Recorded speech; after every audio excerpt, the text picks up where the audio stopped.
losing streak. Though you could celebrate this and have fun today. It's fine. It was time. Like nuclear loose. Time. The Wizards and I think winning, the Pacers man. still have 15 wins. It's cool. You're 2 wins behind them. Everything is still fine. Enjoy the win. I'm not even scoreboard watching yet. I'm not gonna lie. I was scoreboard watching last night still. The Kings they are 3 games up in the loss column on the Pacers. Yeah, see, like it's still good. It's still good. They're chilling. Yes, the first win of the jump era Is the first. That's a big time. Applause for us. that Yes, is crazy. we did it. Oh, hang on. I turned the stuff down. Applause for us. Yeah, we did it. This is so much better. This is just because now we get to talk about like the good things that happened last night instead of talking about Maxime Reynaud's production and going, yeah, but like they lost by Doesn't 30. mean anything. We get to look at it through a different lens. Yeah, no. That's so fun. Well, yeah. Yesterday I walk outside. It's about 8:00, and or no, later than that. Whatever. After the game, a little bit after the game, and I'm walking my dog Coco. I look outside. Purple light in the sky. It's back. Come on. You can never get rid of that. No. It needs to stay forever. Like literally, as long as the NBA exists and the Sacramento Kings exist, the beam needs to stay in Sacramento. Yeah, it's just here. It's just here now. And it was so nice to see it on last night. Yeah, it's like this fog. It's a foggy sky or whatever. It's like, oh, there's a little dash of purple right there. It's there. It's Do you kinda think like the bat signal? Do you think they had hired someone new recently What do you mean? and they were supposed to be training on how to light the beam? Oh, maybe that'd be terrifying. And they Like your just first worked day it- is like, oh yeah, I gotta light the beam today. They've gone all the way through all their training and they're like, all right, hey, one day soon they're going to have to turn this thing on. And now they've been there a month. And they finally like, oh, That we have works. to turn it on tonight. Shout out. Yeah, man. It was, honestly, it never felt It was a like weird. the Kings are going to lose that game last night. Yeah, it was a weird game because we were texting about it yesterday, and it's like the Kings. I feel like every run that the Grizzlies made, answer that back. Oh my God. See, this is ridiculous. This is just outrageous. All Go right. ahead. Videos paused. We're good.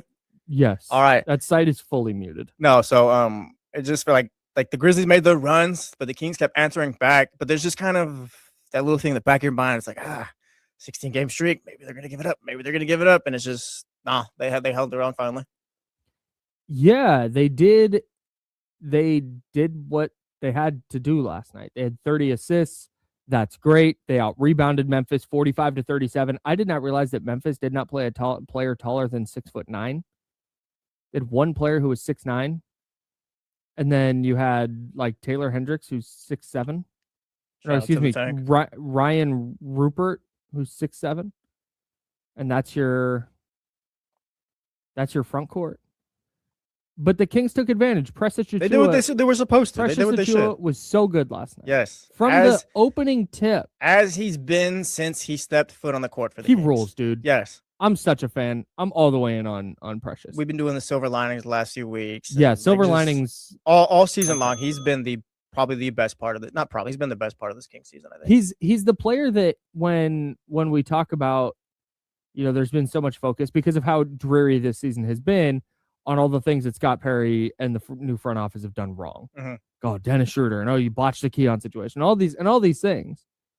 But on the other hand, I don't like we talk about the Dylan Cardwell signing as an undrafted free agent. We talk about Maxime Reynaud as a second round pick, and okay, that's great. But Precious was a street free agent. Yeah. Like right before the season started. Just took a flyer on. Kings bring him in, and he's been super productive. And was really good last night. He went 10 of 15 from the field, 22 points. I don't think there's been a point this season boards. where because everything's gone wrong for the Kings, but I don't think there's been a point this season where we've had to look at Precious he didn't really have it today. If anything, it's just been kind of like, oh, he played well, or everything else is going wrong, but Precious played well, just ignore him for the day and stuff like that. He's just been kind of out of sight, out of mind, or just doing well. Nothing really wrong with him though at all this season. It feels like just super consistent. There's obviously been times where because again, we're having a lot of fun with this, mm-hmm. and we should, and you should, and go celebrate. This is not going to knock the Kings out of the number one pick. This impacts their draft status 0%. Yeah. So have a great time. That's the ideal victory to get at this point. But the thing with Precious is I don't think anybody's looking at this saying this is your starting power forward of the future. This is your starting center of the future. No, sir. I think this is just a solid big off the bench. Right. Well, and So just to your point, the guy who does his role well. The nights where he quote unquote hasn't had it is Mhm. just like, nah, that's just kind of the level of player is. He's not going to give you 22 a night. Yeah, we're not expecting, like you said, we're not expecting to be your starting 5 or 4 or anything like Oh, that. man. But yeah, be my backup big off the bench. We're good. He was If this very, is the very production. good the entire evening. Russell Westbrook, who has been up and down and more down than up lately, certainly. 25 points, hit a huge 3 late in the game. DeMar DeRozan down the stretch hit a couple of free throws, hit a big jumper, just to kind of keep the Grizzlies at arm's length, because that's what every time, like you said, every time, especially late in the game in the final 8 minutes, every time Memphis would cut into the lead and get it to single digits, the Kings immediately responded. And that's just what we've been asking for. That's what we've been wanting to see in a game. Instead of playing well in the first half and then, I don't even want to say letting go of the rope, and then just getting stomped in the second half. Yeah. They played really well. They outscored Memphis in 3 of the 4 quarters, save for the second quarter, and did what they had to do to put a game away. And regardless of what you think this means long term, if anything, it was just nice to see them do that. For once. Well, that's the thing. What you just said right now is perfect for the analogy I'm about to make, or the comparison. It's like Kevin Malone in The Office, where he's just sitting down in that one scene. I don't remember what happens, but he's sitting down and it's like, it's nice to get a win. And it's like, yeah, Kevin's always the one losing and stuff like that. But for the one night, it's like, nah, like it's nice to get a win. It doesn't mean anything going forward. Like you're still waiting to see how these guys develop and what that even means, I guess, just the rest of the season. And it's just the team is what they are. Like nothing's really going to change. But for the night that was yesterday, it's like, yeah, it's nice to get a win. Achua's sneaky been the biggest story of the year. And I think the fact that last night he was as good as he was in a win, I think seals that for me. The biggest story or the best story? The best. Yeah, best. Okay. The biggest story is how bad they are. Okay. But my fault. But the best story. Yeah. It's like they're I think you very obviously signed him to an extension this offseason. I think that's a thing you have to do immediately. Yeah, because it's not like I don't think Precious Achiuwa is going for any like crazy amount of money. Like you can bring back Precious Achiuwa.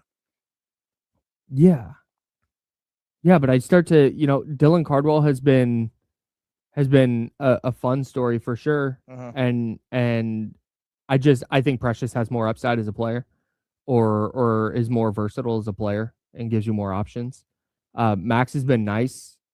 For sure. Well, those guys too, like Dylan and Max, are still trying to find who they are as NBA players in this league. And Precious at this point probably knows exactly who he is, so it's a little easier for him to be out there and just kind of excel. Yeah, man, he was really, really good last night. Let me ask you this: speaking of young players, does it bother you at all that it was Russell Westbrook and DeMar DeRozan on the floor to close it? No, I mean, I feel like everyone got theirs at one point in the game. And yesterday, like we've been talking about it for the first 10 minutes of the show. Like you needed to get a win. It's nice to get a win. So if you got to get Russell Westbrook and DeMar DeRozan to help you get it down the stretch, that's fine. It doesn't really matter. For me, it doesn't matter who was leading you at the end. I don't even know who the young players are at this point. I'm with you, but honestly, that's a good point. But honestly, Daquan Plowden was really good. Yeah, like everyone got theirs. Everyone got theirs yesterday. I think Daquan Plowden specifically, just while we're talking about young players and closing out the game, Russell Westbrook was on the court for sure. DeMar DeRozan was on the court for sure. Those guys have at the end of games not been playing as much. But Plowden last night, Memphis cuts it to 108-101 with like 4 minutes left. And this is dicey territory. This is where you're like, man, that 108-101, this is a 13-point lead, I think. Now it's down to 7. If you miss and they hit a 3, now it's, this is tough. You're in a really tough spot. Yeah. But they come back, so Memphis makes it 108-101. Plowden hits a 3 to make it 111-103. Memphis goes down, scores again. Plowden answers with another 3 to make it 114-103. Memphis goes down, scores again. Plowden assists Russell Westbrook on a 3 to make it 114-106. I believe is how that went. 117-106. Yes. I had the wrong scores written down. It's okay. Reading stuff. It is. So I was that's why it didn't bother me as much last night. It wasn't Russell Westbrook and DeMar DeRozan dribbling the air out of the ball. Yeah. It was guys finding good shots and hitting good shots, and those guys allowing a player like Daquan Plowden to get an open look from three and take it. Aaron Mick in the chat house says if it becomes a pattern, it's going to be a problem. What would the problem be? Like, do we just want to see Maxime Renaud get shots up in the last few minutes of the game? Like, is that what we're looking for? Because I don't think they're ever going to be like those players, though. Like, it's kind of what we like. It's fine if you want to force feed them the ball at the end and just kind of get the young guys the basketball, and that's what we're focused on. Then whatever, that's fine. But it's like I kind of talked about it. I mentioned it earlier. It's like I'm not expecting like Max or Nick, whoever, to be those guys in the end where it's like, yeah, take me home. It's like, no, that's not going to be their role. So I'm not too worried about it, I guess. Like Maxime Renaud, 10 points, 13 rebounds, 28 minutes. Great. Like Russell Westbrook and DeMar closed at the end. I think that's fine too. Yeah, I guess that gets to where, and I don't want to go down the I'm trying to not bring my negative angles to this. Well, we don't have to bring negative angles, but just point is like I don't think there's like a problem it's gonna lead to that Russell Westbrook and DeMar DeRozan like help the Kings win. Yeah, I think I guess the to the larger point that you're making for me is this goes to the question I keep asking of what does development look like? Yeah.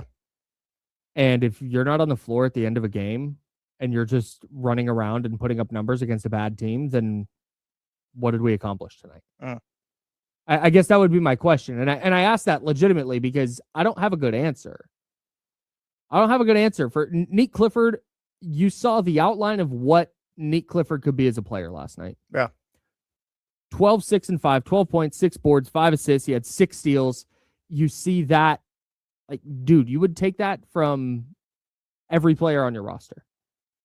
Going to be that impactful defensively, generating turnovers, generating possessions, 12 points, great, 6 rebounds and 5 assists. Like, dude, that's good impact. But at the same time, I don't know, like, I don't view that. Is that developing? I think yesterday is that just playing against another team that is just rolling out a bunch of random players? I don't know. I think yesterday is more development for Nate Clifford than him going 5 of 31 in 2 games. Yeah. Point being, like, duh. Like, well, I mean, like, less worried about like how many shots he made, but more like, yeah, Nick, go and get as many shots up as you can, rather than no, Nick, let's see what you can do off the bench in this role. He gives you 12 points, 8 shots, made 5 of them or whatever, had 6 rebounds. It's kind of like, yeah, that's kind of what you're looking for from Nick Clifford, rather than get 31 shots up and let's see what happens. Like, no, that's not Nick Clifford. That's not development. Sure, but again, my argument here goes to what role is it? It's just playing off the bench. And doing what? And playing within what system? Yeah. That's my, like, that's, again, this is when I so I asked you the question yesterday. What if wins and losses don't matter and we're tracking development, and this development isn't ultimately leading to wins or more competitive basketball, then how do we track it? It's just vibes. And that's sort of what last night felt like, is because they won. You can look at Nick Clifford's stat line and go, wow, that was really nice. You see the outline of the player he can be, and wow, look at Max, another double. That's really great. Precious Achiuwa was so freaking good. Like, development, look at the young players. When in reality, what happened last night was Russell Westbrook scored 25 points and Precious Achiuwa went off for a really efficient 22, and DeMar DeRozan did DeMar DeRozan stuff. And Daquan Plowden hit a couple of big threes. Like, the Daquan Plowden aspect, double.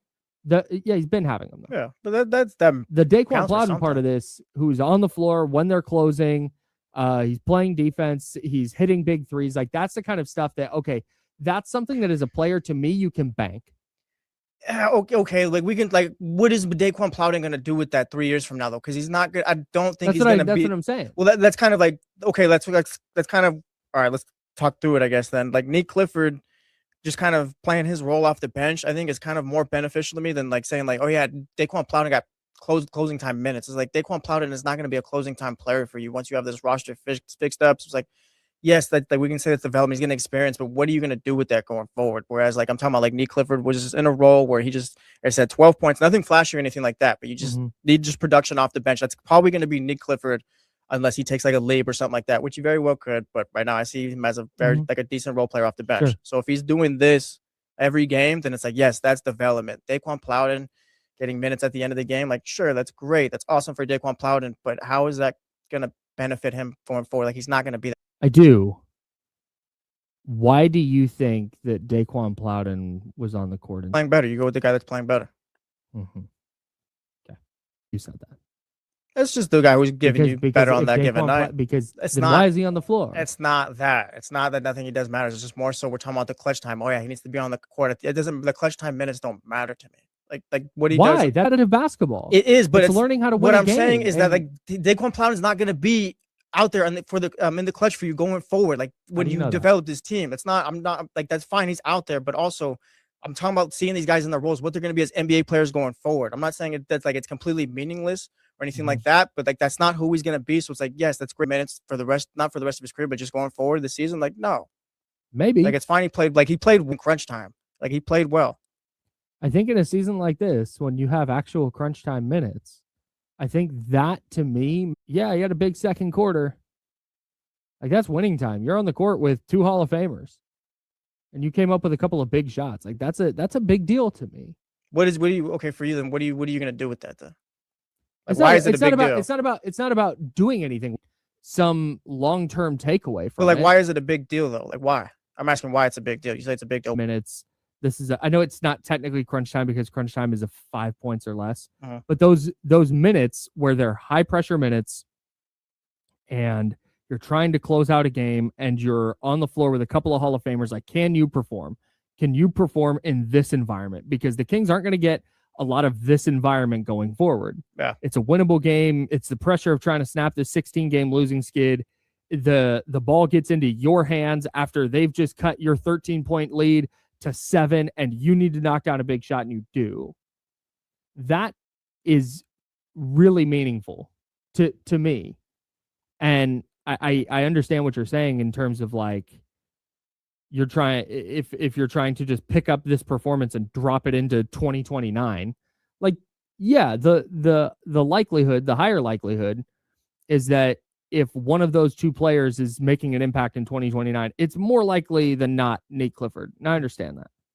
But I don't believe that when it comes to quote unquote development, we saw that much from Nate Clifford last night, outside of, like, oh, cool, he knocked down some shots and he had a good game and he played good defensively. Yeah, that's like progress is progress. We don't have to, like, go overdo it or, like, oh yeah, he took a big step, but he just, like, that was progress. He played well yesterday. That's progress.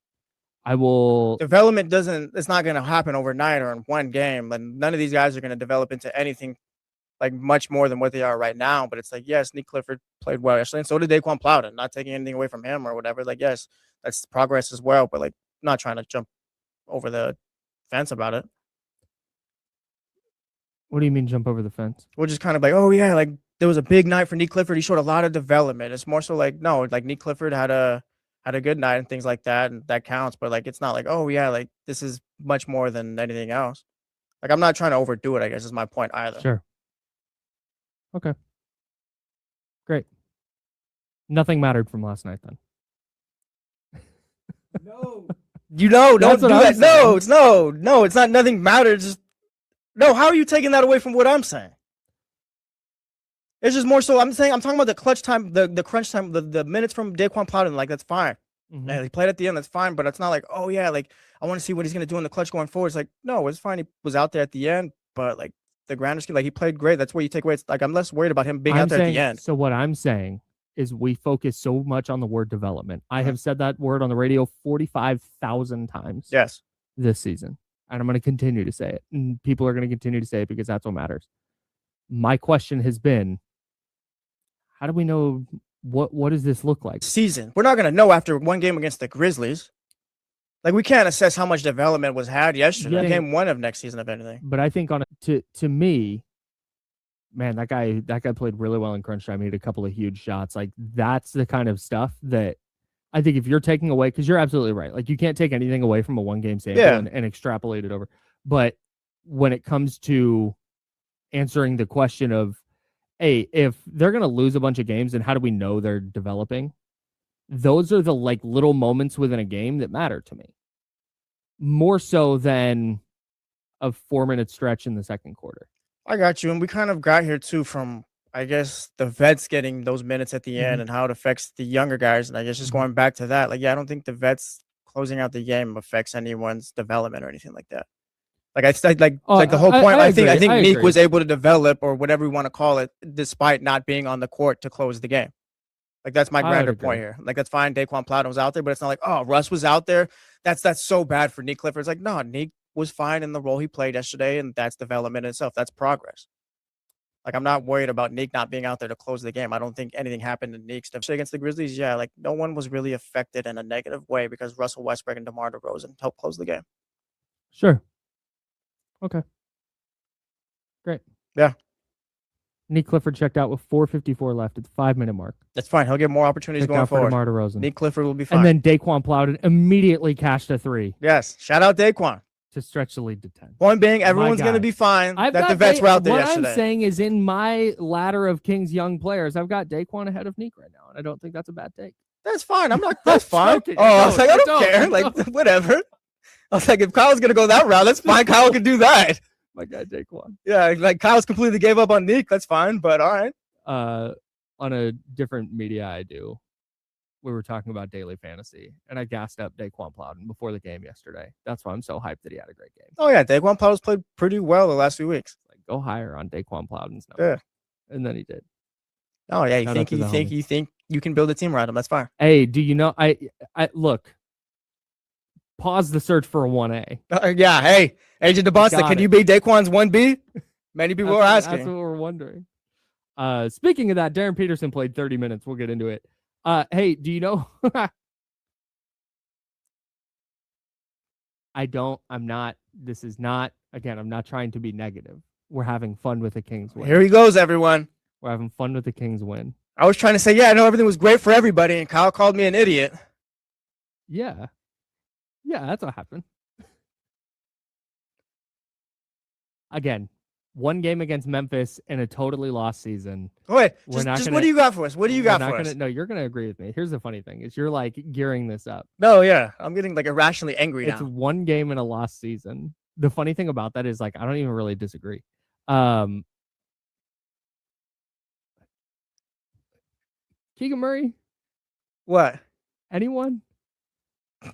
Anyone? You say. But you speak. My guy? You speak. You're going 2 for 10? It's fine. Score 6 points? It's fine. 5 boards and 5 assists, though. Look, I think that's only...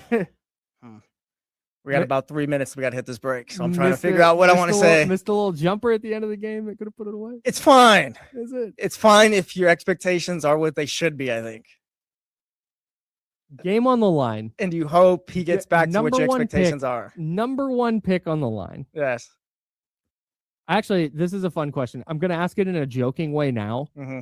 And then I'm going to ask the real question and ask you to answer it at 916-909-1320, 916-909-1320. That's our phone line. That's also the ESPN 1320 Mojo's Local Tap and Kitchen Studio text line. Yeah, hit us up. So you can text us. If you don't want to call, if you're like, man, I can't call you, you can shoot us a text. Yes, the chatty house gets full. If you want to maybe jump to the front of the line a bit, text us. 916-909-1320 is the text line. So I'm going to ask the joking version of this. I'm going to do a bit first, and I'll ask a real question. Okay. Game on the line. Number 1 pick on the line. You're in the lane. You look to your left. Keegan Murray's wide open in the corner. This feels mean. You look to your right. This feels really mean. Daquan Plowden's wide open in the corner. Who are you kicking it to? Who are we kicking it to, Jesse? Can I give an answer? Answer the question, Jesse. Can I give an answer out of respect? Out of respect, I'm kicking it to Daquan.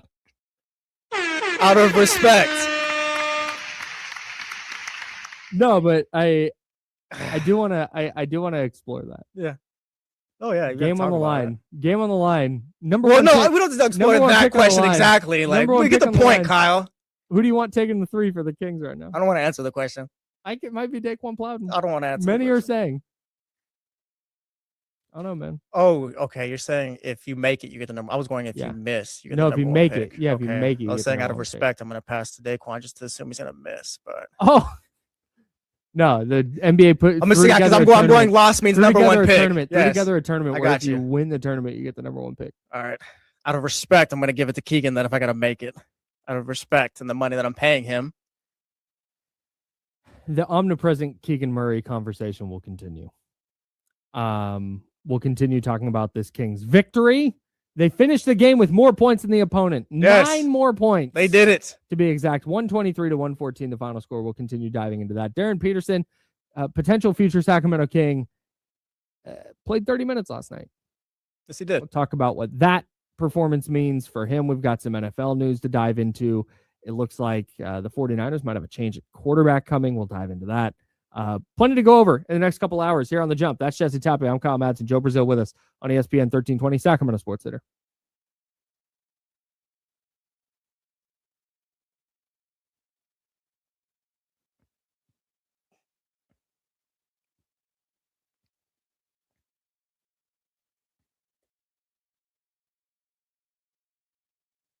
What's going on, Chatty House? Good morning, everyone who jumped in after the show started. We didn't get to say hi to.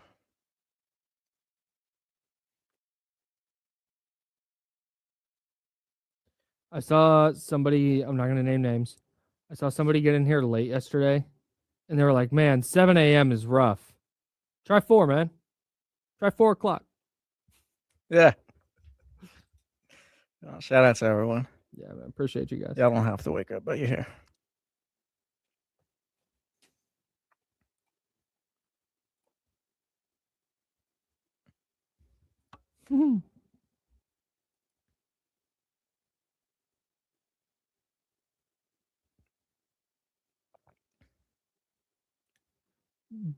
Stop booing me. I'm right.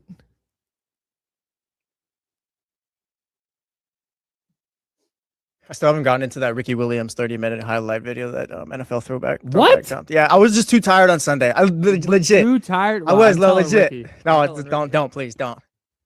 No, but I was gonna set aside time for it, like as if it was like a game or whatever. Just got too tired. Brother. Shout out Filthy McNasty. My man, that's shout out. Mandatory to get here when I need to get here.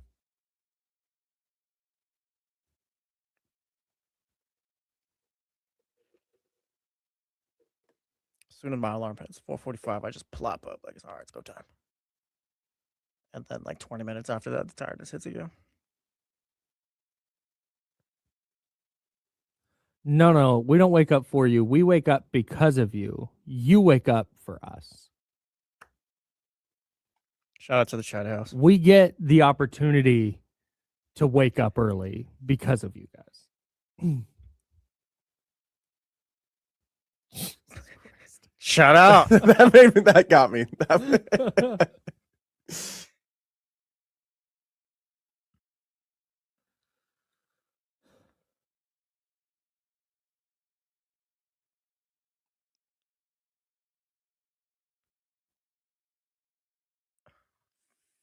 Fisher. Yeah, because the A's are not in Oakland. Yeah. And the Angels are still in Anaheim, despite whatever name change they want to make. John Fisher's the worst owner because Mike Trout still plays for the Angels. It's a good point. Shohei Ohtani once played for the Angels as well, and they tried to keep him. They did. What's up, Spencer? Anthony Rendon signing was obviously a disaster, but you tried. At least they paid him. Yeah. What's up, Tyler? What up, guys? My Giants are 3-0. I'm just saying. Boy, do we.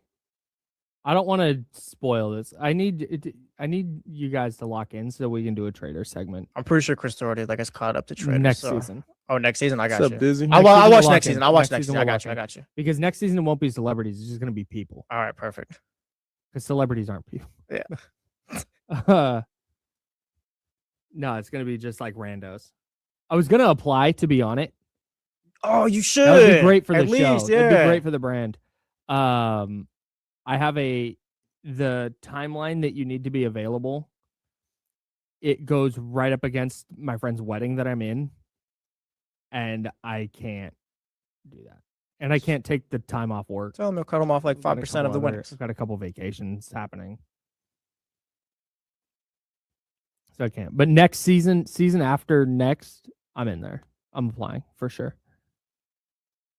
I'd either be really good at that game because I can dissociate just for that. It's one of my best skills. Or I would be horrible at it because my anxiety would make me a bad liar. Yeah, I feel like all these reality show games I'd be pretty bad at just because like I'm gonna try, but also like I'm kind of tired. Like producer, I'm ready to go home. I would get me just- out. I'm kind of tired. Yeah, You know, I have not been locked into this. My wife is locked into this, and I watch it by osmosis. Is what's that one on Netflix? Love is Blind. Yeah. I've got takes on that too. If anybody wants to talk some Love is Blind, Kevin is just the worst, just awful. Not a fan. That's my take. Kevin. That's my big Gotcha. take. Yeah, if Kyle's not with you, I'm not with you either. Hear that, Kevin? Yeah, Kevin.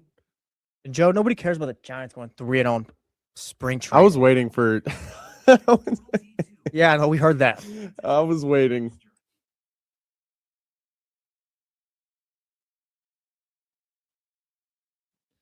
What do we want You to guys- talk about? The sun's been brutal at spring training, though. You guys see that?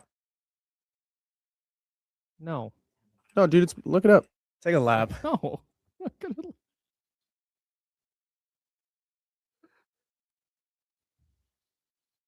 Welcome back to The Jump with Kyle Madson and Jesse Tapia.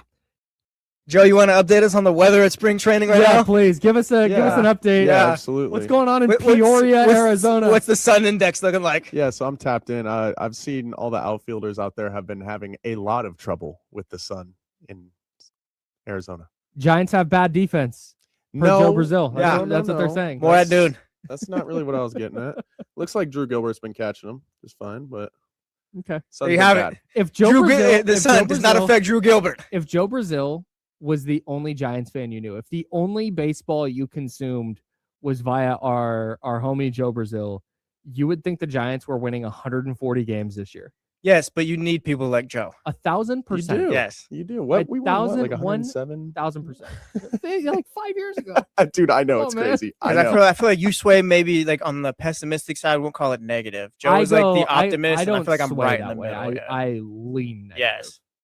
I'm right in the middle. Like Joe's the optimist. Like we got a good balance here. Yeah, I agree. Yeah. Trying to be optimistic after a Kings win. And then Kyle brings up Keegan Murray. The game ended. What? You asked a very mean question, by the way. That's not a mean question. It was yeah, a joke. Nah, jokes can be mean, Kyle. Jokes can hurt people's feelings. All right. That's well, true. But it made me laugh. Okay, let me phrase it this way. I'm gonna here, stand by. Give me the question was because Daquan Plowden hit a couple of huge threes last night. Well, Keegan Murray went 2 of 10 from the field and scored 6 points. Daquan Plowden scored 6 points in a 2-possession stretch in the fourth quarter. Keegan had 6 all game. But aside from that, like I asked it, Yeah. you win the game, you get the number 1 pick. Are you kicking it to Daquan Plowden in the corner or Keegan Murray in the corner? That was the question. Mostly a joke. But let me frame it this way. Nope, never mind. I can't do it. Never mind. Okay, I like was if we're gonna- I being, was gonna- if you want me to really answer, like I think Plowden is shooting. Keegan Murray's 27.9% from 3 this year. Plowden is 23.8%. Oh, okay, yeah. Never mind.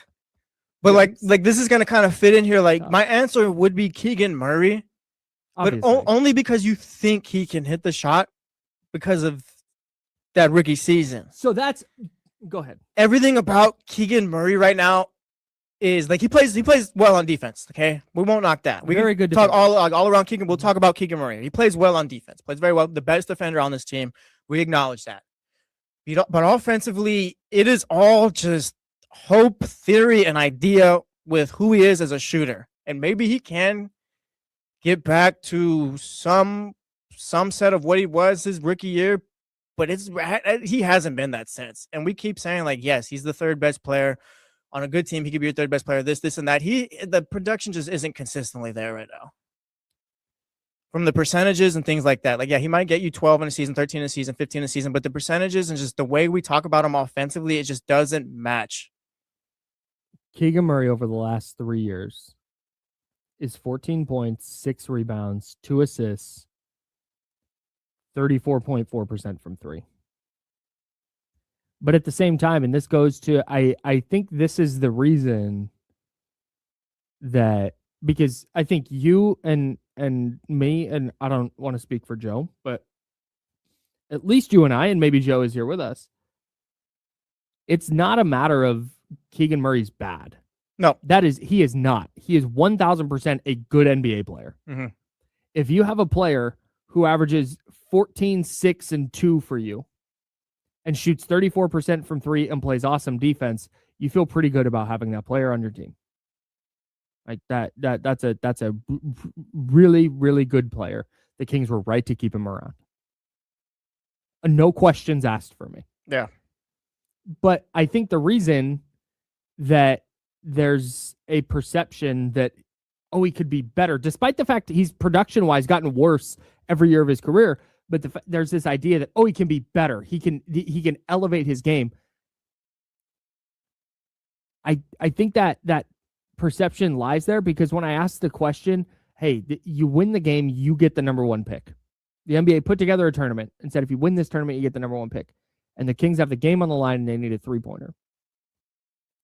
I still think if you're listing players the Kings need to hit that shot, a lot of people are probably putting Keegan at the top of the list. Yeah. Well, could you look at his numbers too? He's played 4 seasons, this being the 4th. This series about 27%, or about 28, 27.9. We round up on this show. Shout out. Yep. Rookie year, he's 41%. The 2 years in the middle, 35 and 34. That's probably where he is as a player going forward. Mm-hmm. Like this year and the rookie year, like the outliers, the extreme ones. But yeah, if he's a 12 to 15 point per game player at about 35%, like that's probably what he's going to be the rest of his career.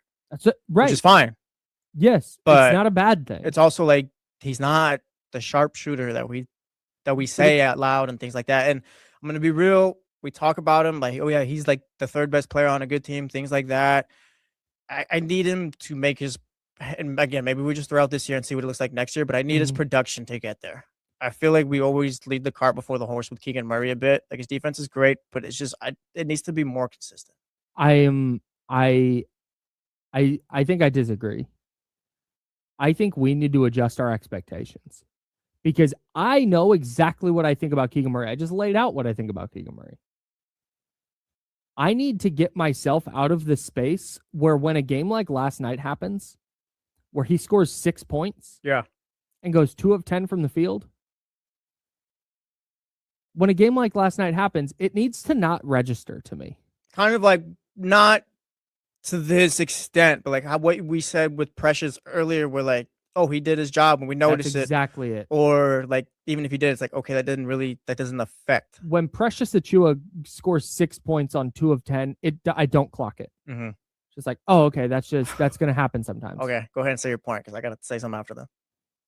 I think I need to just get there with Keegan Murray. Okay. And fully understand that, you know what? Hey, sometimes he's going to have 6 points on 2 of 10. And I need to stop expecting some leap where he's consistently scoring 18 to 22 a night, because we're not going to get there. And that's okay. That's perfectly fine. I need to fix myself. I don't think so. Oh. I don't think so. Okay. Why? How much money is Precious Achiuwa making?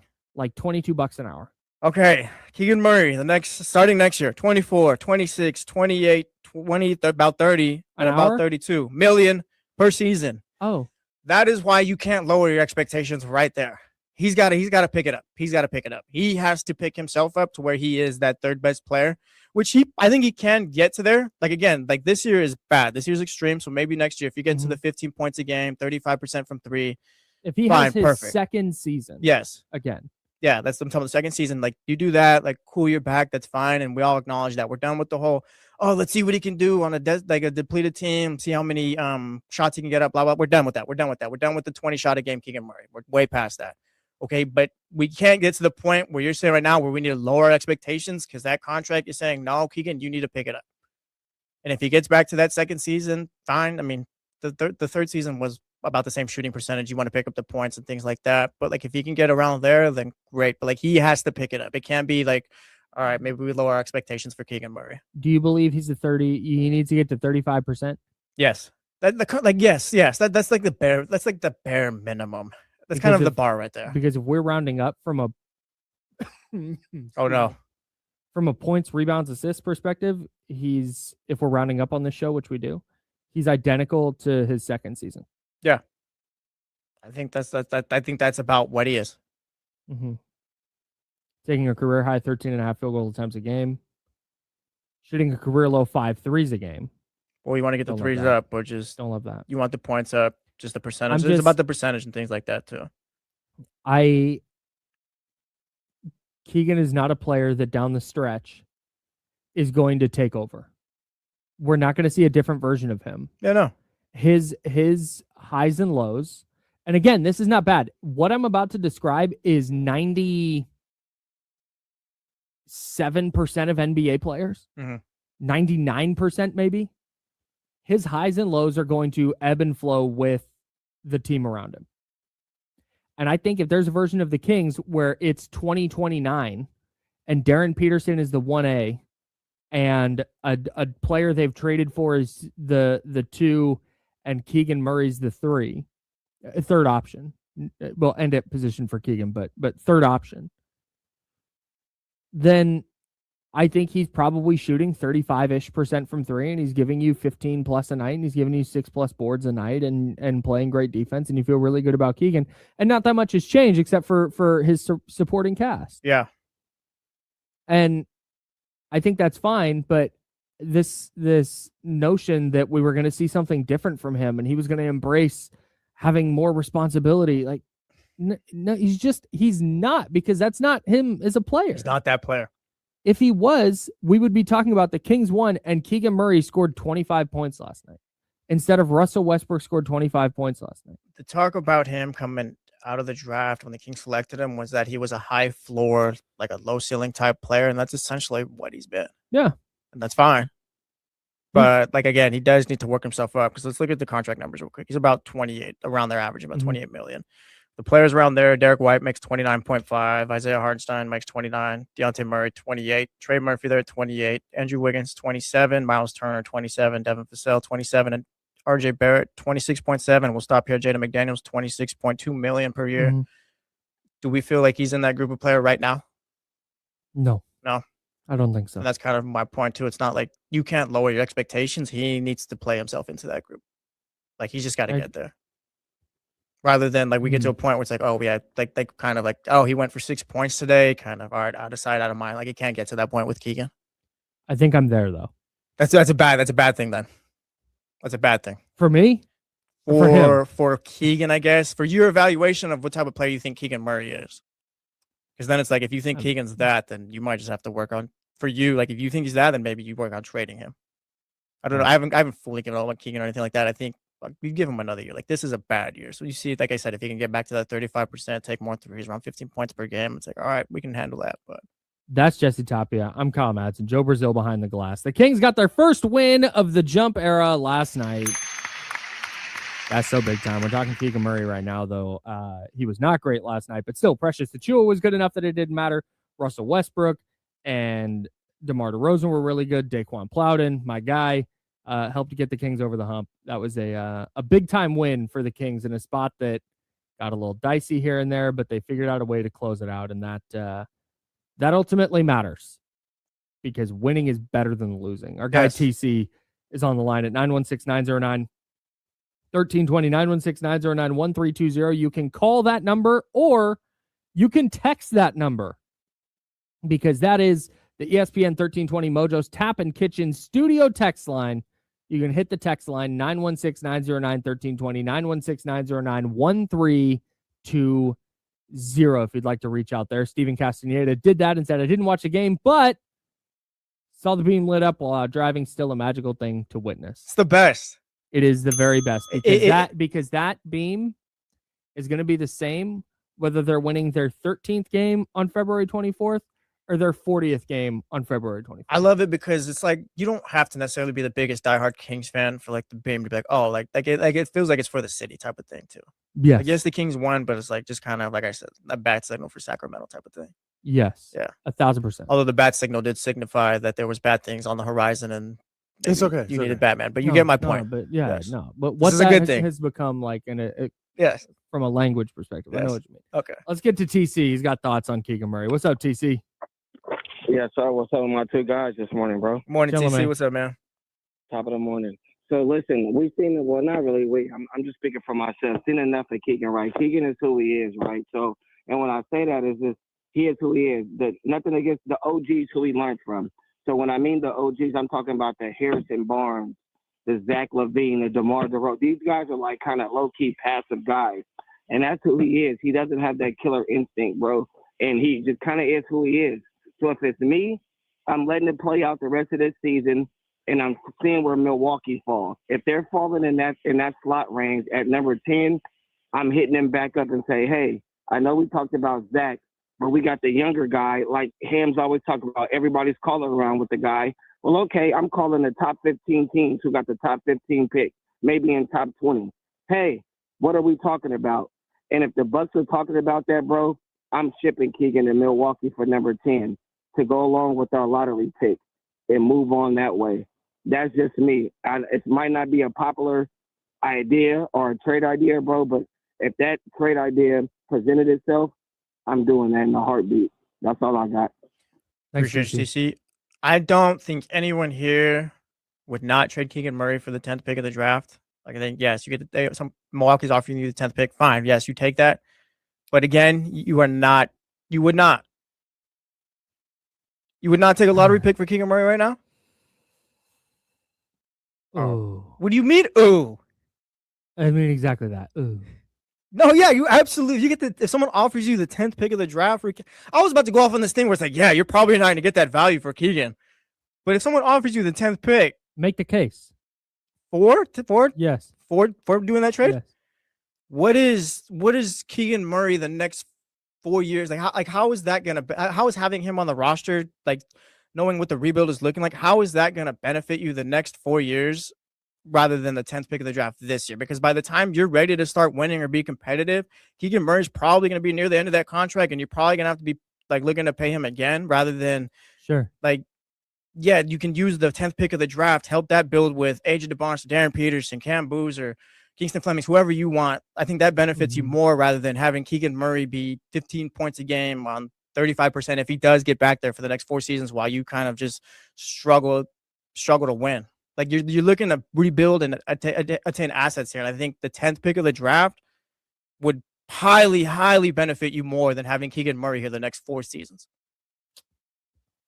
If you want to talk about if you take the 20th, like a 20th to 30th pick, maybe we can discuss it. But yes, you absolutely do that deal and you don't even question it. I think you question it. I don't think you do. I think you question it. Why? Let me play devil's advocate. You just here. talked about like, hey, yeah, we got to get to the point of expectations where like if Keegan Murray doesn't really do anything, then we kind of just got to forget it and kind of ignore it. Because I think there's value. I'm not saying I 100% wouldn't do this. I'm trying to present the other side here. 916-909-1320, 916-909-1320. Would you trade the 10th pick for Keegan Murray is the question. You can call us. You can hit us on the text line, the Mojo's Local Tap and Kitchen text line. 916-909-1320. I think the argument against that is that Keegan may not be living up to your expectation. But I think there's value in when you're doing a rebuild, having that stability of just having a player that you know is an NBA player. He's been in your system. You know he plays defensively. You know he plays the way you want to play defensively. If he's giving you 14 and 6 a night and playing great defense, and you know you're going to get that, and you know you can roll him out at the 3 or 4, he's going to be able to guard some 5s. He has that defensive versatility. I think there's value in that. Over, you don't know that you're going to hit on the 10th pick. If you trade Keegan and that 10th pick is a worse player, which is very much on the table, and you can tell me how great the draft is, I understand it. I got it. But I also know how drafts work. Yeah. And not every player is going to be good. No matter how much you love a prospect, not every player is going to be good. Which is why you hired Scott Perry. So I think there's enough risk in the 10th pick being not a good player or a worse player, especially if you don't get one of the top 2 picks where, all right, now you're back to needing a 1A. I wonder, or I would have a concern that you become the Wizards, where now all of a sudden this rebuild that you were hoping gets you to contention by 2028, 2029, which I think is probably their goal. I think all of a sudden now you're doing the thing where, all right, here's a bunch of young players. We're just going to roll them out there.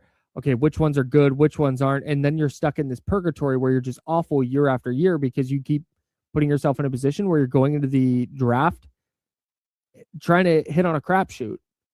And that's a way to do it. But I don't think Keegan Murray's salary is prohibitive to building what you're trying to build. And I think having him on your team, having a high-level defender who's going to give you reliably 14 and 6 over the course of a year. Depends on how efficient that 14 and 6 is, though. I think you'd rather have that player on your team when going through this rebuild than taking a gamble on another top 10 pick. At least that's where I think the opposite argument lands. I hear the opposite argument. Zebra PT says, Jesse, don't forget who he guards nightly. I get, like we acknowledged earlier, yeah, he can guard the best player on the opposing team, all that. What value is that doing for me when this team is losing for like the next 3 to 4 seasons? Because I don't think you necessarily. I think there's compared to what, like, again, yes, the draft is a crapshoot, but I hired Scott Perry to make the right pick. Mm-hmm. So if you're able to land a top 3 pick in the draft and also get the 10th pick of the draft because that's what we're talking about from TC's call, the 10th pick of the draft. Yeah, right. If you're able to get the 10th pick of the draft for Keegan Murray, that's a pretty solid haul for what you're trying to build going forward. Like, Keegan's fine player and all those things, but again, I don't think this team's going to be very good for a while, and that kind of plays into it. If I thought this team was ready to compete maybe next season or in 2027, then yeah, maybe you don't, because Keegan Murray's NBA ready, and you kind of hope he can get back to his shooting, like the normal shooting percentages and all that. Like, yeah, if you think about it more, but I don't think this is going to be any better the next 1 to 2 seasons. I think this is a 4 to 5 year build, and I think by the time you're ready to be competitive, it's like, all right, Keegan's ready for another I just think it's more valuable and beneficial to you to trade him for the 10th pick if that's available, just given the position you are in this rebuild. It's a 4 to 5 year build if you have Keegan Murray on your team. If you trade Keegan and you miss on that 10th pick that you traded him for, now you're looking at like an 8 to 9 year rebuild. I don't think Keegan Murray is a player that sets you back. It's not about Keegan. It's not about Keegan. I think it's not about Keegan. Yeah. It's about having an NBA player that you know is an NBA player versus having somebody who's not an NBA player. That's fine, but Keegan's not even really producing right now, though. Like the way that we want. He's at 28% this year. Yeah, this year. And again, we don't know. We don't know that he's going to get back to 35. This guy. This is so annoying. Hold on, I don't know that we're going to get back to 35. Like, we don't know that. So it's like we're hoping. We talked about it. We hope he gets to the production that those other players make the same money that he does. We hope he gets to there. I think, yeah, like you're still low-key taking a risk on Keegan too. I just think, like, I get who he is and who he can be and all those things that we think. But just given where this team is, I think it's just beneficial to go with the 10th pick. Yeah. Sure. Okay. I guess. Do you go Keegan? I mean, yeah, well, you made the argument for this way. You wouldn't trade Keegan for the 10th pick. Yes, the NBA players here for the next 4 years, fine, all those things, but I don't know how beneficial that is for your rebuild. That's fine. Yes, he plays defense, guards the opposing player. It's less about beneficial versus it's the risk reward. I don't even know if Keegan is like my 3rd best player on my team is the whole thing. I don't even know if he's that. I can't say that he is that. He does not have that production. That also plays into it. It's the risk reward. So yeah, all of that. Yeah, he might not be the 3rd best. And the 10th pick might not be an NBA player at all. And that sets you back pretty significantly. Because now you're rolling out you had a player who plays the style you want to play. He at least plays a little bit of defense. He's guarding the opponent's best player, and he's doing all this stuff defensively. And now you're removing him for, again, maybe they hit on the 10th pick. Maybe the 10th pick is a superstar, and it turns out to be the best trade in NBA history. That's also on the table. That's 100%. We're trying to present two sides here. If that 10th pick is not an NBA player, you're now wiping that out. Okay, now you need to go replace that player in the 10th pick. You're rolling out a bunch of young guys night in and night out. And now we're sitting here wondering, hey, how good is the top pick? Because, man, they don't have any NBA players around them. Because it's just a bunch of young guys. They're just rolling them out. It's the same issue the Wizards have been running into. The Wizards ran into this like, hey, who's good here? There's a bunch of just young dudes. We don't know who's good and who's not. And now they committed to Alex Sarr and they traded for Anthony Davis and Trae Young and they've done all that. I would be very, very cautious on a team that doesn't have a lot of known quantities going into the future of dumping one of those known quantities. And it may not be the known quantity in terms of ceiling. Like, where is it? Can he even be the three? No, but I know he can be a starter on a competitive team. And I think having that is better than not at this point. Okay, but he can be a competitive starter on a competitive team, but you can always upgrade. Like if that's what he is, I can always upgrade off of that. And like, yes, it's a risk, no doubt. But again, then fine. If Scott Perry's not able to make the picks, then Scott Perry's not the GM for this team. Like that's what it comes down to. Like Scott Perry has to make the picks. I get there's risk reward. There's risk reward for the first pick. And like if like it's just we know what Keegan Murray is, but like it's hang on, we gotta step aside. We'll continue this conversation. 916-909-1320, 916-909-1320. If you'd like to join the conversation, you can give us a call. You can also hit us on the Mojo's Locum Tap and Kitchen text line. We'll keep talking about this. And you said the number one pick. Is it Darren Peterson? Is it not? He played 30 minutes last night, which is notable. And we'll talk about why next on ESPN 1320 Sacramento Sports Center. I don't have to push any buttons. Okay.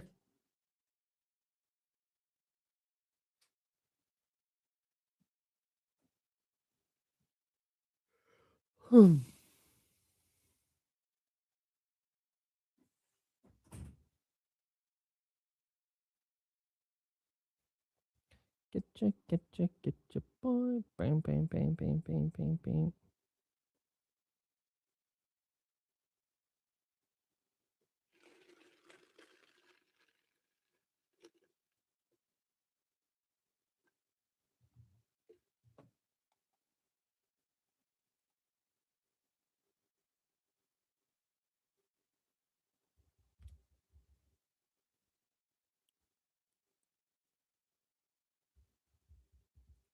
Kind of think we do, though.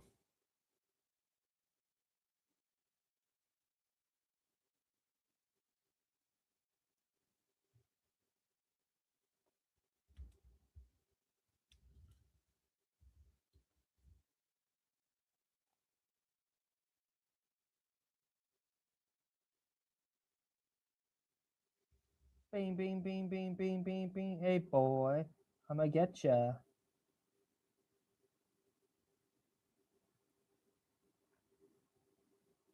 I can't believe Jesse's making me defend Keegan Murray. It's ridiculous.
Bing, bing, bing, bing, bing, bing, bing. Remind me to hit the text line. There's a couple people on the text line I want to get to. Bam, bam, bam, bam. I don't think so.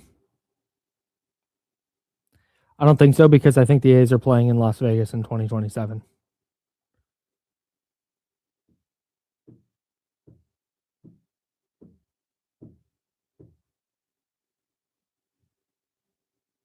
1 minute.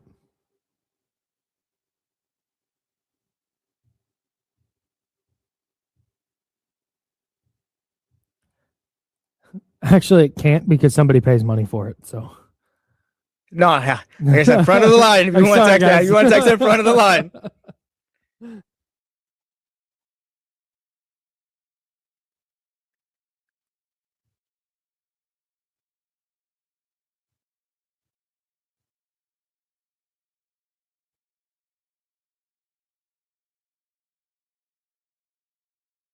See? Yeah, the way you can get around that is by dumping money into the chatty house. We've tried. Time for a retweet. It's retweet time.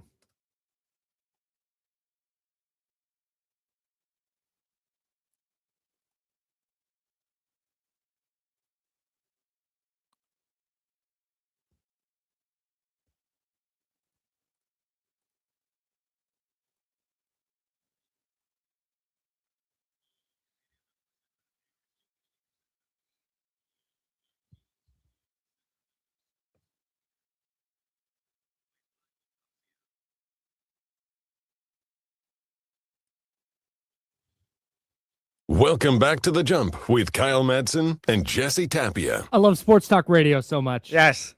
It's the best. You get somebody calls in, asks something wild, you start talking about it, And then now I'm it's yelling what at we're doing Kyle. today. Kyle's yelling at me. and now we hate each other. Yes, I Show's hate over. Kyle. Goodbye, everybody. Yes. No. That was it. The show only lasted 3 weeks and 2 days.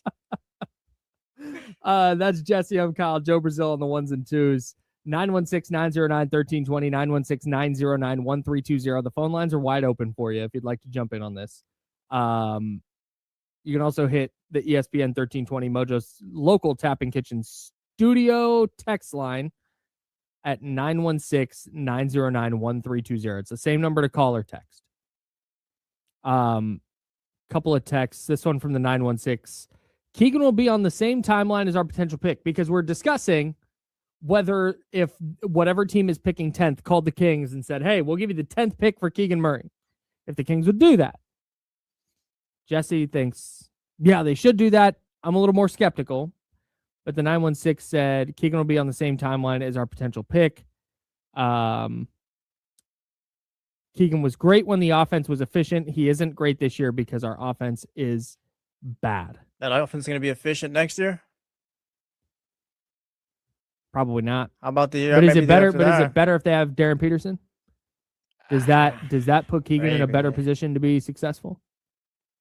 If it's Darren Peterson and Domantas Sabonis running dribble handoff stuff, Keegan hanging out in the corner, Well, that's pick and roll action. I don't want to include Domantas Sabonis because I'm trying to move off of him at any point. So it's like if I get a deal that kind of works for me, then like that Sure. running whatever dribble Mhm. handoff, all that stuff is out the door.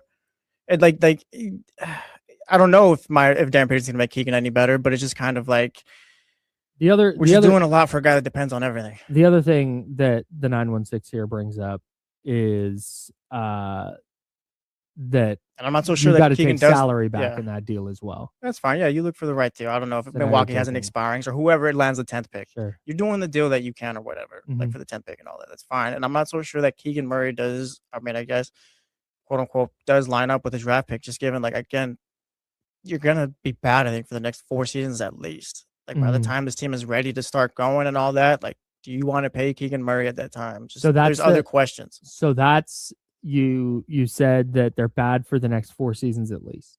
Yeah, at least we're not bad. I mean, like I we're think- not seeing any type of competition, like competitiveness. Where Right. like now they're not like We're talking 12 about the games every Kings- year, but like Charlotte's 3 games under 500, but they're showing something this We're a year. few years away from talking about the Kings as potential playoff contenders. I'm with you. Yeah. But I think we're a few years away because we're baking in the fact that you're slotting in Keegan as a starter at the 3. I think if they did not have Keegan Murray or a player of that ilk, a starting caliber 3 in the NBA, I think we feel differently. And it's not the difference between them being title contenders and them being a play-in team. Like, no, it's not that. It's just that it isn't a guarantee that when you get the 10th pick that you're gonna find an all-star. No, fair enough with that, but I think just coming down to it, I'm willing to take that risk. Okay.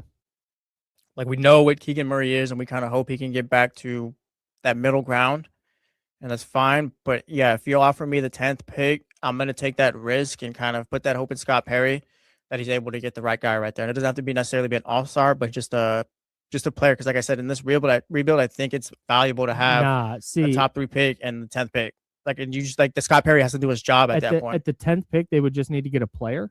Not just a player, but a guy like if you're trading Keegan for the 10th pick, you have to find an all-star.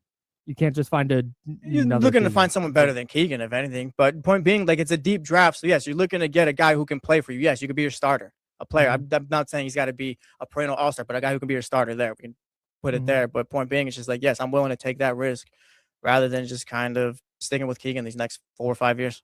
So if you had to bet then, because what we're doing here is, and again, I don't even know if the team with the 10th pick would want Keegan Murray, because maybe they land on your side of this and they go, well, we could just pick up. I was going to start off TC's call talking about, I don't think you're going to get the 10th pick for Keegan Murray. You'd have to look at something in the 20s. That needs to be discussed in this. Like, I didn't think you would get the 10th pick for Keegan Murray. I don't think this would for real be on the table, but let's talk about it since we're here. I think that the calculus that goes into that, like, okay, let me frame it this way. Let's say they do this deal. Keegan Murray for the number 10 pick. That's just pick a team. The team really wants match whatever salary you want. It's Milwaukee, and Giannis says, if you get Keegan, I'm signing an extension. Okay, cool. They did it. You have to bet $1,000 that player is going to be a better player than Keegan Murray. Okay. Are you betting yes or no? That they're going to be better than Keegan? Not like, they're roughly the same. No, he's better. Like, flat out, the Kings are a better team in 2029 because of the 10th pick. Sure. Because I don't know exactly who you're taking at that point. But again, like you said earlier, like, we know who Keegan Murray is. And if we know what Keegan Murray is, I'm not sure I love that right now. Okay. Because we talk about, he can shoot this, he can shoot that, he can do this, he can do that. And it's like, he's not really doing that right now. Okay. So, yes, I guess I'll just sell low on Keegan Murray right now for the 10th pick. I don't think it's selling low. I think it's just selling. Yeah. Well, just low on what he is as a player right now. Like, he's not what he was his rookie year. He's not even what he was his second year. But, yeah, but so if your answer to that is you think the 10th pick will be a better player, then yeah, sure, go for it. Okay. I am skeptical that that's the case, because I don't think that the NBA draft is that easy. I don't think it's that easy. Like I said, I'm taking the risk. I acknowledge that. I take the risk, but again, that's what you hired Scott Perry for. Sure. And yes, I wouldn't mind seeing the 10th pick partnered along with whoever you take at the top of the draft and building that way. I think this is a rebuild where it's like, yes, maybe you need to collect as many assets as you can and start from the bottom. 916-909-1320, 916-909-1320. Let's get out to Scott on the phone line. What's going on, Scott? Hey, guys. I appreciate the conversation. I'm actually a Warriors fan, but I started listening to you guys and D'Lo and KC, and you've won me over. Not as a Kings fan, but I like what you all have to say. Appreciate you, dog. Thank you.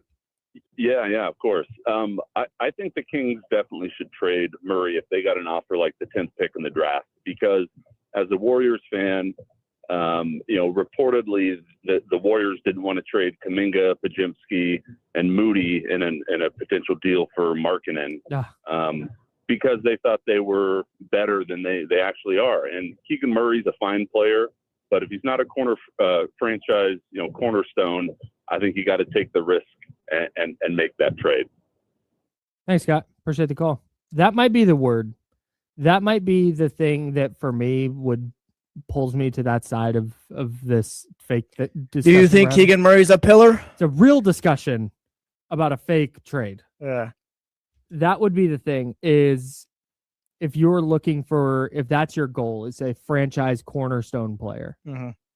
I think the Kings think, this is not Kyle talking. This is me, Kyle, saying what I think the Kings think. I think the Kings believe Keegan is. It's why I think they paid him this offseason. Okay, yeah. So Scott gave him his contract. Franchise cornerstone. I think they think he is that. If they have any doubt about that, if they're like, maybe not, then Like me. Then yeah, if they land in your camp, if Yeah. Scott Perry and the Kings are listening, which I know they are. What's up, guys? Shout out Hope you're Scott. well. Hope you're Hit the well. like button, please. Salute. 5 stars and subscribe. Um, Please be like everyone else. We need the help. hit us on the Mojo's Scott, local tap text and us, kitchen text line 916-909-1320. If they fall on your side of this, where I shouldn't even say your side because that sounds like it's not my side. I might agree with you. No, you're on trying the to- other no, side. I'm No, trying to- we've I'm drawn trying to lines here. present- We've drawn lines here. I'm presenting. You're on arguments. that side of the desk. I'm on this presenting side. arguments. Well, maybe I might sit over there tomorrow. You don't know that. That'd be kind of weird, but all right. That would be weird. I wouldn't like that at all. I'd keep looking over at this seat, expecting someone to be there. So no, I think if they land on that side of the argument that you're currently presenting, I think that you would make that deal. Yeah, I guess that's what it comes down in to. hopes that you're going to draft a franchise cornerstone. I'm presenting the side of I think Keegan has more impact, despite the fact that he has fallen well short of whatever expectation I or anyone else had after his rookie year. And yes, it has been disappointing. And yes, somebody in the chatty house at youtube.com/ESPN1320 brought this up, and I think it's a great way to frame this. We don't know what Keegan is, but we know what he is not. And I think that's a great way to frame it. Yeah. We don't know exactly where he falls in the hierarchy of good NBA players, but we know he's not going to be an all-star caliber player. And that's okay. That's not a bad thing. Not a bad thing. Not an insult. It's just... I'd assume, too, though, that the guy you're drafting at 10 in a draft like this, maybe you're assuming, like, you're kind of hoping he can not be a perennial all-star, but kind of get to that level. Let me ask you this. The way they discussed this draft. We're doing a hypothetical Kings trade Keegan Murray for the 10th pick thing here. Which we're not even sure you can even get that value. Which I don't believe But this you is sports could. radio, baby. Dude, come on. We're here. So, in this hypothetical trade, you are... I forgot what I was saying. I said something mind. about Great. you getting the This is good. 10th pick and him being a potential, not perennial all-star, but an all-star kind of a level above what Keegan Murray was. And then you were like, oh, okay. And then I'm going to say something. Yeah, no. I don't know. I remember what I was going to say. Totally lost my train of thought. It's all good. Very Keegan Murray-esque of me. And you won't trade that for the 10th pick? Oh, maybe. You would need the 10. You would the Like I think like I said, that we'll just maybe I re-jog your memory. Go ahead. No, go ahead. Let's say re-jog your memory, maybe, but it's just point being, like we talked about Keegan Murray and maybe you get able to get the all-star or whatever. I think you're drafting the 10th pick this year thinking maybe he can be that. Let's go down this road now. Okay, perfect. Keegan Murray gets traded for the 10th pick. On draft day, we're celebrating. We're fired up. I'm pretty fired up. People are fired up. Yes. We're fired up. Joe's nodding. Yeah, Joe's no, fired up. especially on draft day, 100%. feel There like- would be a crazy buzz around that for sure. I would be excited. Okay. Like a fresh slate, kind of. I see both sides of the argument. Just, I know I'll be.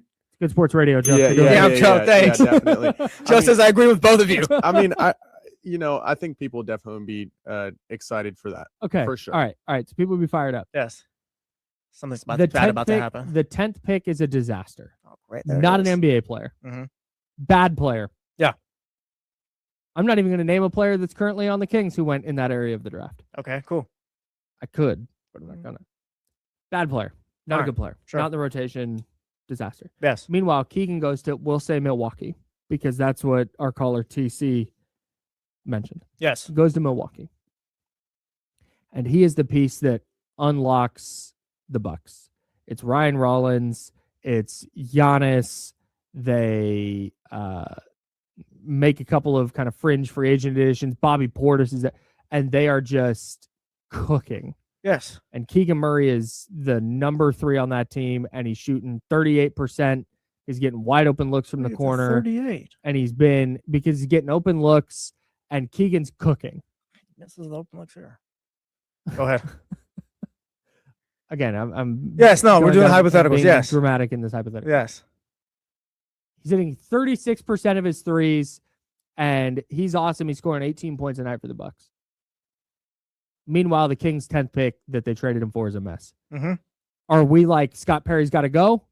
Yeah, Wow, they that's botched it on big time? Scott Perry. Yeah, it's not like, No, oh, it's not. yes, because part of being the GM is selecting the right players. Part of this team being in the playoffs that they were in is because they couldn't select the right. Yes, you have to do the other part of the job. Part of being the GM is not giving away. It is not just stop because you made the good you got NBA players.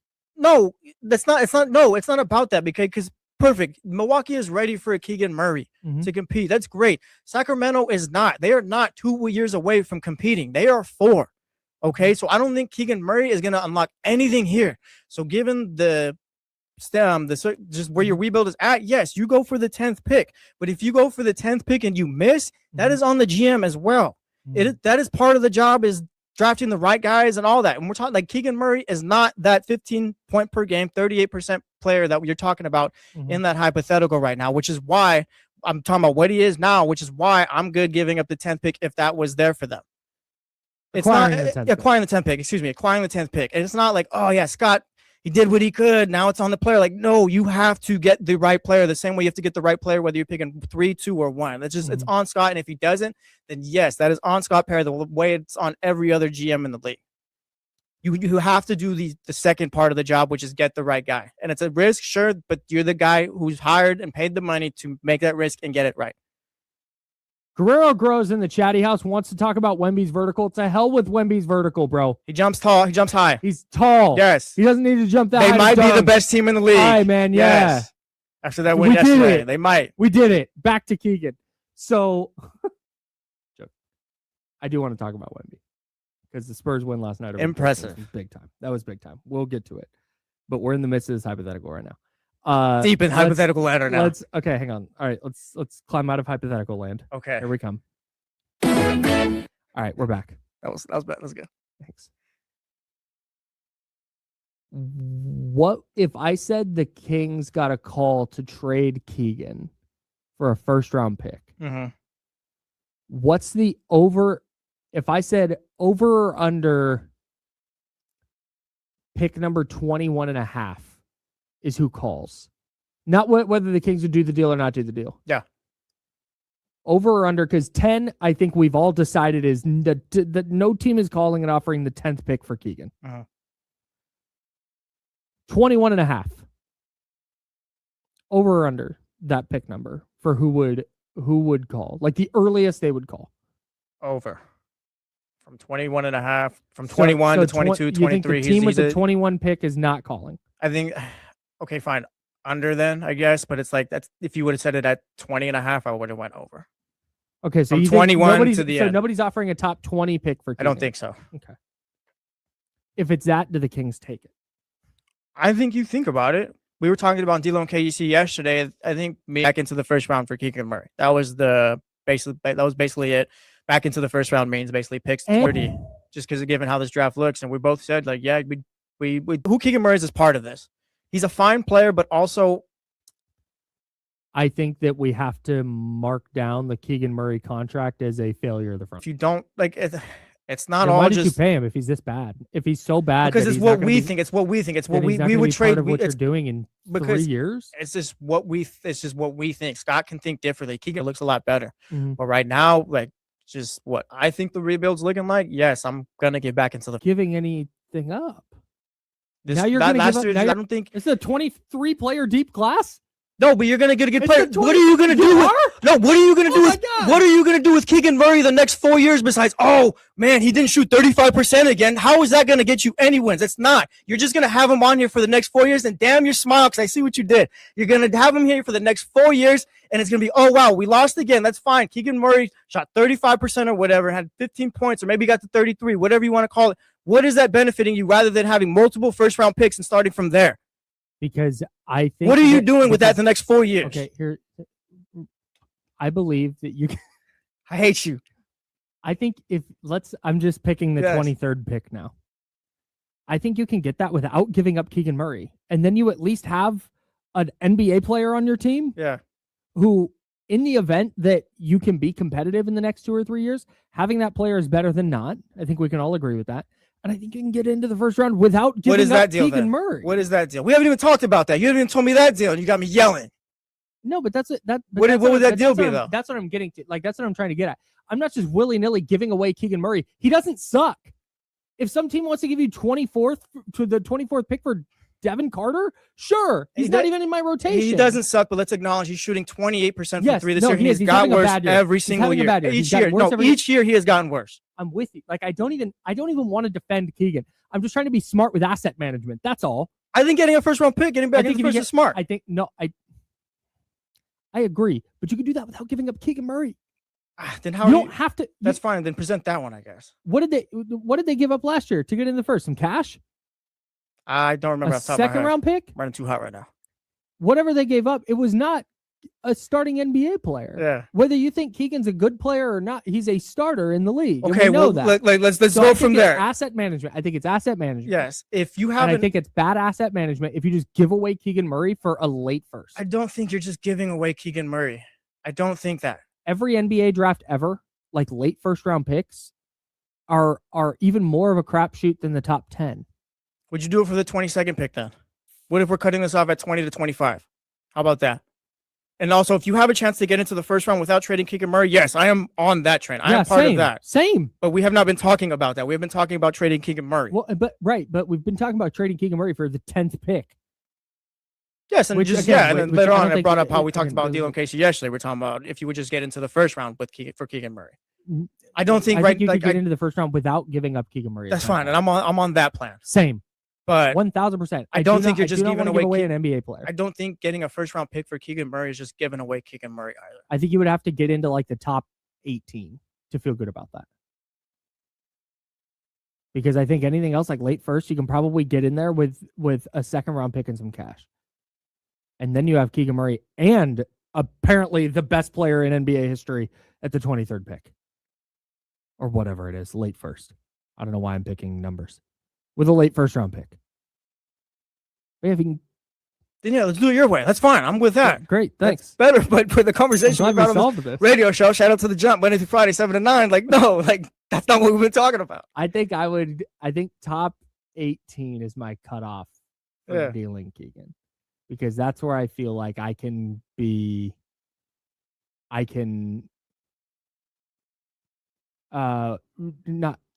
not necessarily comfortably, but I think the risk reward tracks there more than it does at 26 or 25. No, I got you. Yeah, I would much rather do that, but I Yeah. mean, But if I have Keegan and I've selected Darren Peterson first overall or AJ DeBonta, if that's your bag, and the 27th pick is on the clock, and whatever team calls, Detroit calls and says, "Hey, we'd like Keegan. Do you want the 27th?" I'm like, no. Here's a second and some cash. Can we have the 27th pick now? Mhm. Like that's what I'm doing. Okay. I'm not just giving away Keegan. that's fine. Yeah, I agree with you, think- Kyle. I agree with you. I would rather do that deal instead, but also I don't think trading Keegan Murray for a first round pick is just giving away Keegan Murray. I think, and for me, it is when you get outside, like I said, like the top 18. I got you. I am going to go through a big board. Somebody who's smarter than me. Yeah. I'm going to go through the big board. I'm going to look at the players. I'm going to do a lot of reading. I'm going to do a lot of research. I'm going to find out the exact number I land on. Or like, this is where I would no longer trade Keegan. I can't believe you made me defend this guy. Yeah, you did. That's your boy now. It's ridiculous. Shout out Sorry, to TC. I like NBA Shout out boys. to TC for all this, by the way. TC just carried an hour. 916-909-1320. Shout out to our callers. Tap in, 916. text in if you got to. 909-1320. You can call that line. You can text that line. And we'll continue this conversation. Are we going to do NFL stuff? Oh, we had a statement win in the NBA last night. Yes, we did. And you have a wild take based on that statement win. And we'll talk about Keep it. throwing next these on hyperbolic ESPN. statements on me. It's not hyperbolic. It's exactly what you said on ESPN 1320 Sacramento Sports. Shout out Chatty House. Hit the thumbs up if you can. Oh, hell no, not if you can. Hit the thumbs up if you're here.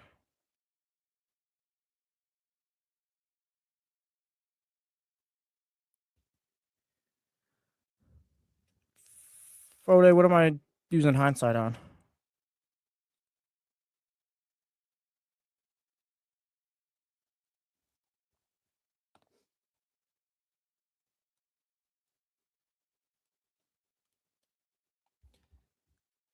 The Kings traded.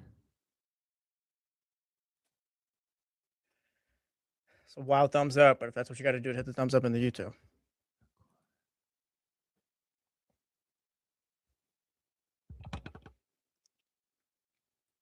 Oh, it's a protected 2027. Fair pick. enough, respectfully.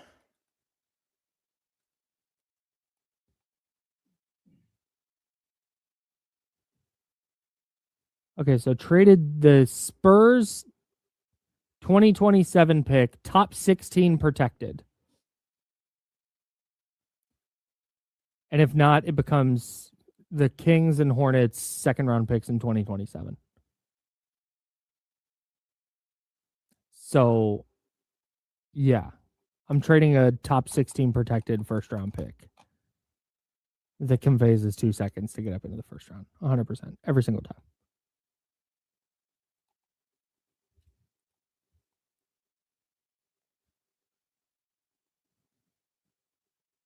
They can't hear us. Shout out to our callers too, by the way. Yeah, man. I think it's the coolest thing having a morning show and just having people call in. Just to be clear, I would fucking drive Keegan to the airport for the 10th pick. Holy shit. Great. Awesome. I can't say that. Yeah. It's not good discussion. What would we have done? What would we have done for the last hour if I'd have just been like, yeah, TC, I'd do that trade. All right, what else? Can Mac Jones be the Sam Darnold next year? Which we'll get to probably at some point this week. Maybe.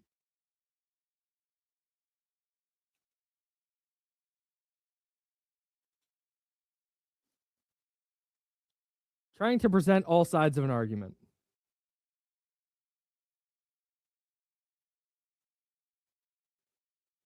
How's everyone in the chat doing?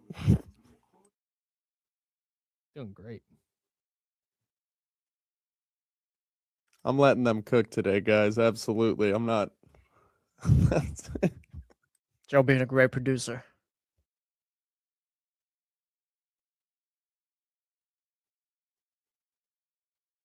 Hey, Joe, this is something to discuss off air. And it's not serious, so don't I'm very disappointed in you. Uh-oh. I'm sure. We were having a conversation yesterday back in the promotions corner, and I learned something that was, I don't know. All right. Well, we'll find out then.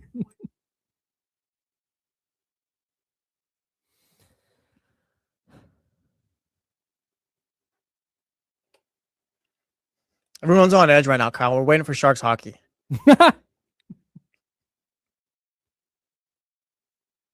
Mac and Salabrini's about to go on a tear, dude. Oh, yeah, I'm telling you. He's going to go on his Darth Vader run right now.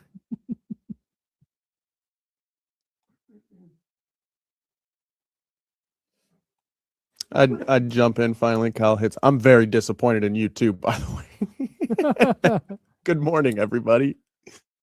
I'm assuming everyone listening is awake at this point now. Definitely wide awake. Norm, I'd say we got off to a decent start. We're helping people around the building, like record audio for spots and things like that. So it's been extended. Like Jesse can help you if you need help. I think today we're working on the high thing, I think. Oh, okay. I have two things to talk about. Culture Coder, and then remind me about the Sac State station. Okay. Those are two things I want to talk about. So with the, oh wait, we got 10 seconds. This is a lie. At least 3 people here care about hockey. And Kyle are.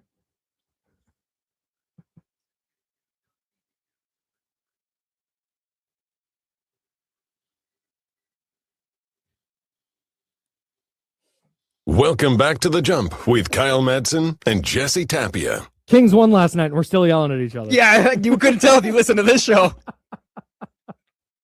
That's a good win. It was. Yeah. It was a good win. You would have thought they had 28 losses yesterday. Legitimately. Yeah. Good No, it win was for a the good one. Kings. We were happy about it. Needed it. Yes. And I asked this yesterday. Does this trigger a stretch of, I don't know, 10 games where they win 3 or 4? Mm-hmm.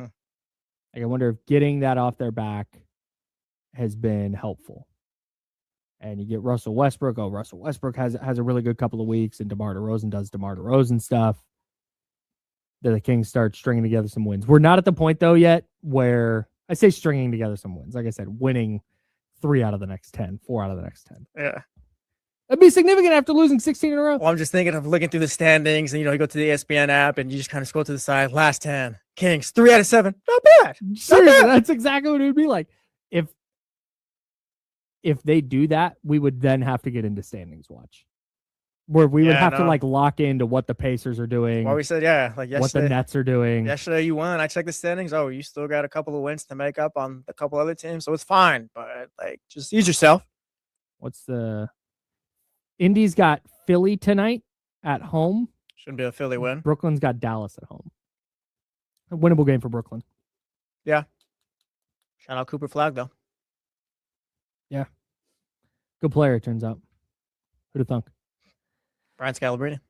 Somebody asked in the chat during the break at youtube.com/ESPN1320 and twitch.tv/ESPN1320 how your bid for Culture Coder was going. And Culture Coder, if you're unfamiliar here at the office, is like our version of Employee of the Month. Mm-hmm. We spice things up here at Odyssey. Shout out Aaron Miller. Yeah, big fan of our boss, Aaron Miller. I think today you should head down to the sales pit and just say hi to everybody. You can kind of stand over there in the middle and just be like, "Hey guys, everybody good? You need anything from me?" Everyone will say hi. They might chit chat for a little bit, and then you just bounce. I got you. That's a 4-minute endeavor, tops.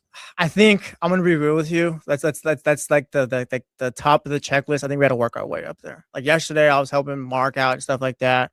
Been helping out our guy Peter. So I guess that's part of sales. Maybe I can go say what's up to Peter or something like that. Maybe that's the end right there. Okay. Because truth be told, if you guys didn't know, I'm not the most social person. Yeah, that's not because I your hate bag. people, but it just makes me nervous and things like that. Yeah, no, that's fine. Maybe you could just go out and He talk says to on the radio Sylvia. show. You can go out and talk to Sylvia real Shout quick. out Sylvia, yeah.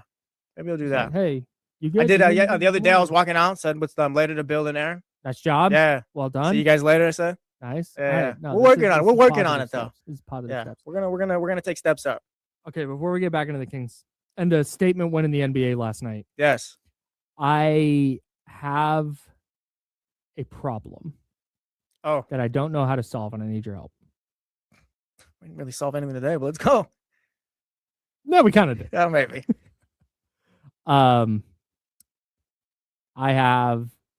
So I went to Sac State. Part of the reason I went to Sac State is because they have a student-run radio station called KSSU. Yep. And it was a big reason I went to Sac State. And I was at KSSU for 4 years. 5 years. And had a blast. Well, Mark says didn't spend more than wasn't there for just 4 years. Come on. Yeah. I met some great people and some great friends. I got some unbelievable experience broadcasting games, doing shows, interacting with different types of people I never would have met or hung out with. I loved my time at KSSU, and it is the on the list of reasons why I'm here today. KSSU is at the top. It is with a bullet, number one on that list. Their 35th anniversary is this year. And they're doing on Instagram right now like alumni shout outs. Mhm. And they're doing features of all these alumni who have been at KSSU. How have I not been contacted for this? Oh, there it is. Yeah, no, I get There it. it is. Yeah. This feels so like that's so humbling to me. Oh, it's not humbling. I mean, I'm you have running a morning show. radio station in their market, Yeah. and I can't get a. Well, How do I do this? Do I because honestly, ego here. Like that's 100%. I got If you're you. like, wow, Kyle, this is embarrassing. Your ego. Yeah, that's what it is. So no, you care about that program as well, though. This is not the first time you've talked about that radio station and just being part of it. Like you actually, you have emotional attachment to it, so it makes sense. Like why you'd want to be acknowledged is because, like, yes, you love them, and just kind of what it did for your career. Yes. Yes. Yeah, it's that. Yeah. It's definitely that. Yeah. I'm It's helping not you. I'm because helping you. yeah, thank you. Yes. Kyle wants the same side reciprocate. He's not an egomaniac. I'm not a psychopath. Yeah. That's what I got. So what do I do here? Do I just ignore it? Do I get over You it? have to. Do I start reposting all of them to try and like Nope. get their attention? Oh, Do I just like it as though I'm 20 years old and just followed somebody on social? can't, bro. You have to just leave it be. You kind of just have to use it as Do I motivation. DM them directly and be like, No, hey, you can't be thirsty. You can't be thirsty. You Do can't be like thirsty. a little comment. do I go in? Okay. Do I make something up about like, hey, we're looking for some part-timers. We're not, but like, hey, we're looking for some and go to the station and be like, hey, if anybody I'm the brand manager at ESPN 1320 here in Sacramento. I'm, a KSSU alum. What's up, guys? Yeah, and then you're like, Just try go and- hang out with Joe. And just try and make myself known. Yeah, no, Yeah. you can't. I'm sorry. It's just either they get to you or they don't. Let's just build a bridge and get over it. Yes. Oh, All right. man. Or you can leave a I was hoping comment, you you got- know? No, Joe. Ooh. No, You no. can be like, you don't. It Yeah. See, doesn't, Joe it doesn't gets have it. to be crazy. No, that's still. Don't be thirsty. You don't have to be thirsty. Don't You can be just thi- be like, you can leave a That's comment. thirsty. You Just can like be awesome exclamation point. Yeah. shout out my fellow. Kyle's never typed like this in his life. It's wow, this is neat. Like Yeah. no. Shout out my fellow alumni. Just like, wow, that's really cool that this person works in food services now. That's so cool that that's what Okay. they do. Yeah, Wow. I'm sorry. I'm sorry. You They got left out. parlayed their time at KSSU into DoorDash? nothing just like that. kidding. Like, wow, they do software engineering. Cool. Yeah, They're a I'm software sorry. engineer. What an amazing job. This is you hope you're not overlooked next year. Sorry. All right. Also, They're not while we're doing- shouting out program, shout out to the State Hornet. That was fun. They're not doing 36th anniversary shout outs. This is my one time to get in on the 35th I don't anniversary. need an anniversary shout out. Shout out to the State Hornet. That's No, it. for me. Oh, though. for you? Yeah. I don't need a shout out from the State Hornet. by right, the way. It's because you're fine. not a psychopath. Yeah. What if you're the Thank you. grand Thank you. finale? I mean, that. you don't have as an emotional of attachment as I do. Yes. Yeah, Well, no, I that's it. do. Like I said, like it helped benefited me, but also, I'm not an egomaniac like Kyle. I was just being a good friend earlier. No, shout out to KSSU, man. It's really cool Yeah. that station's been kicking for 35 years. KSSU. Love them very much. Shout out to Kyle Madson. Who's that? It's all right. Somebody's like, "Yo, I was listening to the radio." We'll get me culture coded. After we get me culture coded, we'll get you a shout out from KSSU. Hey, now I don't want one. No, you already talked about No, it. I don't don't know want. about That'd that. be so I do embarrassing. not now. believe Hey, that. Chatty That'd be House, so Chatty embarrassing House, now. Radio Crew, text line, Mojos. All right, yeah, let her. Hey, Kyle. Yeah, Kyle's kind of. Kyle really wants this, huh? We all kind of see it now. Oh man, that's Jesse. I'm Kyle. This is the jump. Shout out to college. And programs. I loved college. So Sacramento much. State was a Salute to great Sac State. time. Stingers up, baby. Yes. 916-909-1320, 916-909-1320. You can call that line. You can also text that number. We've got the text line up right in front of us. Our guy Mitch in New Jersey wants to weigh in on the Keegan Murray stuff. What's going on, Mitch? How you doing, Kyle? What's poppin', Jesse? Kyle, maybe you can have a little internship that'll get in touch with you now at the radio station. Now you can have your own secretary, kind of like Kyle America, Crane America. You know where I'm going with this conversation? Nope. All right. What do you want to talk about the Kings, Mitch? Okay. All right. I stand corrected, Jesse. I'm always wrong. Do the opposite. I got to remember the opposite. You're good, Mitch. Let's talk You're Kings doing now. great. Yeah, you're good, Mitch. We love you. Sabonis. Let's trade him for a number one pick. The only way I want to give up Keegan if we get a lottery pick, because we have to save face. We keep the wrong guys. We trade the wrong guys. Yeah, got to do the opposite. We should have kept, you know who. I don't want to rehash old history. I don't know what they were doing winning last night, but we can't miss in this draft. Thanks for taking my call. Enjoy. Thanks for calling the show, Thanks, Mitch. I think he said he'd rather trade Sabonis into the for the Yeah, first pick? yeah. It was into the first Sabonis round? instead of Murray for the same hypothetical.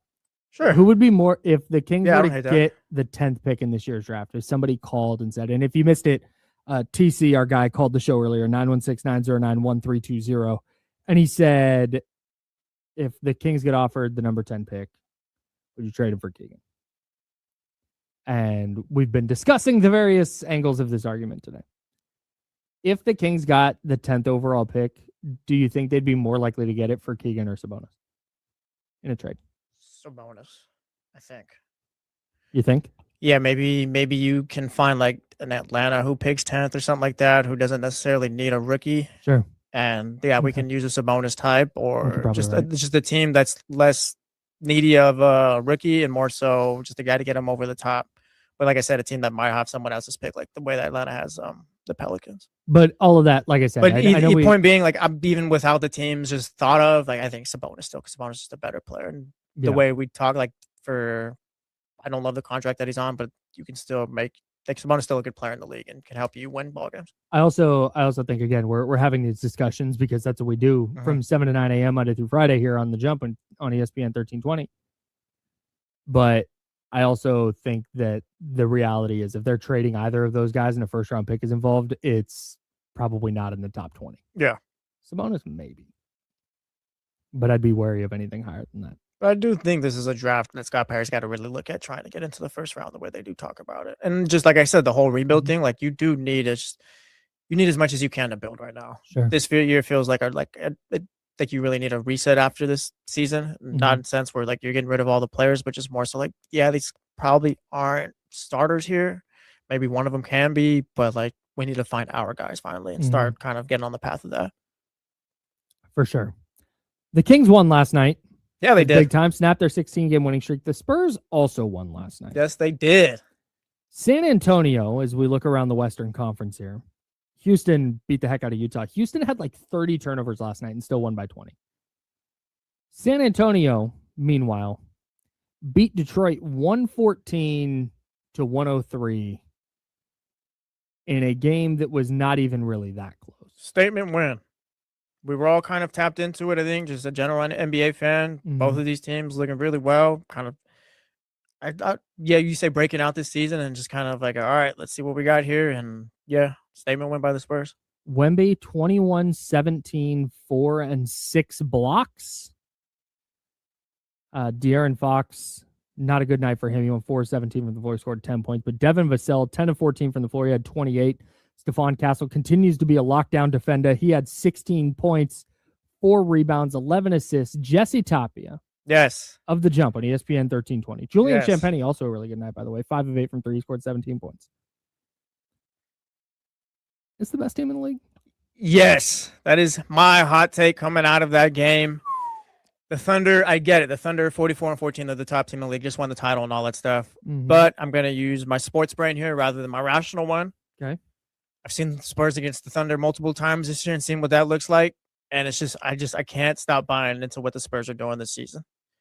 I think just all the ball handlers that the Spurs have on that team is an issue for the Thunder. And it's just like the record might not be there, but just to me, that screams best team in the league right now, especially with the way they played against the Pistons yesterday too. I'm not even like, even if it was closer and they still win, I'm probably coming out with the same take. And who knows what we're saying about the Pistons if they come out of that game with a win. But I'm just fully bought in on what the Spurs are doing right now. It feels like they're a team that might be locking in and playing their best basketball down the stretch. And you kind of mentioned something yesterday, I think it was, about them kind of just skipping the line and not having to go through what other teams of the past have gone through as far as like kind of getting to that contender status. And yeah, for me, I'm pushing them across the line. Because yes, they haven't gone through the playoff hurts or anything like that, but it's just Wemby's different. De'Aaron Fox is great. And all the young players on that team are just producing right now. Harrison Barnes been there before. Yeah, Harrison Barnes has been there before. The Spurs have won 9 in a row. Their lowest margin of victory in that 9-game stretch. And here's who they've played in that stretch. Orlando, Oklahoma City, 2 against Dallas, LA, Golden State, Phoenix, Sacramento, Detroit. So some real playoff teams, play-in teams, and then, some not good teams. Their lowest margin of victory in that stretch is 9. That's sounds like the best team in the league. Margin of victory. This is I'm not even sure if we're seeing the best of Wemby yet either. And maybe I don't think we are. Yeah, that's the thing. Like maybe like the Spurs haven't nuts. Exactly. Like the Spurs haven't really needed that yet. But there's still another level of Wemby, I think, that we just haven't seen yet. You think like within okay. Back up then. Yeah. I thought you meant like in his career arc. Well, that also, like, yeah, but also, like, I think he's got a level to go this year. I think he can hit another level. I feel like it's been all because I don't know how to say this because he's been just one of the best this season as well. But it feels like it's kind of within the system and it just works for the Spurs. But I do think there's another level if needed Wemby could hit. He's 24. I don't want to say he's coasting or anything like that, but like he's doing more than enough. But it's just there's still more of Wemby I think we have yet to see. The fact that he's shooting more than 50% from the floor this year is wild. The fact that he's gone from 8.8 3-point attempts to a career low 5, but in service of being a more efficient, effective offensive player. I don't know. What is a leveled up? He's 24, 11, and 3 and 3 blocks right now. What does a leveled up Wemby stat line look like in the playoffs this year to you? leveled up would be like I'm thinking like 30-12 and like a couple blocks and things like that, where he's just you can't stop him offensively and he's still that guy defensively. He's just it's everything that people talked about Victor.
It was nothing. Yeah. It was nothing. Any day. See, you and your boy. Go on in. Oh, Go on man, in. Bring your boy.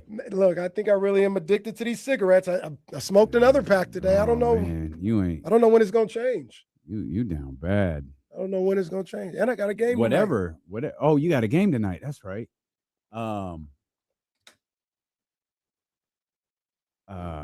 Yeah, whatever this is, it is beating people's asses. This is like a. That's what Miller down too. Yeah, man, it's tough. Couldn't be me. Jesse in there in his little box, like I'm good. By the way, shout out Andy Hawk for this communion wine that we're drinking. That's right. Just took the bread today. That's right. Baker family wines, just for the record. John look a little younger in New York. Good for John. He really does. Baltimore was aging him a little bit. Kyle Shanahan gonna look like that's what complete control looks like right there. Gonna look like a baby when he goes somewhere else out of San Francisco. Oh, what's good, man? What's good? What's good? Zabo, what's happening? Scooter, what's good? Oh, nah, I feel better. I'm good. I'm good, Scooter. Cough a little bit, but nah, I'm overall, I'm good. I'm fine. Felt a little. Yeah, you've been down way longer than me. Felt a little weak today, but I got a good breakfast and it'll get me through the day. What's up, Drew Down? Drew Down, is your IG account gone? Uh-oh. Drew Down, did you shut that down?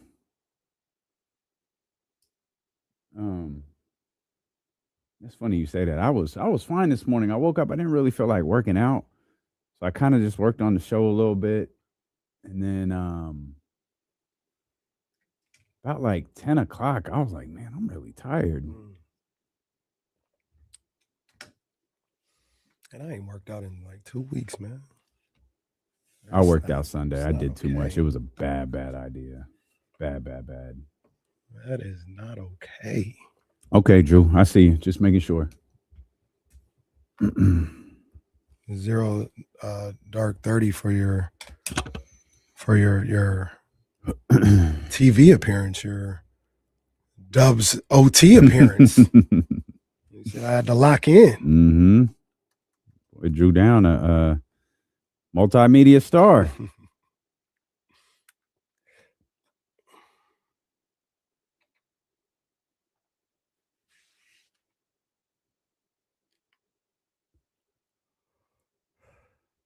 Dope. Mel Kiper. I remember last year, I've never seen Mel Kiper that worked up when Shador wasn't drafted. Yeah.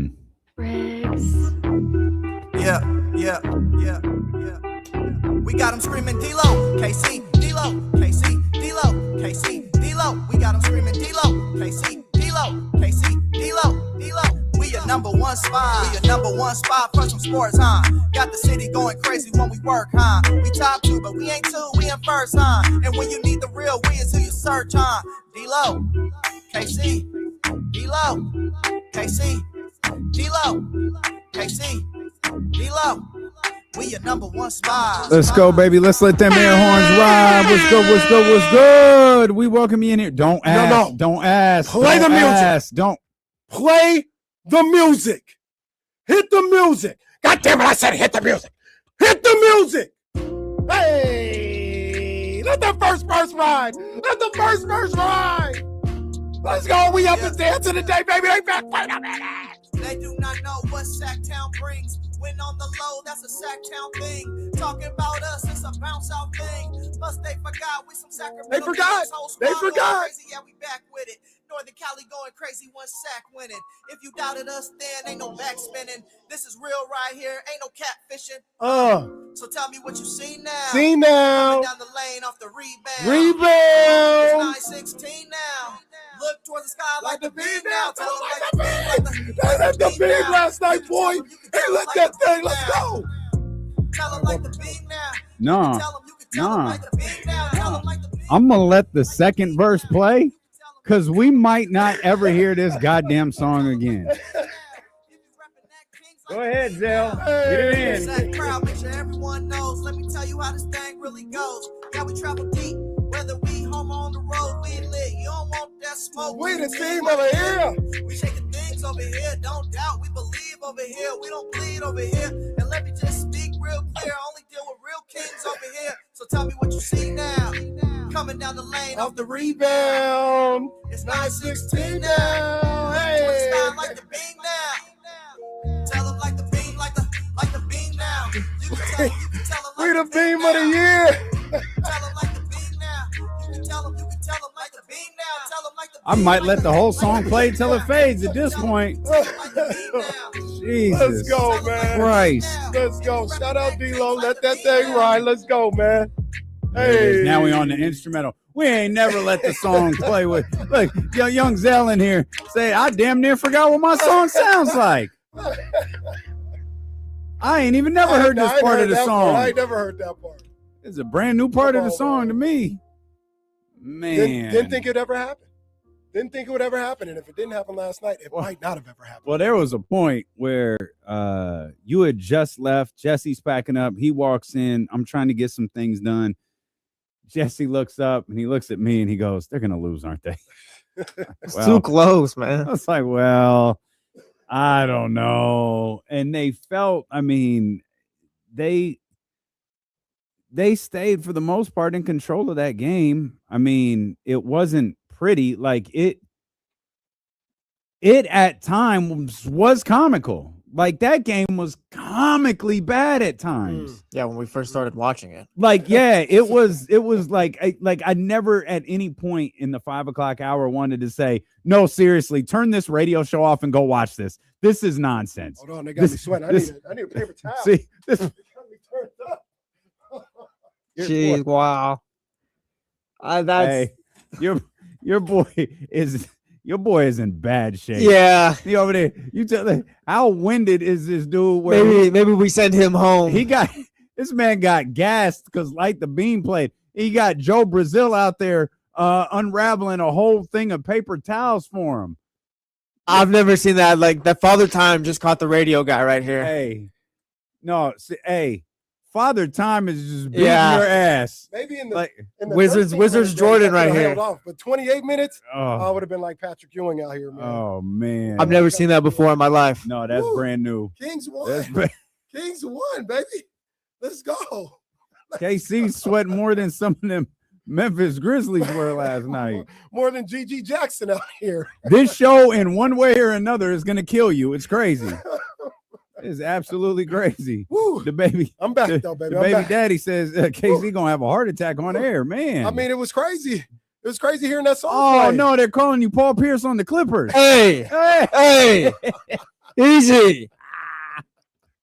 Too far. Too far, man. Come on, man. When did he get get dropped? Oh, that was with the Celtics still. Wasn't it like Jameer Nelson dropped him? Do you want to do this right now? No, I didn't. I couldn't remember, but it was with Don't turn me into goat. villain. Don't turn me into Yeah. villain. Don't turn me into the villain. Bro, I cannot Just believe saying. how bad you are sweating. It's hot in here. And Do you want to go out? Do you want to take? Why don't you go for Oh, a he's walk? sweating, No, sweating. I'm not missing this moment. Do you want to turn the thermostat down? Well, that would Put it down to 60 or something. I'll be fine. Make it as cold as you I'll walk need in there. to. I'll swing the door back and forth so he gets a little wind breeze going in. No, we're all gonna catch. Yeah. We're all gonna catch the flu because KC's dropping the thermostat down to 60. Hey, he's saying Patrick Ewing in the fourth quarter. This is Patrick Ewing in warmups at the national anthem line. You're Kenny Thomas under them NBC Sports California lights. Hey, no, those were all time. Don't. Yeah, I mean, hey, that's a good point by Johnny G. Don't sweat in that crew neck. Don't do that. Hey, It's going to end up going to the cleaners. I was gonna say you better go get one of them promo shirts from the kids. Woo. Hey, Woo. can I tell you something? Light the Beam is 2 minutes and 13 seconds. I was turned up. I hadn't heard it. 48 minutes Boy. for Kenny. I hadn't heard it. I don't know how long. Kenny just played a full game right now. Are you okay, dude? You're still swinging the towel. It's hot. This might really be it. This might really be it. Like, he's not cooling down, Hey, guys. someone call Jazz. Yeah. Someone tell her to get the affairs in order. I'm gonna have to go door to door in this building. You guys got ice? Joe got some Hey. in the cooler. Joe, hey, head to the liquor store. We Yo, need a bag of ice. Hey, go stick your head in that cooler of beer that Joe Brazil got I here just- for Andy Hawk. I just went out there and they were like, "Oh, we saw you dancing. Did you spill something?" I said, "No, I'm just sweating." They're like, "Oh, yeah, it's hot. It's hot though." We'll grab a bag of Woo. peas from the freezer for you. Woo. Oh yeah, he gonna be sitting up here with frozen vegetables on his head. Someone get this man some water. I got water. Man. I got water right here. Kings win and Kenny just melted. Kings win and Kenny melts. Damn. Mm. Dearly beloved, Oh, we yeah. are gathered here today. What Woo. happened to Kenny? Well, Kings Kings beat won. the Grizzlies and it killed him. beat the what's the name of their team? The Oh God, Memphis. It's something music, right? yeah, It's I thought it was like something- the 66ers or No, that's the Hustle? the hustle. It is. Yeah. the Oh, hustle. that's It is it. the hustle. That was the movie Which I was that's in. a nod to Terrence Howard, Yeah, right? yeah. Well, actually, it's a nod to me. That's the movie I was in. Hustle and Flow. No, the hustle. Oh, the movie that we watched together on this. Yep. Yeah, the movie I starred in. Doing the the early 2000s black man stance with the with your fist in your hand like that. That's like when you don't know what to do with your hands back then. That's what you did. Like you put your fist in your hand like this. You missed it when what was what's my girl's name that was here, the comedian, and you weren't here that day. Oh, Kim Whitley. Yeah. She was Legend. here, and I was telling her, I was like running down the accolades. I was like, I got some things that you may not know that I know. Mhm. And I said one about something. And then I was like, and then you may not remember, we starred in a movie together. And she's like, what movie did we star in? I was like, so you telling me you don't know? She's like, so she was like perplexed. Mhm. I was like, The Hustle. We starred in The Got Hustle. real free with the word starred. I said, no, I was just extra. She's like, oh yeah. I Oh, remember you was the dude who was standing with the black man stance. Yeah, I remember you. Woo wee. That's great. Kings beat the Hustle last night, and the streak is over. It happened. You look like Big Mama in church right now. I feel like we really can't start the show until he's done, like fanning. I'm almost there. I don't. All know right, how class. I'm We're gonna almost have there, class bro. outside today. I want to realize Under the tree. we're 18 minutes from break right Yeah. now. That's why I had to go get it. I was like, bro, if this was the 13-minute days, I'd be like, let me ride it out. Oh, what did these kids do? Sarah out here with a mop. See, you ask kids to pour wine, and they poured that stuff all over the goddamn meeting area. And now Sarah out there with a mop. Yeah, they're just sweeping the confetti. Yeah. She's sweeping. Oh, Yeah. okay, that's fair then. That's not fair. easy either, by the way, the confetti. Grab To one make of it them. pop. No, to clean it. Oh, up. to clean it up. We did it. That's the killer. I don't remember what we It did it was for, like- but it was. It's almost a going home party. Oh, is that what it was? Yeah, I don't know if that's what it was called, but that's what it was. Was it? Yeah, Oh, it was the farewell party. I have to ask one of these promotions people to walk Kenny to Kaiser right now. Hey, Sarah, can you? Yeah, drop the boom. Kenny's about to pass out. The If I- Kings win and I pass out. Can you drive Kenny to seriously. Kaiser while he lays No, down we're in the gonna- back of the Hey, car? we're gonna flag Yeah. down the whole promo team. Like, hey, come here, Addie, Sarah, everybody, come here. Who knows CPR? Can y'all just take Kenny across the street, take him to the emergency room, and get him checked out? Man. Whatever sickness was going didn't take me out, but the Kings winning. But the Kings win. That's did. the one that did it. This man had an ear infection and got steroids that brought him back to life in less than 12 hours. For the radio, But one Kings win has this man near death. yeah, for the radio crew, he's still fanning. Like he's still trying to cool down. Oh, I'm telling you, better still This out, is- man. This Young is- Zell play. Look, and the other thing is, I didn't think he was going to play it. We didn't talk about that at all. See, this I didn't is think he was going to play Young Zell. well. There wasn't one. I wasn't two, but there was also a realization like we might never play this song again. I didn't think Kenny was gonna get heat exhaustion from This it. this might be yeah. So there's a like, Oh no, sorry. Relax. Sorry. Heat exhaustion. hey, if you ever wonder whether me and Kenny get along or not, if I wanted to kill him, I could just play the song again. Yeah, honestly. Like honestly, if I wanted to take Kenny out right now and the police, we can't blame D'Lo, he didn't do anything. I could just press this button right here, and this man would be cooked. You can kill Kenny by playing Light the Beam or putting cilantro on a Chipotle bowl. Well, that'll definitely. Well, here's the funny thing about that. It doesn't happen anymore. I don't know what happened. I think it's because you eat it alone. Maybe it only happens when the family's around. You know what? Another thing, this is a side note. The last two history times- of us, I had 4 grapes last night. My tongue started itching. This is sad. That's the funniest one, I think, is that like the fruit making you you having some weird allergy And they to were fruit. so good too. The grapes were good. That's why I had 4 or 5 of them. yeah, that's the thing. Kenny said like, yeah, I'll try a strawberry. Don't matter. I can't feel my face. Then it happened. So, but that didn't kill me. The Kings did. He's still fanning himself. We're 12 and a half minutes into the show, folks. This man caught the spirit for 2 minutes and 13 The Holy seconds Ghost. and has not recovered.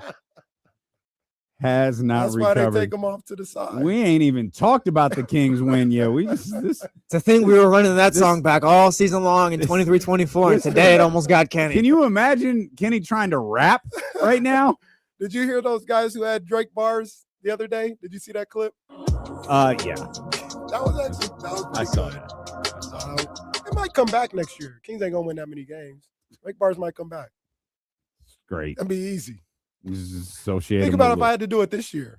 13 times? That's Easy. easy. That's not even an album. I'm gonna have to get you to run sprints to get Drake bars back. Yeah, man. We I'm not in shape. I'm not in James shape. Yeah. Kenny had a I'm not in King's win shape. I didn't realize Kenny would be so out of practice from us hitting this button. This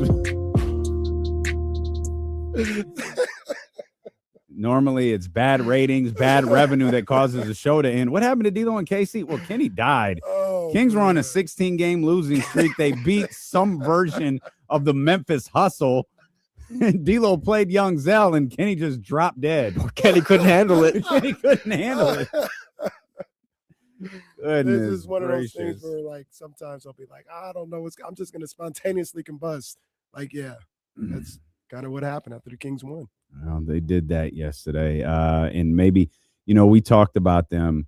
I don't know that I can do this. I'm going to be straight up with you. No, it's hilarious. Because It's I'm hilarious. trying to like transition into doing a professional radio show, and out of the corner of my eye, because I'm not looking at him, because I can see I'm him. almost there.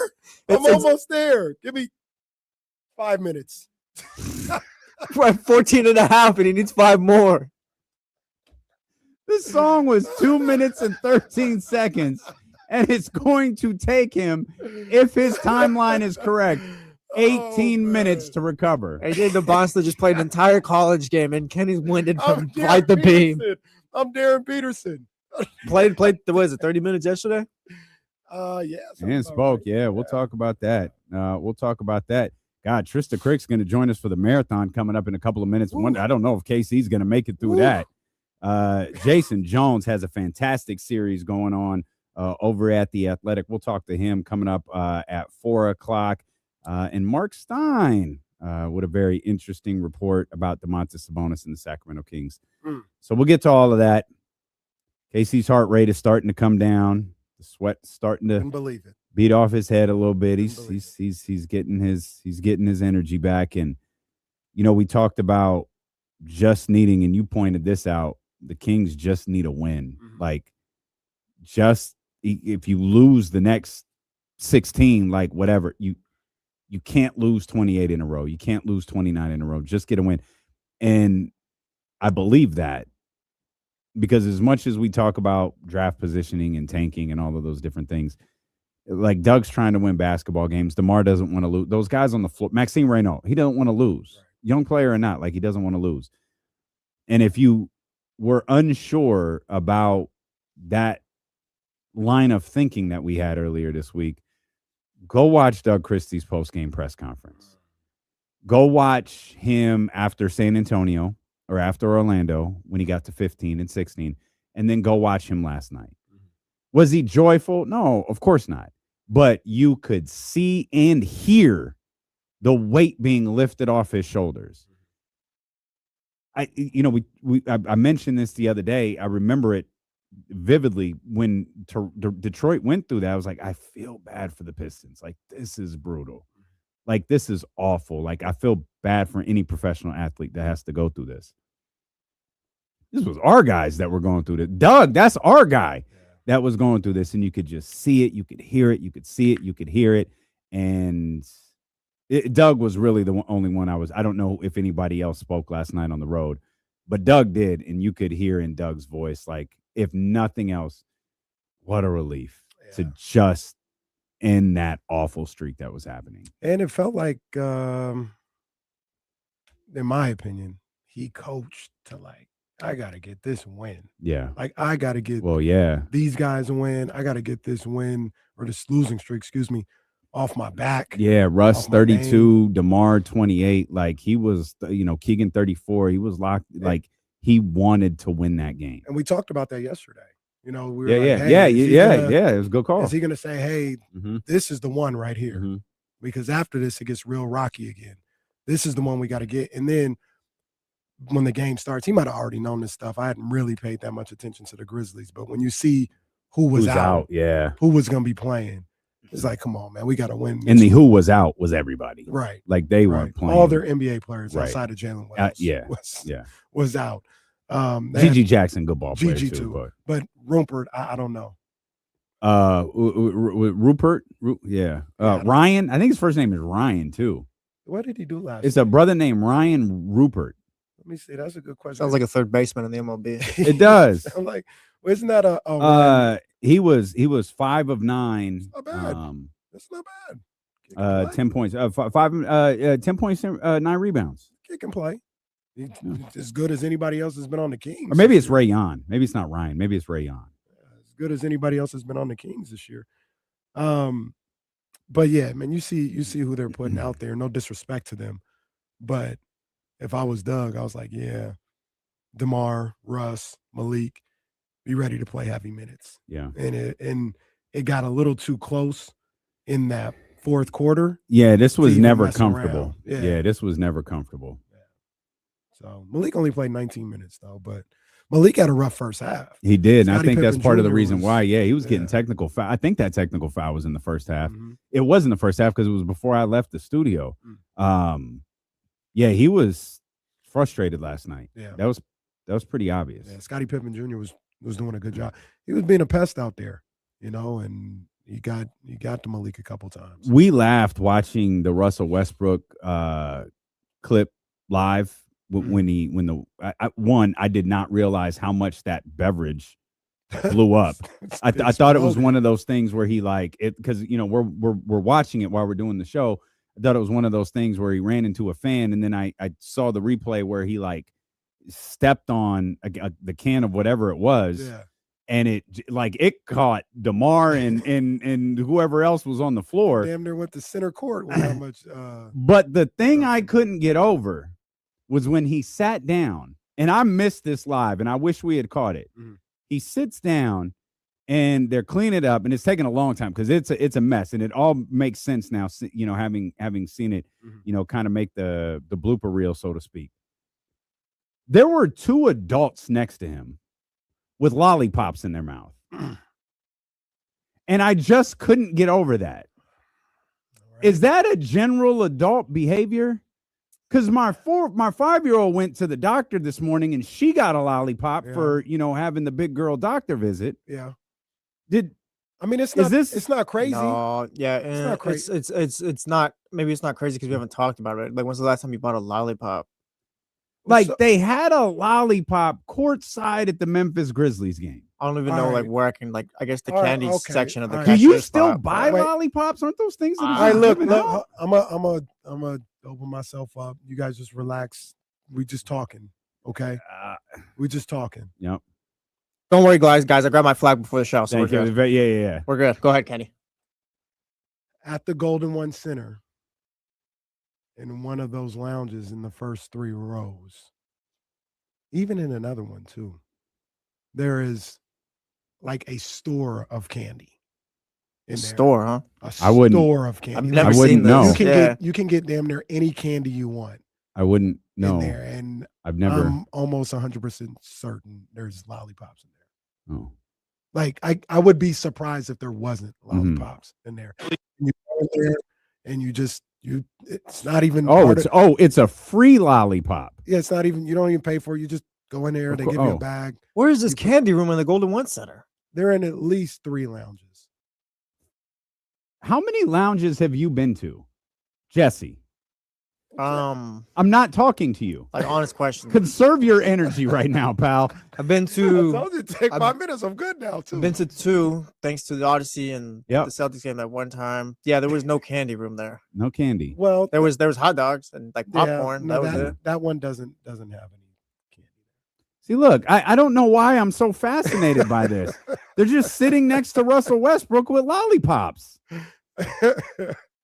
I don't know why that's just chilling. Wait, they were in Memphis too, so they got a candy room in Memphis? I'm sure they got a. Here's your towel, Russ. Hold on, let me get my lollipop out. Russ had wine all over his shorts. Yeah, that looked like one of those like I'm assuming. I mean, they're sitting. I'm assuming that's like a one of those what are they called? White Claws. One of those seltzer. You know those seltzer alcoholic. Like, look at it. That's what that looks like to me. Man, that's Stone Cold. Goodness gracious, that's hella Stone Cold. See, this is the cropped version. You can't see DeMar. DeMar gets taken out with whatever that substance is. Oh man, and that's nobody's fault. They did have it tucked away. It's just Russ making a play. It wasn't the girl with the lollipop's fault. I just noticed her too when you brought her up. Yeah, the girl and her man right next to him. They got lollipops. I mean, there's a gang of candy. It is a candy store in those lounges. Well, most of us don't know that. Yeah, I've never even seen that before. I didn't even know this existed. Never. And he's like, yeah, there's 3 of them. No. No clue. Great. Surprisingly, the one that you guys normally go to, they don't have. Never. Candy. I wouldn't say normal. I haven't even. I've been going to Sacramento Kings games, covering the Sacramento Kings. It's 16 now, so for 10 years, and I haven't been in 3 lounges in 10 years. Well, I don't know. We're gonna check the Carfax on that. We're gonna check the Carfax. I think you have been. Okay, Jesse, I think you've been there too. But honestly, it's all right. I'm gonna talk to one of the ushers next time I go. Hey, point me in the direction of the candy room, please. What are the lounges? Hey, where can I get it? Where can I get a nice cherry lollipop? Yeah, point me that way. Just right there. Kenny said there's 3 of them down here. No, I know Kenny. I'm serious. No, I do. No, officer. I know Kenny. No, Kenny Caraway. Hey, officer. All right, man. Great. Great. Now I'm getting thrown out of the Golden One Center for trying to get a lollipop. I'm all the way cooled down now. Okay, good. Good to go. Kings We won. barely even made it through the segment. We ain't even talk. We ain't even really talk about the Kings. Can you imagine if I didn't go get the paper towel? See, that's why I had to. You very well might be dead. Hey, Mondo, is this a shoot? He said there's free lollipops at Trader Joe's. Where is Trader Joe's where I live at? I don't even know. That's the thing about Trader Joe's. They're just out. Man, They're out there, but if there's Yeah. one by you, woo, boy, life is good. Shout out Whole to that Foods is bucket of almost mini ready to go. Mini by the- chocolate chip cookies. by the crib. Okay, there you go. Yeah. First There you Whole go. Foods in Oak Grove. Okay. Is that next to the Yeah, Sam's there's- Club and Costco? It's down the street from Costco. Sam's Club is actually technically in Sacramento. Well, everything in your area is all brand new. Yeah. Yeah, for the most part. Yeah. Barnes and Nobles is going up in that same place too. I'm excited about That's that. that's really interesting. Yeah, I'm glad they're excited. still building Yeah, bookstores. Me too. That's good. I bought a book online. I'm glad I found it. Like it's a used book because like a new one was like a new hardcover was like $35. But I found a used one for it was like $9, and I was able to buy it through Amazon. And I That's just good remember stuff. thinking, like, I wish they had like a bookstore around here I could go Yeah. to. And I actually think there is one. I just have no idea where it's I at. think there's one. I don't know what street that is, but you know where Lucille's is? Mm-hmm. I think there's a Barnes and Noble in there. I could be Really? wrong. Yeah, that's minutes from me, so that's Yeah, a good I could look be if there wrong. is. Shout out Lucille's too. That's a Seals is amazing. nice little spot right there. Seals might be the move for the weekend. Yeah, Seals might be the Mm. move for the weekend. Trysta Krick is the move for the bottom of the hour. We got the marathon on the way. 60 minutes of commercial-free sports talk ahead. We'll talk a lot of NBA with her. The WNBA has set a March 10th deadline for the new collective bargaining agreement to be reached. We'll get back to the Sacramento Kings. We'll talk a little bit about the game last night, and we'll talk a little bit about a Mark Stein report about Domantas Sabonis that fits something we were talking about here on D-Lo and KC. That's all ahead. We're just getting started. We're thrilled you're with us. We're thrilled Kenny's alive. D-Lo and KC on Sacramento Sports Leader ESPN 1320. Jay Robinson. That's where I saw it. It's by the Galleria. That's right. Oh, okay. I knew I saw one out.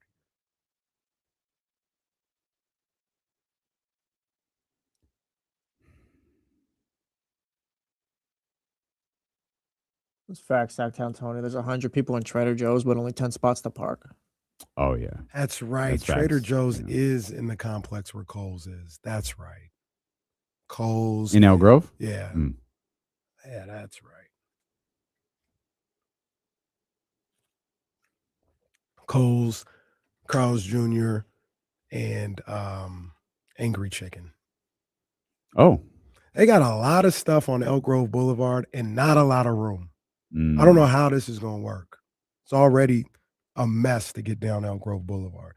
Elk Grove Boulevard at 4 o'clock is as miserable as the 65. That's big words, buddy. That's It big is. words, buddy. It's tough from like 3 o'clock to 9. And now they're just going to add stuff, putting Yard House over there, everything. Like it's, I don't know how this is going to work. I'm going to find out. I'm going to be over there. I feel like I gave Yard House a good solid try. I'm feeling it. I'm feeling it. Your house is It's cool. not, it's cool. It's okay. It's fine. Yeah, good. You go eat Maybe there. I just didn't Yeah. have the right food. Yeah, that's all. You go eat there, have a nice time out of the house. That's all it is. That's all it is. It's not fine dining like Chili's or anything, but Is that a no-no, Brian? Did I go Southern California there? Are you not supposed to say the 65? Oh, I didn't know that. Is that a thing? That's usually, I mean, that is a Southern Cal, the 5, the 110, the 101. We just say I'm on 5, I'm on 99. Oh, okay. I'm on 80. I see. I don't think I've ever noticed that before. Yeah, they put the in front of all the phrases. Did you get that note about TK's videos? Okay. Yeah. That's all. Okay. Thank you.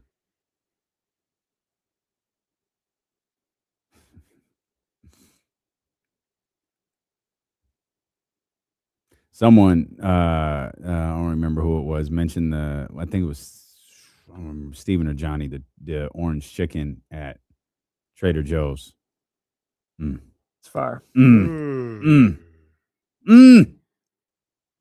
gonna have to put that on the list. They just made the list. No, what I won't.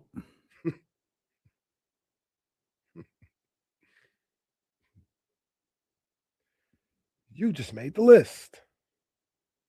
I thought about watching Raw last night. I didn't, but I thought about it. That's an It's out of improvement. sight, out of mind for me. I went to it when I saw what they did with AJ because I wanted to see it in its entirety. They gave him like a farewell. So AJ retired. They did the farewell, and then the Undertaker comes out. And from what I read this morning, this wasn't. No one ran this by AJ. It was a surprise. Taker comes out and tells him he's going to be inducted into the Hall of Fame. Wow. So I thought the overall thing was cool. I always kind of liked AJ. I thought it was dope. I thought it was cool that he took his time coming to WWE. I was going to and ask he you, didn't. do you think he missed his window to be like the biggest star he could have been? I don't, because the only reason I say no is because I feel like if he had come too early, if he had come to the WWE too early, they wouldn't have. Yeah, I think he got his value high enough to where it was like, you'll never know.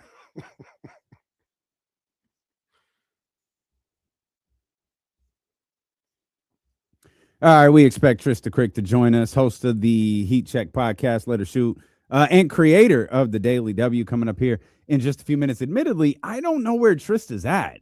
That's a good game to play. She might be. I think she's in Portland. She's gonna be in Portland last week. I think. Oh, she's did in- she? I think she did. I think she's in. Was she in LA last week? She was in LA last week, but I remember she was staying in LA for a while. But for some reason, now I feel like maybe she did say something like, "I'll see you guys next week from Portland" or something like that. And we said goodbye and realized we didn't get to talk to her about Dame Lillard winning the 3-point contest. I'm gonna go with Portland, which I thought was one of the coolest things of All-Star Weekend. Like, I thought that was pretty dope. I thought the 3-point contest, we never really dove into. I thought the 3-point contest was great. I really enjoyed that. I thought when Con Knipple was knocking down his shots, when Book went crazy, like this is like the basketball geek in me. I was watching Devin Booker shoot, and I was sitting there watching with Reese. I said, "Oh my gosh, his form is beautiful. It is beautiful. His form, all the motion, everything." And they had that camera angle where you're like right behind the player, and you can really see it, as opposed to like in a game how you're on the side view. All over, yeah. And he just, the arc, everything was perfect. It was just dropping in. I was like, this is amazing. This is amazing to watch. He was perfect up until that last rack. Yeah, Like, you kind of thought he was gonna win it, and then just miss. That was crazy. But yeah, the 3-point contest was. I feel like if it wasn't at 2:00 and there was people in the arena, like it kind of would have. The All-Star game might have did that on Sunday, but like the 3-point contest was good enough. It was like, all right, let me tap back in next year. Like it wasn't just like, oh yeah, the 3-point contest. It was exciting. And to your point, the Dame component of it was really dope. Like that was cool to see him out there, and then to win it was dope. Never thought I'd see the day where the dunk contest falls behind the shooting stars, whatever they call that. No, it didn't. Dunk contest was good. No. I changed the channel. I was like, oh, shout out Team Knicks. That was great. All right, let me go do something else now. I like the shooting stars too, but I thought the dunk contest was better than people gave it credit for. I thought it was pretty. Outside of Jackson Hayes's running one-hand dunk, reel. that I said, wait, did he just do a one-handed dunk? That was actually comedic. Carter Bryant did some really good stuff. Carter Bryant, I don't want to say he got me out of my seat, but I leaned forward. Oh, okay. I leaned forward. Carter Bryant was doing some good stuff. I thought it was okay. I didn't think it was very good. I felt, who I felt bad for, though? I feel bad for Ty. Because you've got Jason Tatum running a reality series about returning. You got Dame Lillard out here winning the 3-point contest. Now poor Ty got shingles. Yeah. Like, this guy, he was like ruled out for the year. Like, hey, guys, I'm going to get better. I'm going to be great. Now, he's with his team trying to do the right thing. Yeah. Cheer him on. Carlisle's like, hey, he's got shingles, man. It's really painful. He'll be fine. He's just going to be away from us. And it's like those three guys, for better or worse, because of that awful post, they're linked together. And poor Ty's the only one who's like, yeah, Nothing really worked out for me this year. Got my team. Back to I'm now, now- she's got shingles. Yes. That's terrible. Poor Ty. Poor Ty. Let's bring in the homie Trysta Krick. And she is, in fact, live from Portland. Live from the home studios out in Portland. From the out in PDX. Pacific Northwest. What's up, y'all? What's up, Good, man. TK? What's going on with you? I was making a video about how insane people are. Oh. They're talking about the Dallas Wings, and I'm telling you, it's like a three-way civil war on who the Wings should be drafting at number 1 overall. I'm telling you, the comments section is crazy right now. So I had to make a video. I was trying to edit it. Time slipped away. It's okay. You got a business to run. You got the Heat Check Pod, you got the Let Her Shoot Pod, and you're running the Daily W, man. That's big time. What's the 3 players? Awa fam. A lot of people think she's got the highest upside. She's 6'6", one of the youngest players to be a pro overseas, Spanish team, under 20 MVP. Like, she's a real beast. Like, she could end up becoming transformational.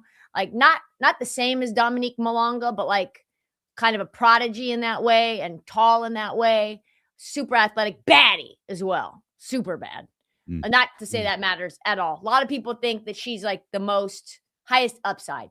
Then you've got the Wings who need a ton of help at the center position. They had to go get Lee Giroux. They ended up trading Nalissa Smith. That didn't really work out well. Had one of the worst interior defenses in all of the league. Couldn't rebound for ish. Maisha Hines-Allen was averaging like 6 rebounds per game, and she was the leading rebounder for the team. Paige led in every single category other than that, including blocks. So you need a center. So a lot of people think Lauren Betts is the obvious choice at 6'5", and I'm telling you, people are ready to die for that.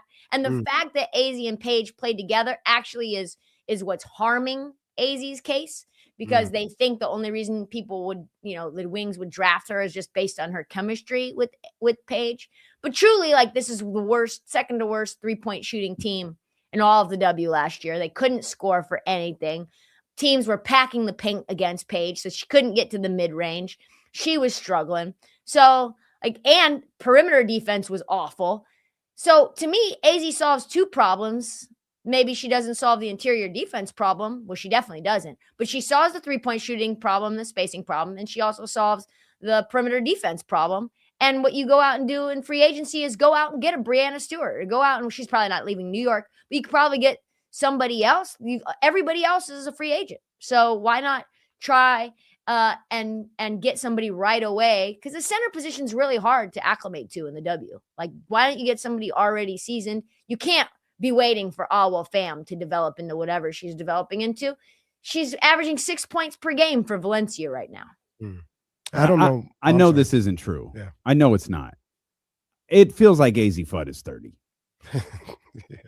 Yeah. Maybe it's because I've known her name so long. Maybe it's because she's been in college for like 6 years. Yeah. But I swear to God, she's 30 years old. It feels that way. She's a beast. She's an absolute. Her defense to me is so underrated that nobody really even talks about it, because she's such a good movement shooter, such a good spot up shooter, and like can pass a lot more than people think. So I think she can play, like, she can be on or off the ball. Paige obviously is going to have the ball in her hands a lot as well. There's also some people that say that Paige is better suited off ball and they need a more traditional point guard like an Olivia Miles. That's far less down the rankings in terms of what people are saying. But people are really mad about whatever player they think that you're overlooking. And it's like, it's a war in the comment section. So I had to come with some facts. I'm not committed to any of the players. I love AZ Fudd. I love her game, but I think I'd go Lauren Betts.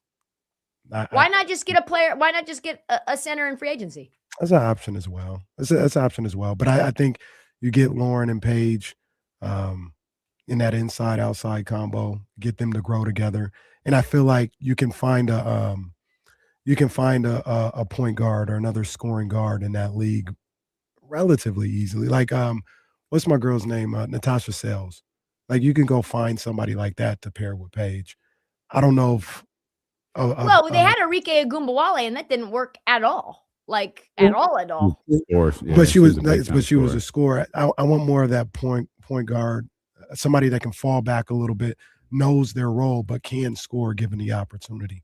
So Paige can do her thing, and then I'd probably want Lauren, taking care of the inside. But that's just me. I mean, you know that one a little bit better than I would. What do you think, D'Lo? I like AZ. AZ is the It's one. really hard to get a two-way wing like that. Yeah. Also, she's fully developed. Yeah. I mean, seriously, she's not ready to go. 20-year. Like, she's ready to play. Like, she's been ready to play WNBA basketball. She's been ready to be a professional basketball player for probably 2 years. Yeah. Like, she can go. She can go right now. But the problem is this is Dallas. And Dallas, like, you want that. You need that. But it's a lot like the Sacramento Kings. Like, you want that player to build around, but you have a lot of building that you have to do there if you're Dallas. And as you with mentioned, the facilities as well. Like someone said, I hope AZ likes what is it? Likes Chex Mix or what is it? Tex-Mex, because that's all we have to offer her right now. We don't even have a practice facility. Man, it's tough. That reminds me, Trysta, are you coming out here for the regionals? I was looking at this region. You guys got done so dirty. I was looking at the ESPN regions. All the good teams that I want to see are in Fort Worth. Well, all the good teams are on the East outside of UCLA. Yeah. I mean, LSU's there, Ohio State. But, I mean, you're talking about there's going to be teams like Louisville, I think, that will be in Sacramento. You're going to get some teams that are east of the Mississippi that are in Sacramento just by the way that it goes down. But there's a lot of good teams that are in Fort Worth that I had to see. I don't mean to sound like I hope Louisville's here. I will show up just to boo Jeff Walls. Like, I will show up just to boo his ass out of the Golden One Center. I don't mean to be like this because I want the health to be first, but we really got a raw deal when Juju tore her ACL. Oh, because sure. they were going to be here, For and they sure. still might, but Juju's not playing. Yeah. Jazz is nice though. Yeah. There's a nice complimentary piece there. Speaking of Trysta Krick, Heat Check Podcast, Let Her Shoot Podcast, the WNBA set a March 10th deadline for a new collective bargaining agreement to be reached before the season becomes effective. Now, a lot of people thought, I don't want to say a lot of people, there was discourse where, we're kind of entering that time, the end of February, the beginning of March, where something has to be done before the season gets affected. There are a lot of people who think that's all talk. As long as you get it done by the start of free agency, which I believe, and you can correct me if I'm wrong, is April 1st. As long as you get it done by then, you can navigate just about anything. Is this posturing, or are we really starting to take the first steps to eliminating parts of the WNBA season? I think those who are running the WNBA PA think that there's going to be missing games. I think those who run the NBA and the WNBA feel like there's a good chance that we're going to get a work stoppage. I just don't see.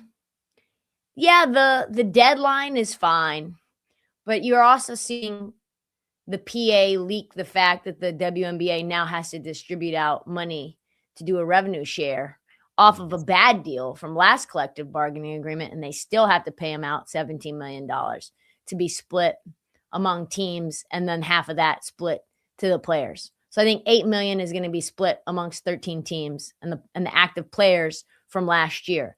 So that was not something I think the WNBA wanted to come out in the middle of this collective bargaining agreement, while they are poor mouthing, saying that we are going to be losing millions and millions of dollars if the players end up getting a portion of gross revenue. So I think that's really the sticking point. It's one, if you're so broke and you're so poor, show us. And two, pay us a percentage of revenue like every other PA gets for their athletes. Every sport does this. And yet you are trying to run from the grind and avoid paying us off of a gross number. You're saying net revenue. Net revenue is not a real word. Like, that's not a real phrase. That's not what revenue is. A gross number. That means how much money are you bringing in? Not less. Once we start subtracting expenses out, that's no longer just revenue, baby. You're doing something new, and you're trying to play these little word games because you think the players are dumb, and they're not dumb. That's my new favorite thing. Net revenue is not real. Like that's not a real thing. And when you think about it, it's not. It's in fact not. It's akin to, when celebrities or somebody or politicians. Yeah, I can neither confirm nor deny that I may or may not have partaked in that party. Mm-hmm. What? What did you just say? Yeah, net revenue is crazy. What do you think the WNBA realistically hopes to accomplish in this whole CBA? Because I feel like they're trying to break the players, and I don't think the players feels like the players are like, we can blow all of this up. Like this, none of this has to go on anymore. We got Unrivaled. We can start going back overseas. Whatever you want to do, they're ready to end it all if need be. That's what it feels like. Especially because I think you're right. Especially because the players who are not max contract players are like, I'm making $75,000 anyway. At the end of the day, this little raggedy, bedraggled $90K isn't even a fraction of what I'm making off the court. Yes, the WNBA is what has afforded people to have their minds open to these athletes where their brands have gotten bigger. But now that the Pandora's box is opened, now that we've seen what Angel Reese is and Caitlin Clark is and all of these phenomenal players, now that we've fallen in love with them, we don't feel attached to the W to love these players. Yeah. We've gotten excited. I don't care if Juju Watkins plays a single day in the WNBA or if she plays in a domestic league that's called something else and is born out of some other agreement with other owners. Would that stink? Absolutely, especially as the Portland Fire are starting up, and it's a team that I'm super excited about. But I'm not wedded to a team or a league, especially one that has no real desire to pay the players what's fair. They're doing, in my opinion, everything that they can to weasel out of paying a fair percentage to the labor that makes that league as good as it is. We are a couple years out from a new TV rights agreement, which I thought it was very wrong and unethical for the NBA to package the WNBA with the NBA and just pay the WNBA whatever they wanted out of that package, because we don't really know what the WNBA's portion of that rights deal would have been if it would have been negotiated separately. Same thing with marketing deals that happens, for example, with the soda sponsor or the water sponsor. The official one of the NBA has just become the official one of the WNBA. We'll just pay us a tiny bit more and you'll get the WNBA too. That's BS in my opinion. Wait, did that happen? That's happened, yeah. Oh, wow. I was talking to somebody that has played, who's worked in the NBA, WNBA, and played in the WNBA. And she was like, you see this Essentia bottle that you're drinking? Shout out to Essentia. She was like, the way that it's worked for so long is that ESPN has packaged the NBA and the WNBA together. And that has diluted our value from a TV rights perspective. But also, so say the NBA goes and negotiates with Essentia and says, hey, you're going to be our official water sponsor. You'll be on the podiums. You'll get a portion of, billboard access in the arena. You'll get a piece of our jersey, maybe you'll be on a jersey or maybe you'll be on the floor or some sort of packet marketing deal. And so say that you're the WNBA and you go to the Essentia as well and you say, hey, do you want to be our official sponsor of the WNBA? You'll get this, you'll get this, you'll get this. And they say, well, we already are. And then what do you mean you already are? Oh yeah, the NBA negotiated on your behalf and we're the official water sponsor of the NBA and the WNBA. Well, what money are we getting? Whatever the NBA decides you're getting. Wow. And that number brings down what the WNBA revenue looks like. Yeah. But that's not a real figure. That's you also have no way to sell. You're not able You have no comp. Yes. You have no team, you have no right, they've had the rights to sell for you exclusively. And a lot of that started, I don't think it was all malicious because a lot of that was all one team, right? The WNBA didn't have their own resources to sell on their behalf in the early days, right? Even not that long ago. When you say just, team, you mean like a league team, not like the Los yes, Angeles Sparks. They didn't have their own like sales team, right? Yeah, Like yeah, it was all right. like a part of the NBA sales team. Same front office in New York, same everything. Yep. Yes. And so, you know, Same floor. it makes it really hard to distinguish what's market value for you.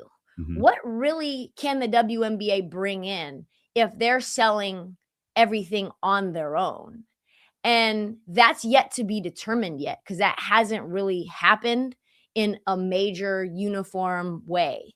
And once we know what truly the upside is for bringing in revenue for the W, because it's all handled in-house away from the NBA side, then we'll know whether it's like a powerhouse or not. As of now, it's kind of just fugazi, in my opinion. Well, not in my opinion. It's fugazi. Facts, yeah. Alternatives. How sustainable do you feel Unrivaled is? Like, can Unrivaled be what it is, produce the amount of money that they're producing right now? Can they do that for a decade? Can it grow? Or like how sustainable do you think that is for them to say, hey, we don't need the WNBA? I think we have seen a major point of growth from year 1 to year 2 in arena, given the fact that they were able to go to Philly and sell out the Wells Fargo Center. Like that thing packed out. Mm-hmm. It was so successful that they've moved the semifinals, which I just found out today. They moved the Unrivaled semifinals to Barclays Center this weekend. So the first round will be in Miami. The semifinals will be at Barclays Center. And then the finals will be back in Miami. So I think if you take what Alex, Nafisa Collier's husband, has been doing, and he has done a phenomenal job at organizing the event element, and their team has done a phenomenal job at delivering for the consumer in terms of like TNT, pregame, postgame, the social media aspect and the highlights culture of Unrivaled, I think is probably second to none. This gal, Chloe, came from Overtime Women's Basketball. She was one of the creators of Overtime Women's Basketball. She runs all of their social, and they run each individual team account almost like Game of Thrones towards one another. They're throwing shade. They've got like a very tribal aspect to choosing a team and like nicknames for said team. So I think they could, if they wanted to, scale. And I think they could scale around the country. And they could do it in a way that, you know, they're going to have to build more teams if they're going to compete with, you know, or add to a point in time where there's a lockout or a work stoppage or a missed season. But I think that they can do it. And the rest of the players will probably go overseas, in my opinion. Mm-hmm. Man, the fact that you pointed this out, the fact that, Casey, that we might have a WNBA lockout and a Major League Baseball lockout within like the span of a year, that's a tough look on multiple fronts. I don't know how much those two audiences, like the core of their audiences, intersect. But anytime you have two professional sports franchises, and both, you know how I feel about baseball at times.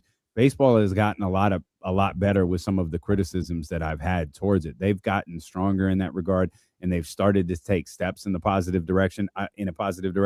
Obviously, the steps the WNBA has taken over the last 4 to 6 years have been mind-boggling. You know, where that they're at, and seeing these numbers that are thrown around for like a salary cap and for what max salaries would be and what veteran salaries would be, and all of that. It's such a far cry from the league that I was so close to, you know, in as recently as 2014. It is just a seismic difference. Yeah, that'd be tough, man. Yeah, it'd be tough. That'd be real tough. It'd be real tough. I think, real quick, I think you have to get comfortable with the possibility that, you know, the WNBA will completely be altered forever. right? If you lose a season now, I honestly, then you go into like arbitration and lawsuits. The Valkyries probably sue. The Portland Fire probably tries to get their expansion fee back. Worst case, give us back until there's a season so we can make some interest on this money. You owe us this money. The Toronto Tempo, they probably sue. There's a lot of stuff that goes along with not having a season. I truly believe. And none of that stuff falls on the players. Exactly. That's all stuff that the league has to deal with. I was going to say, who does that fall back on? And I know it's the WNBA, but does that ultimately fall back on the NBA too? Yes. So if you're the players, I think you have way more leverage and less to lose. And less to lose from a PR standpoint as well. Pretty much in every facet, because there's new opportunities. Project B, not to say I'm a fan of Project B, but that's right around the corner as well. And they're going to want stars.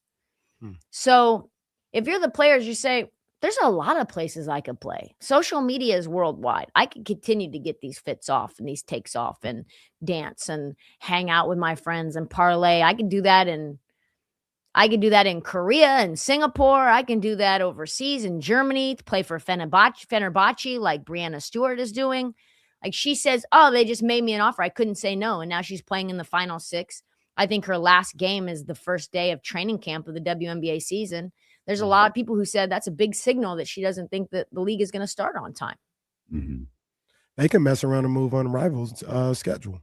Yes, they can. They said they're ready to continue the season and start again right away. Yeah, they can be right after college basketball. You mentioned if you can off the top of your head, walk us through this real quick. Portland affiliated with the Blazers? No. Toronto affiliated with the Raptors? Don't think so. Okay, so those are positives, because I'm wondering if there's obviously a lot of rumblings about a potential return of the Houston comments that's directly related to the Houston Rockets and that family down there, or the family of owners, I should say, down there. But I wondered if it becomes you're talking about like the Valkyries. That's Joe Lacob. Hey, Joe, hold on. I understand. Don't sue though. Don't. In fact, Joe, just hang on, because this is the NBA. Just hang on. We're gonna get this worked out, and it becomes a hey, it's me, KC, it's me. Don't do that, Trysta. Yeah, the Bathals. That doesn't work if you're not associated with the NBA, though. It's the me. Bathals You ain't nothing. Own the Portland Thorn, so they have no affiliation. That's okay. That's right. I knew they that. have no affiliation to the Blazers at all. They do not care. They will get their money back right quick. And the question that I have too is they're building. I don't know how much it costs off the top of my head, but I want to say it's really expensive. A Portland Fire, Portland Thorn combined facility that was announced at the start of the bid and them getting the Portland Fire. So the money that you're dumping into a facility for a team that no longer is going to start the timeline that you had, all of the jerseys that you've made, all of the money that you've put in, and you guys can't get it together. I don't know. I don't know what recourse. I know they're going to try to seek recourse though. If the Warriors and the question that I have, which I don't have the answer to at all, what happens if we don't have a draft because we have no season? Do we have a double draft next year? Yeah, that's crazy too. I don't know. Like this league has had a lot of things. They've never had a lockout. The WNBA has never had a lockout. So this is uncharted waters. If the Warriors get the number 1 pick in the NBA, I'm investigating. Oh, facts. Yeah, absolutely. Yeah. Absolutely. And they'll do it with 39 wins and a play-in loss, just like Dallas did. They're not even eligible. They're not even in the lottery. They're not right now. Not right now. The number 1 pick. I'm like, wait a minute.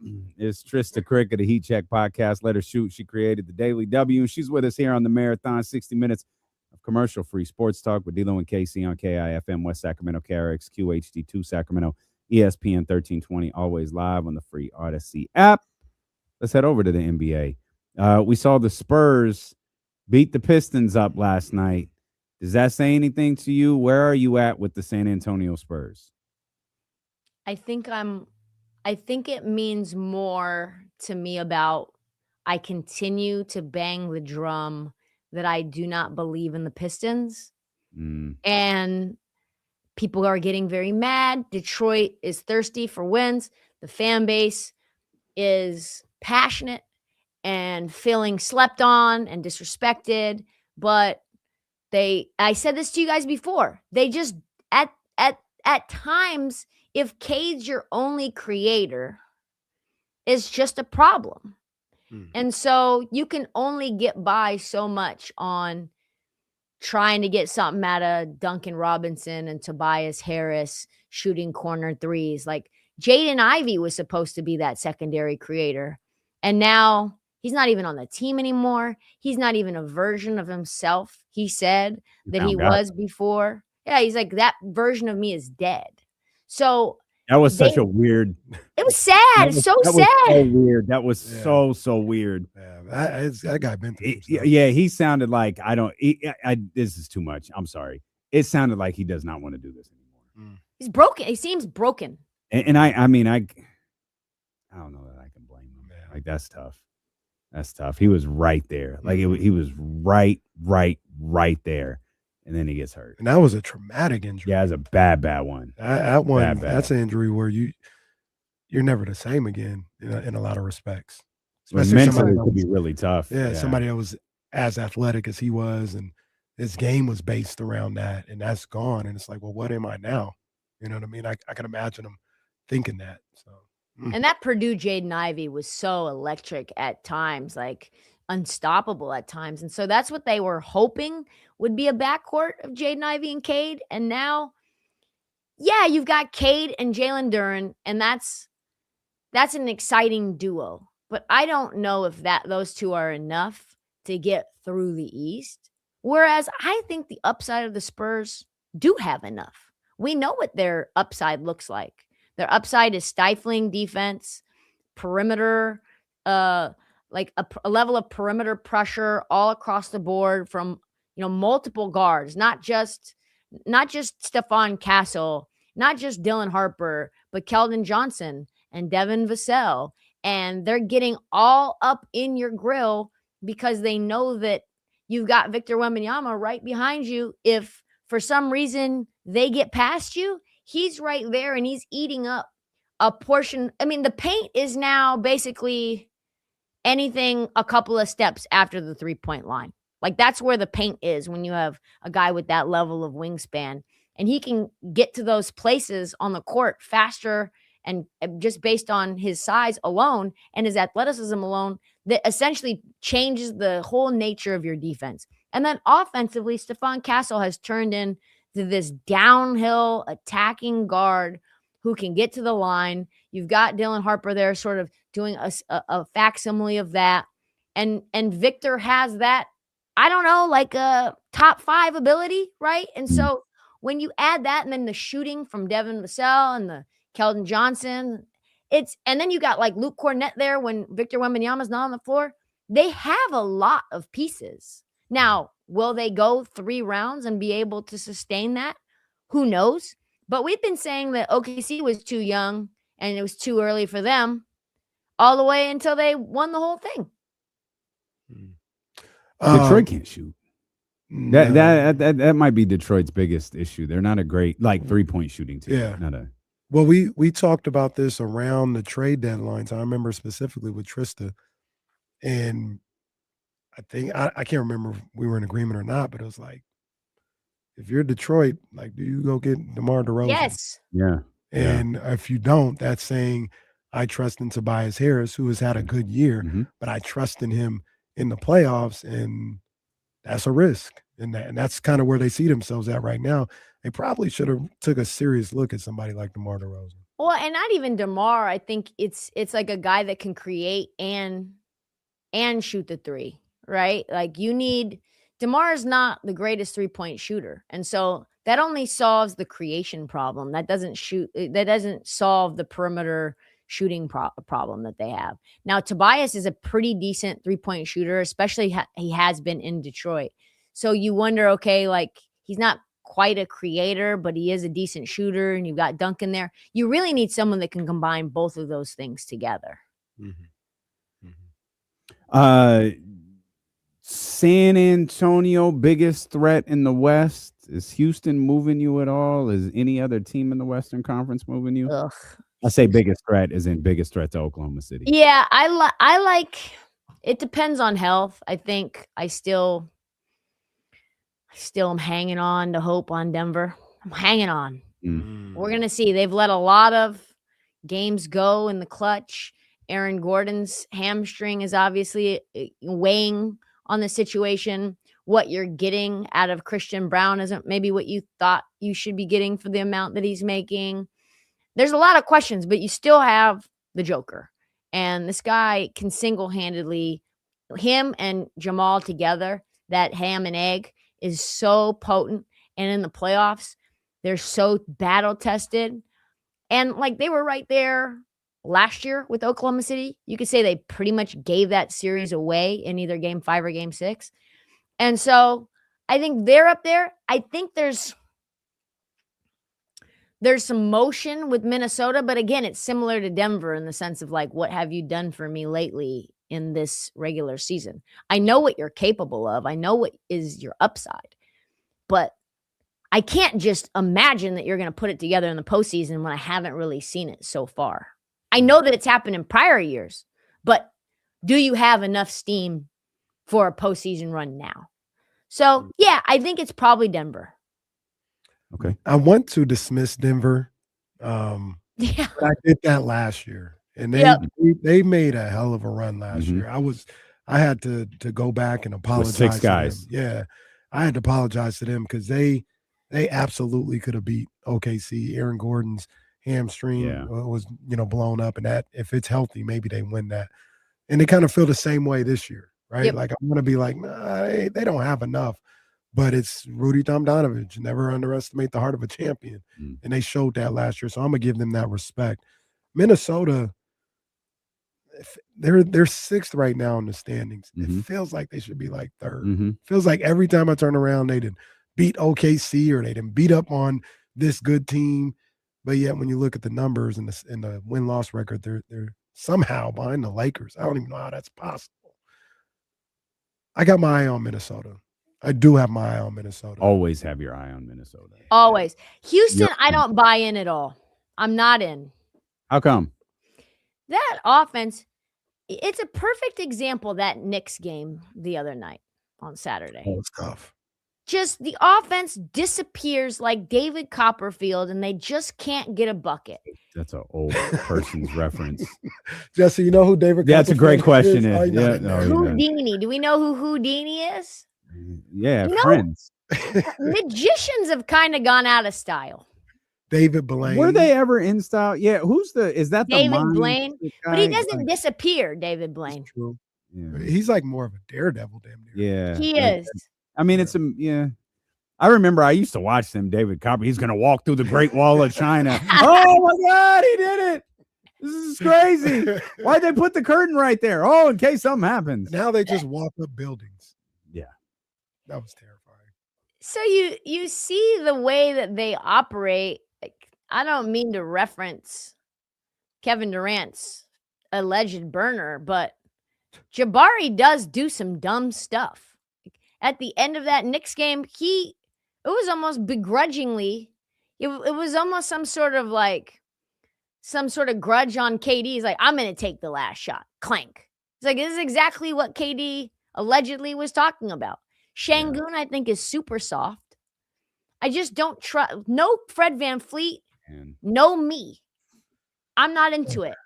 Them comps to Domantas Sabonis. Yeah.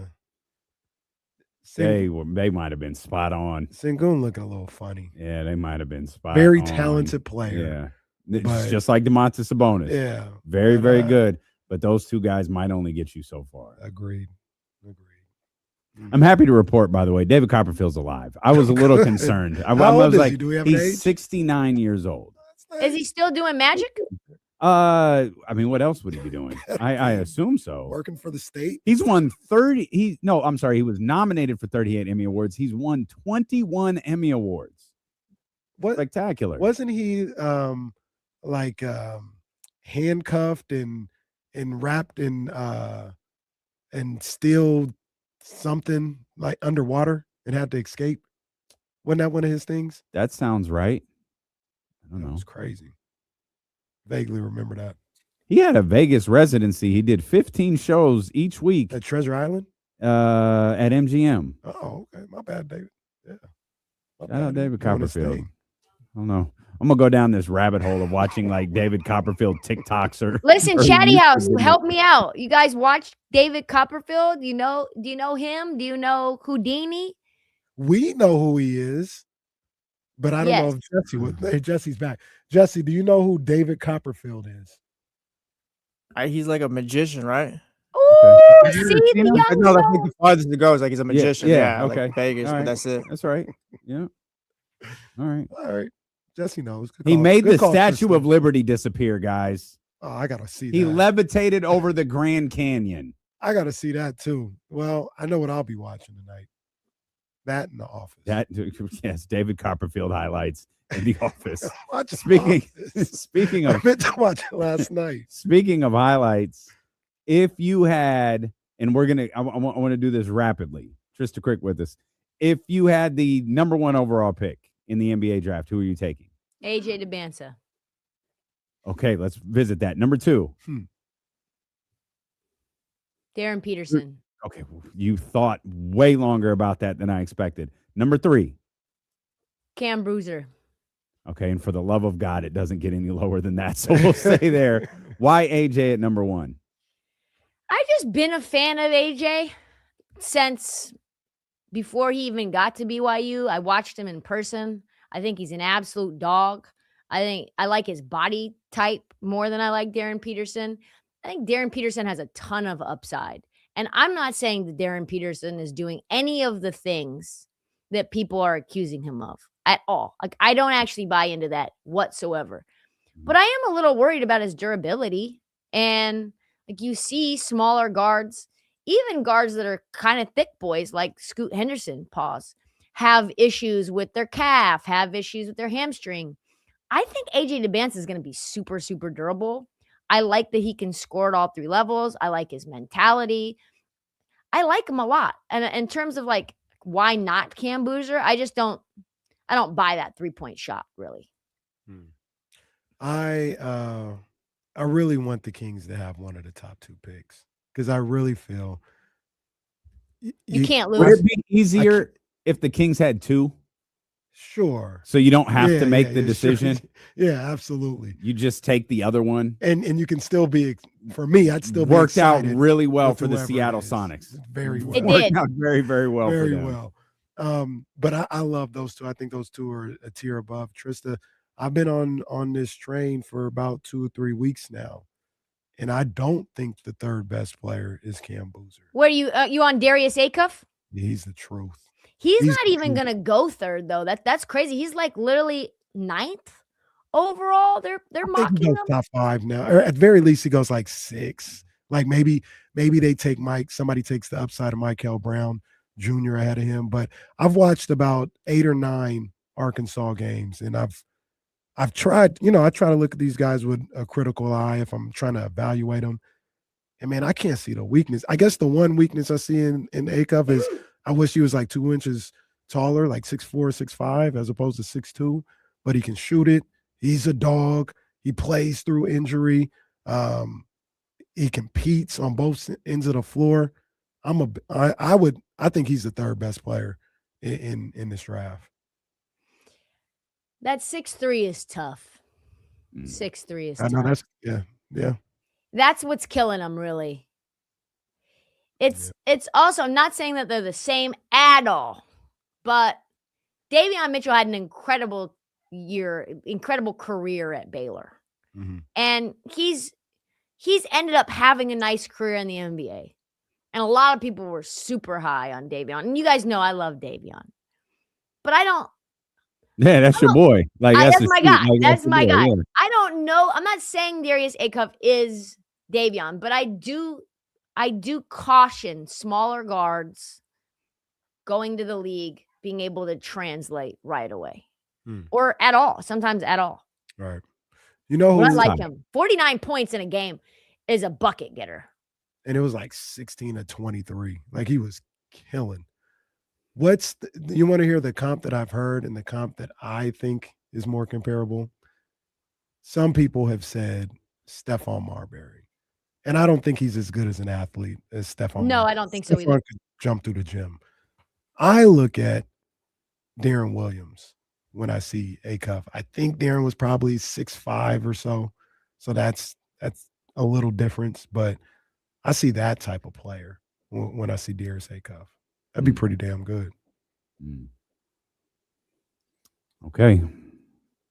Well, the Kings are going to have choices, that's for sure, because they're drafting somewhere near the top of the draft. Hopefully higher than 5. Hopefully higher than 5. And now that we're talking through this as a family, maybe it would just be better if the Sacramento Kings had the 2nd overall pick. For sure. Just to eliminate any We had no choice.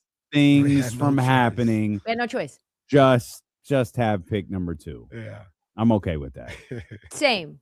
Who would you want outside of the Kings? Now that we've established you want 2, what do you think the most fun team is to get the number 1 overall pick?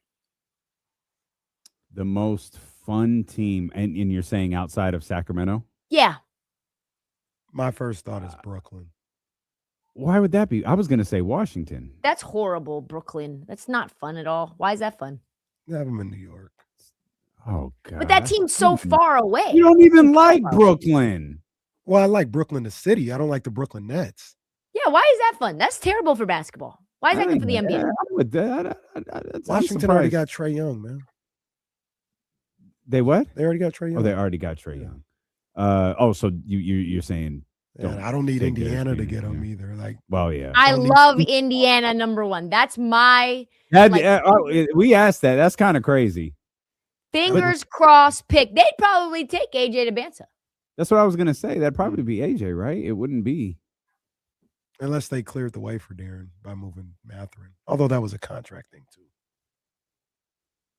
And they love they love Nembhard and Neesmith. Yeah. I don't know. It'd be fascinating. They might trade the pick. I've had enough fun with Indiana. They went to the finals. They had a nice little run. That's cool. Oh, that's a wow, good you hate them. I enjoy. I wouldn't say I hate them, but I don't need a fun Indiana Pacers team in my life. I disagree. No, that's a good basketball They're team. good for basketball. They're already good. They don't need the number 1 pick. Oh no, they don't. No, but it would be. It's a storyline. Mm-hmm. It would be interesting if knowing how this ended, because it's ended. Would you still, knowing how it ended and knowing what you got from it, would you still do the Tyrese trade? If I was the King? If I was the King, yeah. That's because we know it ended terribly. So no. So I'm gonna be honest. I'm gonna be very honest. I'm surprised you said that. I asked that knowing you'd go, well, yeah, we got the Beam Team year and you had to get to the playoffs that year. I was certain that was going to be your response. That's my thought, but we know how it ended. Yeah, and this is how it's ending. Yeah, it's terrible. Almost anything would be better than this. So no. But you got the euphoric high of the Beam Team. You did. Now, I will also say this.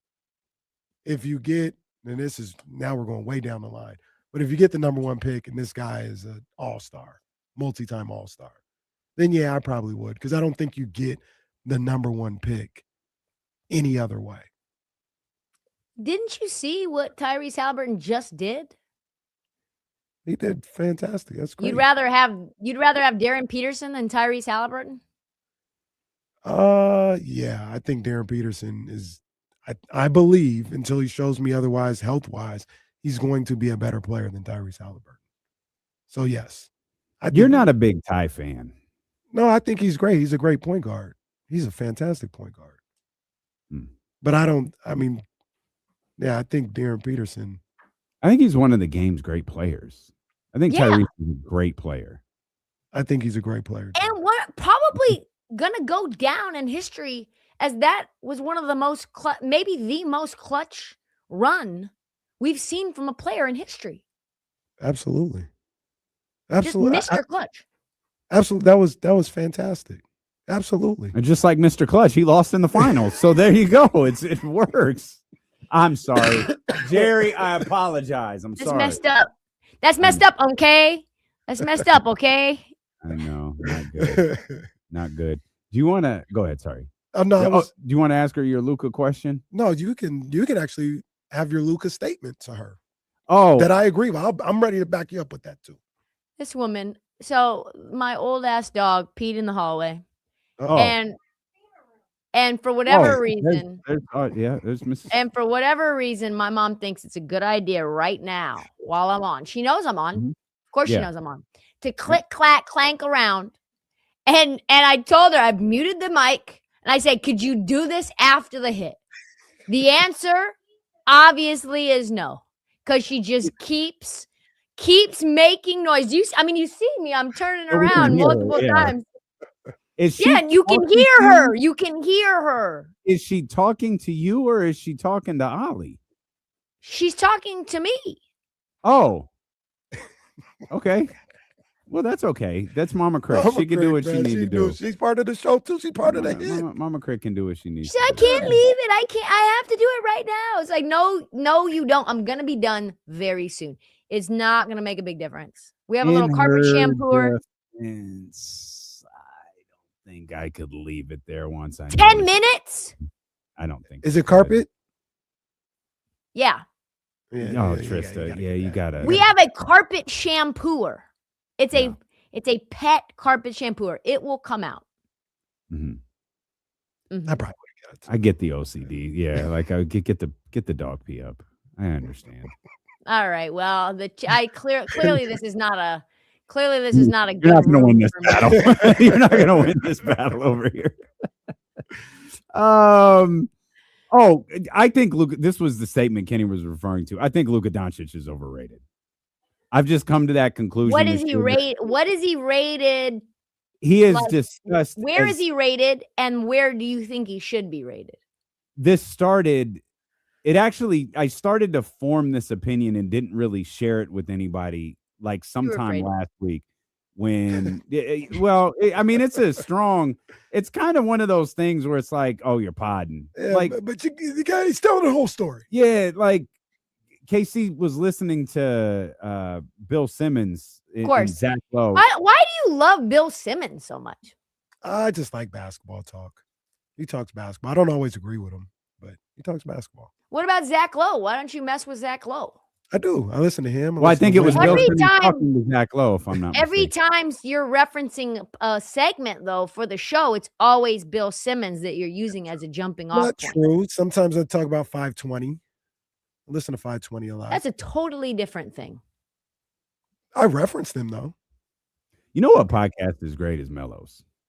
It is. Is great. it? Mello's podcast. Yeah, Mello's podcast is really Is good. it? You want to know what's crazy? Is they tag anytime they talk about women's basketball, they tag and collaborate that clip with the Daily W. Who knows That's why? terrific.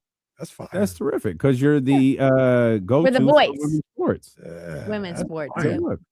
That's a good look. D'Lo's right. Luka's overrated. Okay, so you asked where was it? It started because I think those two guys, and I'm not a big Bill Simmons fan, but I do like Zach Lowe. They had Luka as a lock for All NBA first team, and I've kind of gotten to the point where it's like, Why is that? yeah, Well, they just give it to him. we have really decided with Luka Doncic, we're not going to talk about an entire side of the floor. We've also decided Luka Doncic, it doesn't seem to matter if he makes other players better. You are very, very quick to throw that line out there about a variety of different players in the league. But you don't hear that referenced with Luka Doncic very often. The only national media member that I can truly remember, and anyone who saw it will never forget it, going at Luka Doncic was Brian Windhorst. And that was during the NBA Finals. And Luka's obviously an elite scorer. But as a overall basketball player, to me, he is not top 5. If you want to put him at top 10 because he is so skilled at that one, that's perfect. That's fine. I'm not going to like make an argument that Luka Doncic sucks. That's not what I'm doing. I just don't think he's all NBA first team. I don't think he's even remotely scratching an MVP conversation. And I think he has skated quite a bit on the fact that he is completely deficient at one of the basic foundations of professional basketball. And doesn't seem to care. Right. There's that too. And isn't durable. He's had issues with his health as well. Yeah, I think that's right. I think the hard part is when you see him on the offensive side of the ball, it's really hard in those moments to say that. But when we're having a clear-eyed basketball conversation where we're not wrapped up in the Luka magic, I would 100% agree with you. I think Kawhi Leonard should be a lock for first team All-NBA. He might be playing better than anybody else in the league right now. In terms, he's playing his best basketball of his career. I'm assuming it goes without saying he can't make it. Yeah, I don't think he's got the games. I don't think No, Kawhi has played a lot of games. I think he has, but has he played? He's played 44. Math. Maybe He could. Yeah, I mean, he probably has. I don't know how many games the Clippers have played, so he probably has 4 or 5 games left that he could miss. So he's played. You said he's played how many games? He's played 44 games. All right, and the Clippers have Averaging played 32 minutes a game. The Clippers have played probably 60 games. He probably got a handful of games or so. He can miss. They've played 57 games. So he has 57 games. You got 24-5 left, 25 left. It looks like he has 4. Trying to do this real quick. I think he has 4 that he can miss. He already said, 4 over 25. Like, yeah. Well, he already said they can't win a championship, so it doesn't even matter. I ain't worried about him winning a championship. I'm wondering if he can get these accolades that he deserves. CK, I want to ask you. He played 37 games last year in context. We got a minute and a half or so. I want to ask you, do you think you can win a championship with Luka being your best player? No. I do not. No. I mean, He didn't even need a minute and a half. Well, I think what you need, similarly to what you need for other stars of that archetype. Yes, Luka's huge, but he's still similar to Damian Lillard. And again, I'm not hating on Dame. We all know me and Dame love Dame. But you need to protect players that are guards that cannot defend. You need to create not only a front line, but a back line that can protect them on all levels, where they're the only ones that are weak defensively. So it's just really hard to build a roster like that in the salary cap era, because those type of two-way wings are really freaking expensive and hard to find. Very rare players. So I think it will be extremely difficult to do that, considering what you would need to surround him with. And then you add where the Lakers are at. Clearly Austin Reeves and Luka can't be on a team together and win at any level. Rich Paul tried to tell us. So Austin Reeves cannot be on this team next year. They got to do a sign and trade. And I don't think you can win with Donovan Mitchell being your best player. Well, see now. So wait a minute. Wait a minute. We got to go. That was a drive-by at Donovan Mitchell. He's not that good of a defender anymore. At least he gives a damn. Yeah, but that's okay. I don't care if you give a damn. Can you defend? He can defend better than Luka. But he's not a good defender. Maybe not. I need you to be a good defender. I need you Is to he be a willing defender. Is he a fine defender? No. He's bad? I think he's a meh defender. That's it. King of the drive-by on the way out the door. That was a good one right there. He went 60 minutes and she just, by the way, Donovan Mitchell sucks. No, I just don't think you can win with him being your best player. I understand. Jesse's telling us we got to go. We love you, Trysta. Bye, Jesse. See you later. Bye, guys. Love y'all. That's how Trysta says. I agree with Trysta. You can't win. Donovan Mitchell's your best player. Oh, I thought he was signaling go to break. He was signaling right on. Oh, she can talk as long as she wants now. Last week he said Kobe was no good. Now this. I don't even know my You guy both anymore. said Kobe. I didn't say that at all. He's top 10, number 7 for me. All right. Anyways, we love you, Trysta. All right. See y'all. All right, number 7. Goodness gracious. We'll come back. What a final 60 seconds to that segment. Oh, Kenny's back to life here on Sacramento Sports Leader, ESPN 1320. Sorry, Andy. I love Donovan. I'm gonna get rid of this wine. Yeah, I think that's the first thing me and Kyle yelled at each other about on the jump was Donovan Mitchell. Really? Oh, yeah.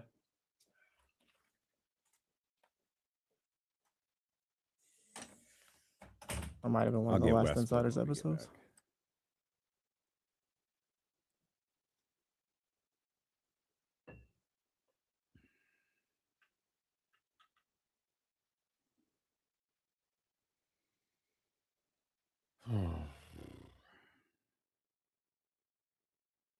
Paired Jalen with Donovan. Ooh, I like that.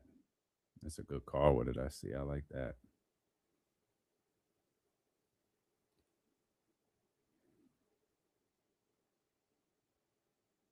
Oh, we got Kings tickets to give away too. Yeah. Let me double check because I think yours starts tomorrow and ours started today. Let me get quick. KIFM contesting with Elo and Casey starts this afternoon. Jump starts tomorrow. Yeah.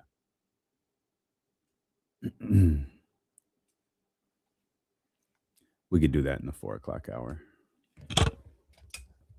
On the KC monitor here, I have SMU versus Boston College. That was from last night. Got the game playing. It's at SMU. You want to take a guess on who was there sitting courtside? SMU. Derek Dickerson. No. W. Oh, okay. Yeah. All right. It's really strange that I love that guy.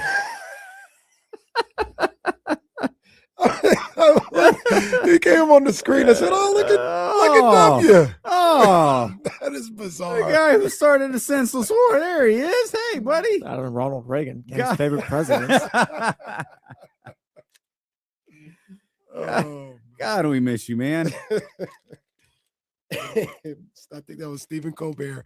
Never truer words ever spoken. I miss him. Yeah, man. That guy was crazy.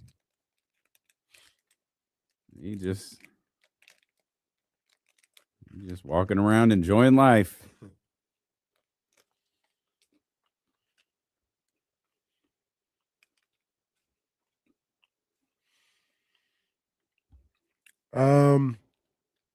I literally just saw something about this when we were starting the show. Mm-hmm.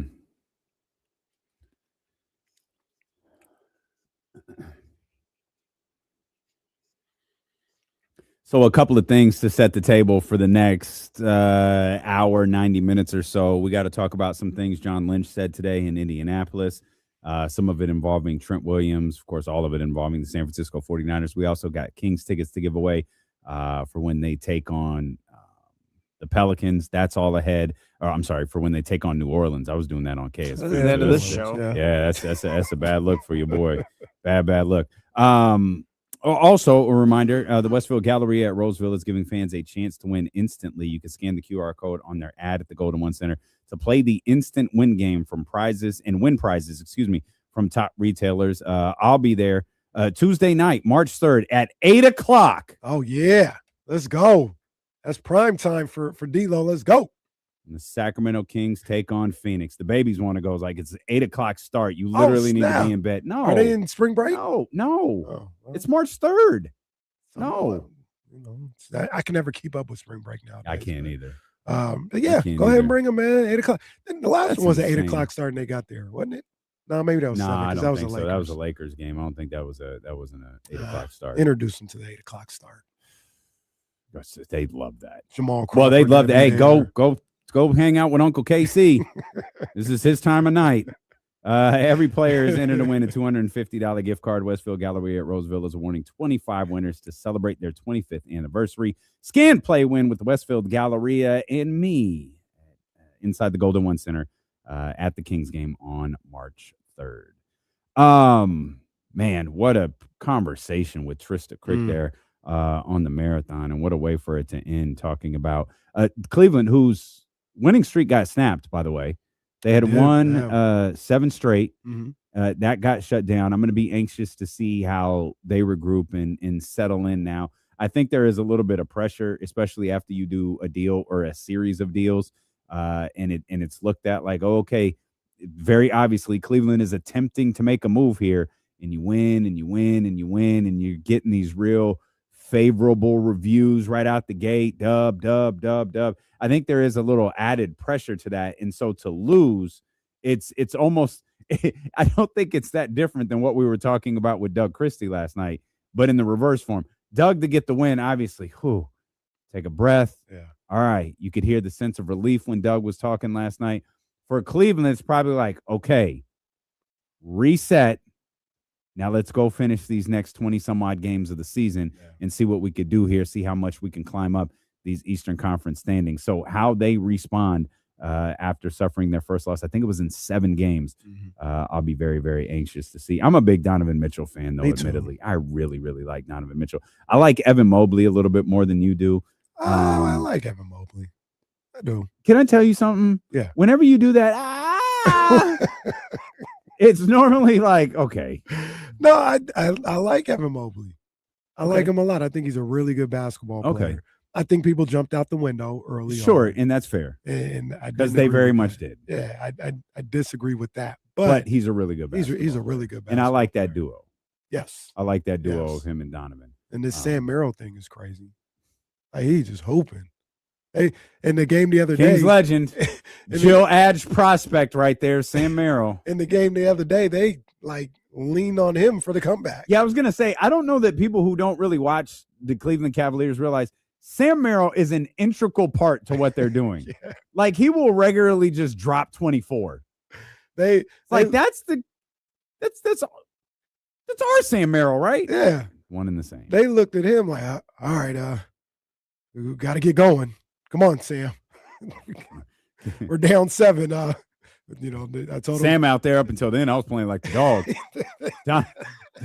Donovan Mitchell hit a shot in the corner. I was like, hey, I looked at Kenny. I said, hey, Kenny Atkinson, it's time. It's time. Kenny Put me in the post game, I just said, get the ball to Sam and everybody get out the way. Yeah, that's what Sam playing like. Man, it's crazy to see that too. I like this time with the Kings in Summer League, but the way he's contributes to Clear, I would have never thought it felt like this. Wrong player, wrong time. Yeah, like he might have been able to do that in Sacramento. He might have been able to do what he's doing in Cleveland with last year's Sacramento team, maybe even the year before. But when he was here, it was just like we're not there. Wasn't he the year? Well, we didn't know, because wasn't he the Beam team 1 year? Because wasn't he the year before? I thought he played with. The reason why I say that is I thought he played with Keegan, and he was going off at the Chase Center, at the empty Chase Center. I believe that's who he was. For some reason, I have him the year before, but let me look. Keegan's rookie year, going into his rookie year, and maybe they just didn't really realize what they had. The team was stacked too, by the way, so maybe there's no room for him. Yeah, maybe not. Kings team was stacked. I don't know. We was the greatest team of all time. Greatest team of all time. But he's hooping, man. Did you see Mark Stein had something in his newsletter about this isn't like mind-blowing or anything like that. But it is interesting. Mark Stein reported that the Kings might not be open to revisiting trade talks with Domantas Sabonis this offseason. All right, let's go through that again, because I saw it when you wrote it, but there's like a double negative thing going on there. I'll use my own words. Okay. Instead of looking at this stupid sheet as if I don't know what I wrote there. The Sacramento Kings, with the trade deadline passed, may not have any interest in trading Domantas Sabonis this offseason. I thought that was interesting for a variety of reasons. Namely, because I asked if it's Darren Peterson, Mhm. wouldn't Domantas Sabonis be a good fit? And I know, and this is where you get into timelines and all of these different things, but I wasn't sure it was completely out of the realm of possibility or the worst idea. Like if there's a trade for you that's like, that makes us better, let's do that. Yeah. But I feel like with Zach LaVine, you do anything you can to get a deal done. Mhm. With DeMar, you do whatever you can to get to a resolution. With Domas, if the market's there, let's move. Yeah. But if it's not, that's all right. Yeah. That's all right.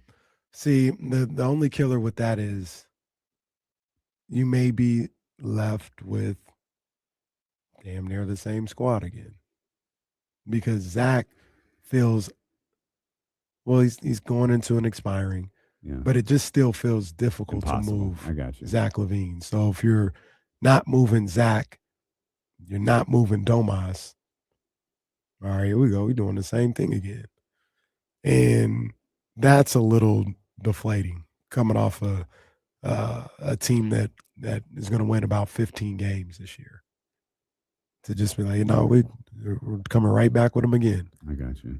So in that respect, it'd be a little disappointing. But to your original point about if it's Darren Peterson, if it's really any of these guys, any of these guards, even AJ and A-Cuff, I don't know how the forwards will work out with them, but you talk about Caleb Wilson and Cam Boozer. Well, now you're looking at Domas, Caleb or Cam, and Keegan at the 3. And that seems a little bit more natural of a starting lineup in that respect. So maybe that does work in that way. Domas still a heck of a basketball player. So what feels like with anybody that you put him with, especially when you talk about some of these guards, Darren Peterson working dribble handoff and pick and roll with Domas would be absolute fire. Yeah, he would help. He would make them better. It's just like, what are we doing in the big picture? No, I understand. I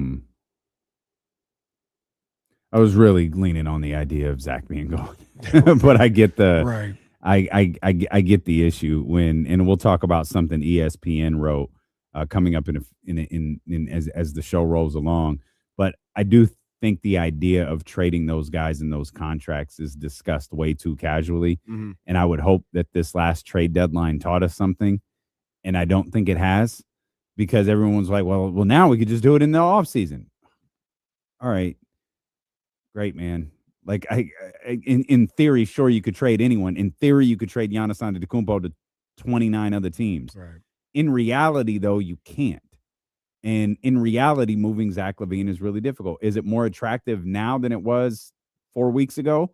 Or will it be more attractive in 6 months than it was 4 weeks ago? Sure. Mm-hmm.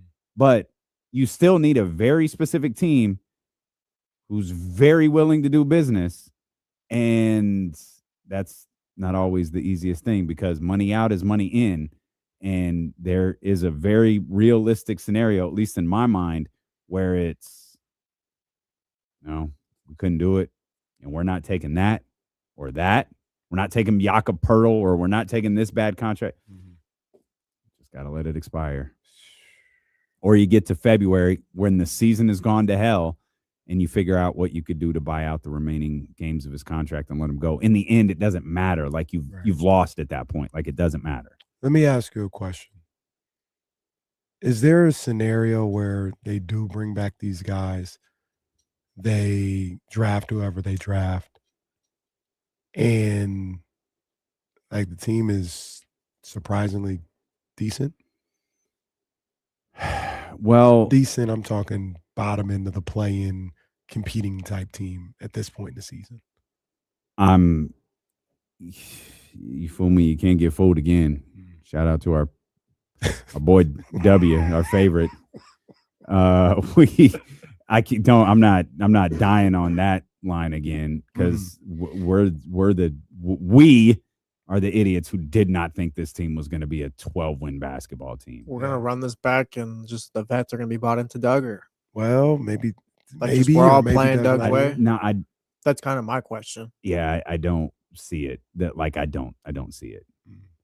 Like DeMar can't be back. Well, yeah. Like DeMar, like however the stuff works with his contract, the partial guarantees, the $10 million, one way or another, DeMar DeRozan isn't back. And I'm less thinking about DeMar more so like Domantas and Zach LaVine. Yeah, and I'm genuinely curious what, if any, conversation, and I have to imagine one was had with DeMar DeRozan, at least I would hope one was had before the trade deadline. I can't imagine suitors would have been that difficult. Certainly not like Zach LaVine and Domantas Sabonis. And, we're seeing DeMar play every night. DeMar's a big reason they won last night. DeMar's even with when everybody's there, DeMar might be their best player still. Yeah. It's an argument. I think Domantas Sabonis is their best player when everyone's healthy, but I'll change your wording a little bit. DeMar regularly plays like their best player. I don't often wonder what kind of night I'm going to get when things were better. Right. I didn't often wonder what kind of night I was going to get from DeMar DeRozan. Outside of 10-plus rebounds, I did wonder what I was going to see from Domantas Sabonis on a night-to-night basis. Same with Zach LaVine. Oh, Zach, yeah. Never knew what you were getting with Zach. No, not at all. Yeah. Not at all. But to answer my own question or go to it, I'm asking, can they be a decent team? And you probably taken off somebody that I just said might be their best player. So yeah, maybe not. But you are adding in that regard because you're adding through the draft. Not to go San Francisco 49ers on you, but you are adding through health. I can't imagine them. I can't imagine a repeat of what we're experiencing right now. But to Jesse's point, I don't know, especially if Doug is the coach, I don't know how it's not the Doug's same. changing his philosophy next year. Yeah, I don't. It's like, is Doug sitting down with those guys? And there's also, okay, guys, we've got one more year together. It's the last dance, boys. The last dance. It's the last dance. We're all together. And let's be honest, this thing might be ending in February. So I don't even know, because that's not like a triumphant end. Like if it was like, all right, guys, D'Lo and KC, we're shutting this thing down in 1 year and we're going to go off and we're going to live our life and we're transitioning to TV and we've got 1 year left of D'Lo and KC. And then you could do the last dance so you could build it up. But if the boss comes in and goes, guys, sometime in the next 12 months, you're going to be fired. You're just not going to be here anymore. We're not going to pay you. It's just whatever. Kind of whatever. It could be 12 months. It could be 6. So, hey, go put on a winning show. I don't know how do you do that? Right. How do you get motivated to come to work every day? Also, I might not be here. Exactly. Kenny might be like, I got a bad ankle. I'm hot. That's what it is. I'm hot. Promo team, take me to the hospital. Kenny out here out for the season because of sweating. Me and Darren Peterson. Yeah. And Paolo. Cramping. Casey. Boy, I didn't think about that. You was about to cramp in that first segment today. Man. That was crazy. It was the greatest open to this show though in history. It's ridiculous. Yeah, absolute. Wasn't even a joke. He was sweating. sweating. I was sweating profusely. No, this man got up and left. I don't know. For those that were listening on the Kenny got up and said, "No, I need some paper towels." Before and promotions left. team was worried about him. We weren't even 10 minutes into the show. This man got up and left. Man, I don't know what came over me, man. I don't know what happened. Promo team thought you had spilled wine. They didn't know what was going on. Got that King's Holy Ghost. Them kids is 20 years old, and Kenny comes running, sweat pouring down his face. You want to just call an ambulance, sir? What's wrong with Hunk? I was listening. I won't say who I was listening to. Okay. But it was in the morning, and my partner was on it. So okay, gotcha. One of her co-hosts, not Kevin, said he had heard something, and they called. It was some interaction where some younger guys called an older gentleman "unk," and they were like, "Yeah, I didn't know that was a derogatory term." And I was literally staring at the phone like, I gotta help him. Yeah, and I didn't say anything, but it's like, you guys, you really need to consult black people more than you do, because there's nothing derogatory about unk.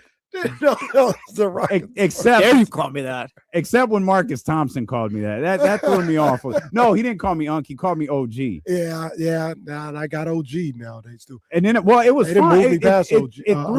It threw me off a little bit, and it really threw me off when I found out Marcus was older than me. Like, I mean, he's a little older than me, but still, it was like, hey, OG. Man. They be calling I mean, me it's that. one thing when like Devin's here and he's like, all right, unk, yeah. That's what I'm saying. Like, They be calling me that at Cal Fit or In Shape now. When I be hooping, they be like, oh, okay, I see you, OG. I see you, OG. Well, yeah, because you got to call timeouts to go get your Powerade. Guys, I'm sweating again. The kids be like 19. I can't even be mad at them, man. Be like 19. Somebody get Unk some Powerade. He's struggling over there. Be giving them buckets, though. That's why they respect it. They're like, I see you, OG. Hey, you trying to run again? Just one 3-point line to 3-point line, baby. That's pretty much it. Ain't no defense. Some kid was getting buckets on me the other day. Luca Caraway out here just. Yeah. He was getting buckets on me. He's like this young 20-year-old. What you think? I'm going to just run with this guy? No. Nope. No, not. I'm get back on the offensive end. Not a big night. We mentioned him a couple of times. We should probably mention this here as we're talking about next year for Sacramento. Not a really big night for Darren Peterson. Kansas did hand Houston their third straight loss. But Darren Peterson spoke a little before the game, and that was headlines all over the place because he had to make the simple statement that says, "I love basketball." Like, I don't know what, like, I'm with Trysta. I don't buy into any of that stuff. And I don't know how that became the focal point of what's going on with Darren Peterson. But we said yesterday, and shout out to him for listening, maybe at some point he should talk. And he did that yesterday. Yeah, he did, man. And, you know, after I talked about, like, I haven't seen a whole lot on Darren Peterson, the young man. Now, he doesn't do a lot of interviews, day in the life type stuff. Like, he doesn't do a whole lot of that. And then he talked about it last night after the game. He was like, I'm kind of I think he might have said antisocial, or it just basically was saying, like, I'm an introvert, I'm a quiet guy. And, you know, I learned to just try to block out all the noise that's going on because I'm not really a guy that talks a lot or is out there a lot. And still don't know the young man at all or have a good feel for him, but seems like he's a nice kid. And I felt bad for him that his character has been put into question in this way. And when I watch him play, he looks hurt. Like, he doesn't look like he's 100% healthy.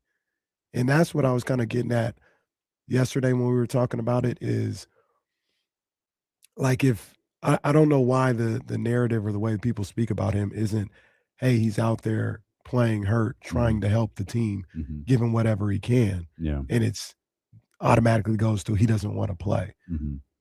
I'm not saying I'm a Darren Peterson expert and watched 100 games of him, but I've seen him when I think he was healthy. And last night it really stuck out. Like, some of the way he was moving up and down the court, his jumper on his jump shot, he doesn't look 100% healthy. And I don't want to compare myself to Darren Peterson or any pro guy, but we've talked about this a number of different times. I've torn my calf muscle since that moment. That's why he doesn't play defense. That's 100% why. I'm scared to death to overexert that calf. I will not jump high. I will not run fast. And if I feel a twinge that reminds me of it at all, I stop. Why not just shut it down for the season then? It's a good question. Like what is the Good point question. if you are hurt and you are just it is that on you mentally, like just to where like, all right, pull me Maybe- out, I feel something. Why are you even out there? Maybe he's a Maybe because competitor. he loves basketball. That too. I mean, it's like, you know, especially when you're in college, there's a lot made about the people around you, whether it's friends, advisors, dads, uncles, whatever. Like there's often a lot. There's a lot of focus on those type of people, and with Darren Peterson, like if he shuts down, he'll get criticized for it. But to Jay Billis's point, that's probably the easiest route for him to go. Do we He know wants exactly? to play basketball. Do we know exactly what this is too, or we think it's cramps, or we think No, his I think hamstring, we're like, putting multiple things together. The hamstring injury that he had, like he had a hamstring injury. The ankle issue and a calf, I think it's something. and like he did have cramps. So I think we've been left to try to decipher is the cramps really like something going on with his hamstring, but he can't really differentiate it and he doesn't know what it is, and it's not something that's really diagnosed because it in fact is just discomfort. And to your point, Jesse, yeah, you talk about if UKC talk about, yeah, if I feel something in my calf, I've been through that before, I shut it down. You don't have it. You know what, if you tear your calf, you show your ass up here, sit across from me and do the radio show. And then you drive your ass back to Elk Grove and you do it again the next day. Like your job and more importantly, your finances are not impacted by whether your calf blows up or not. Right. You're talking about like for Darren, like why Darren would play? Yeah, his is. Yeah. And so it becomes he's protecting his money. He's almost in a no-win situation. Because if he shuts down, it gives people March, April, May, June, 4 months to discuss why Darren Peterson isn't playing basketball. Well, you get to be, if you shut down earlier though, you get to be Kyrie Irving. Like he shut down. But that wasn't easy. Like the Kyrie Irving thing was not easy. He was not the consensus number 1 overall pick. Yeah, they questioned whether he should be number 1. It was a huge thing when Cleveland took him. I think that route is better than what's going on now though. Because again, it's a conversation And now maybe that that's keeps happening, and let's say he is hurt, then you're just risking a tear. Then at this point, that could just He could also see what's going on in Arkansas. I can't like the money's different. Right. Can't pretend like it's not. Or what's going on at BYU. Yeah. We'll come back. Jason Jones, the professor. Jason Jones of The Athletic, the New York Times. He joins us next here on Sacramento Sports Leader, ESPN 1320.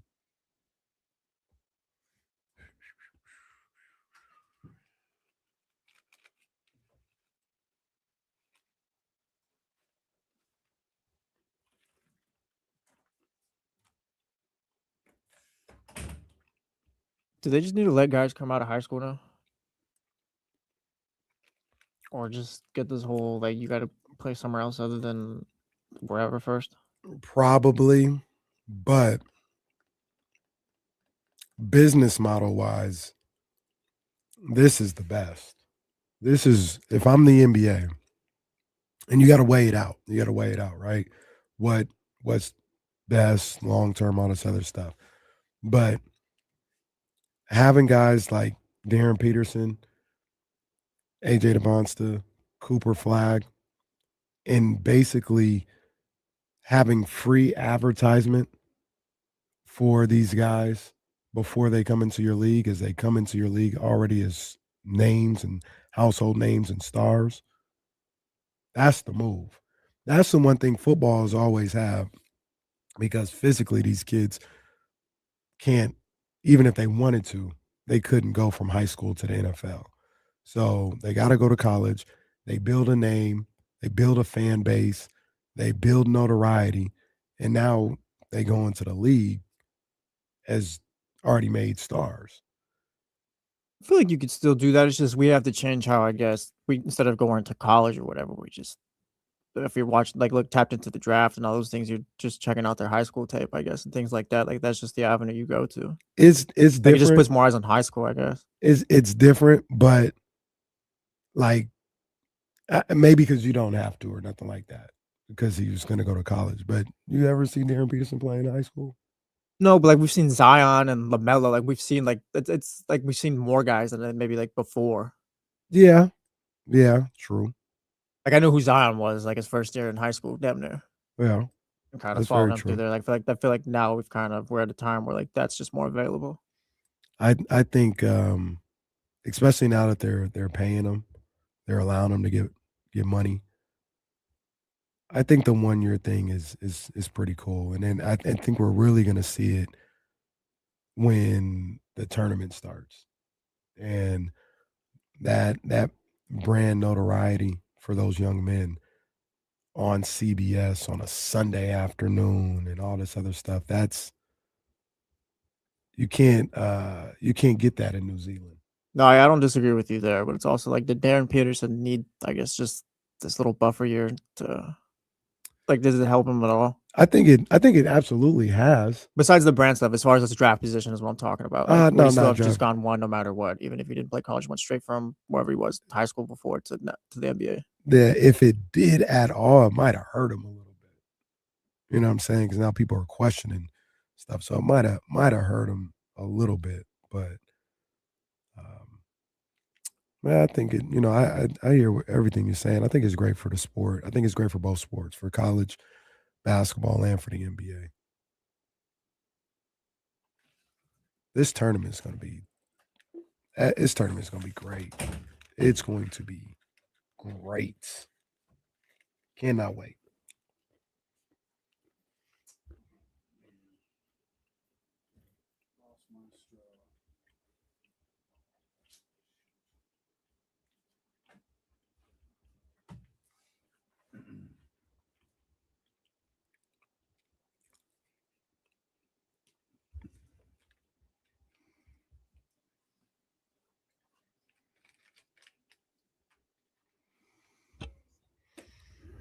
Expecting our man Jason Jones to join us here in just a heartbeat. Jesse asked a good question during the break. He said, should we get rid of the one and done and let them come straight out of high school? And my opinion was, I understand why that would probably be fair, maybe even be the right answer. But I do think there is the right answer to what? So the guys that don't want to go to college can go straight to the pros. But I think about this from like brand awareness wise for everybody involved, for the NBA, for the NCAA, and for those players. I think having at least a year in college on that stage works out for everybody. When you talk about AJ, Darren, Cam, Cooper Flag last year, for a lot of people, maybe not for us, because we watch a lot of basketball and on a number of different levels. But for a lot of people, that was their introduction to those players. And they built the name, they built a following. I like this Cooper Flag guy. I'm going to follow wherever he goes in the NBA. Something college football has been able to do for decades, because you can't go from high school to the NFL. And the NBA got away from that when they were coming straight from high school a little bit. And that 1 year, and now that they're paying these guys and they have a year that they don't have to go to New Zealand or something like that, will help. Zion, we talked about Zion in high school, but yeah, when he got to college, what's the biggest thing that happened to Zion in college? Shoe blew up in front of President Obama.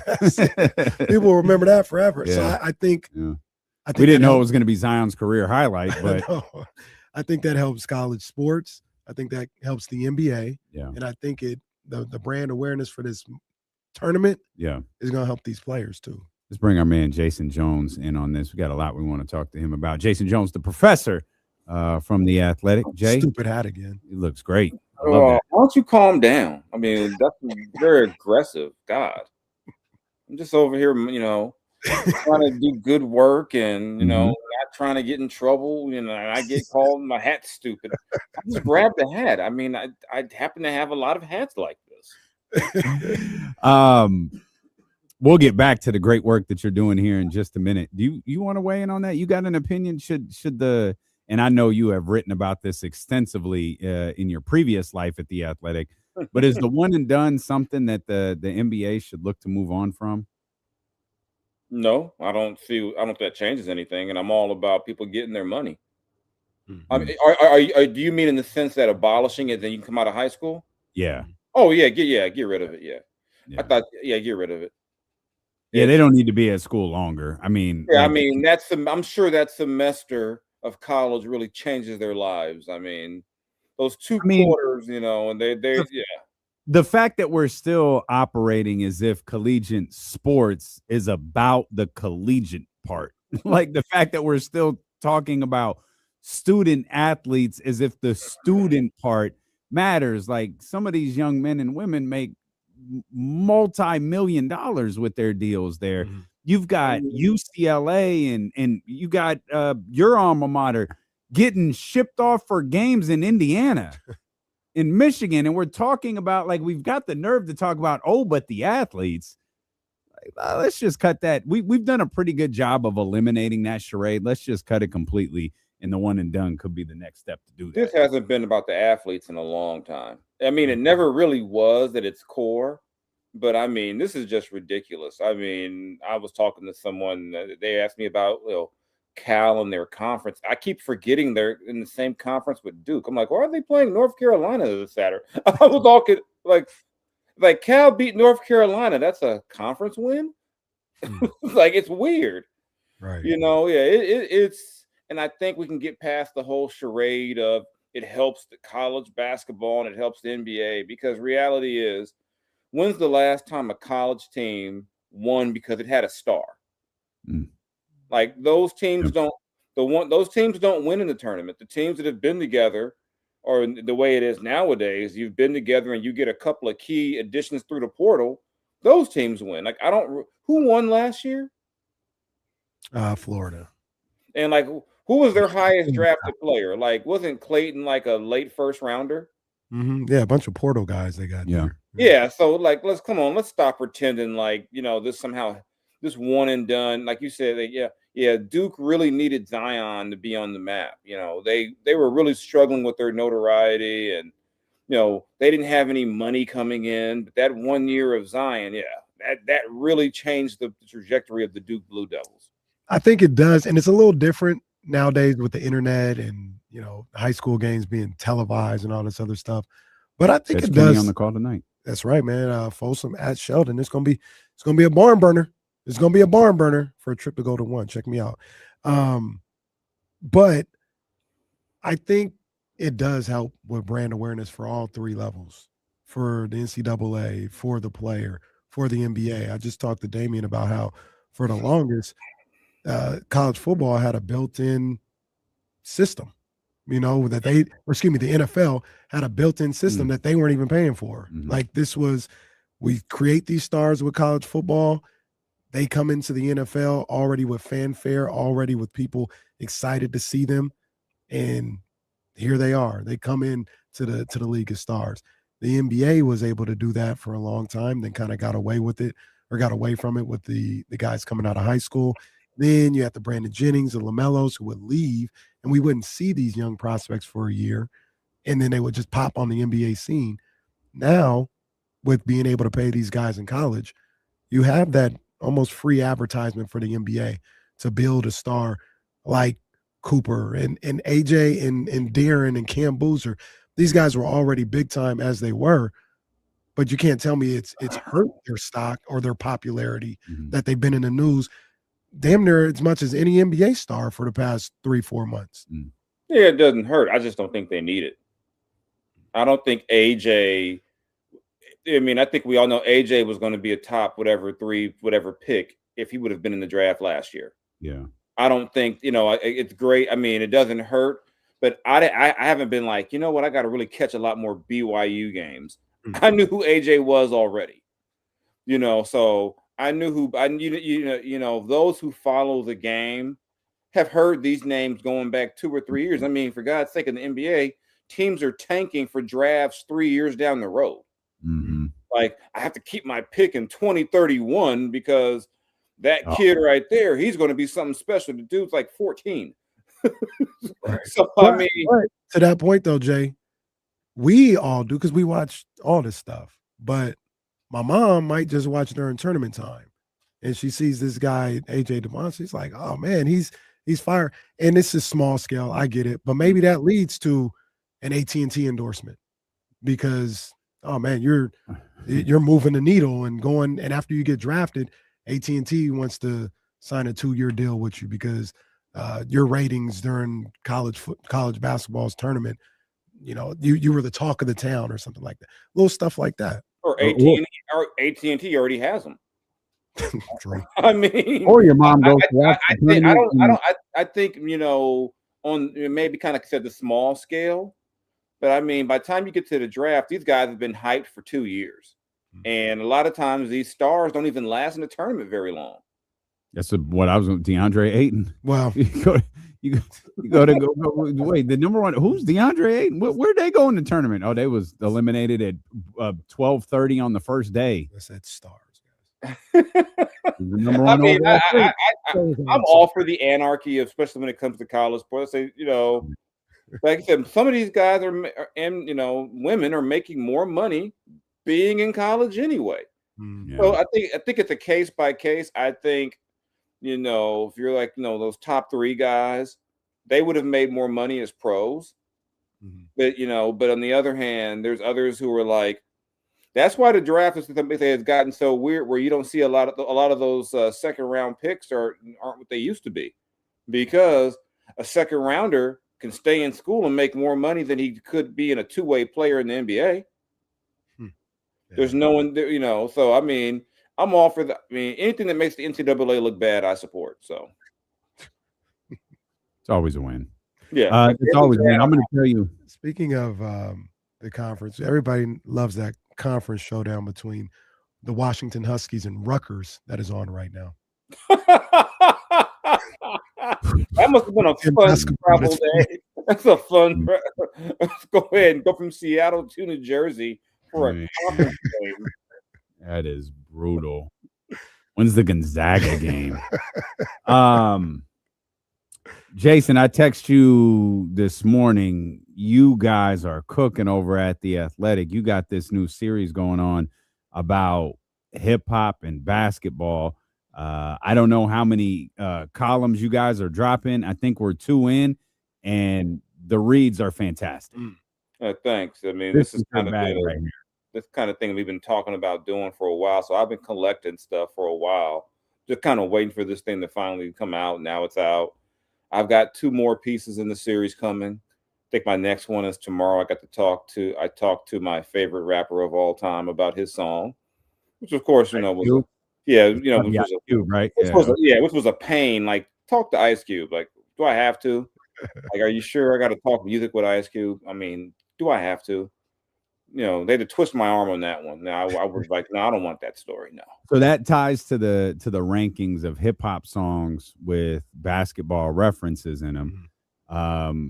You guys voted on this. Cube was number 1. Mm-hmm. Today was a good day. Get me on the court and I'm trouble.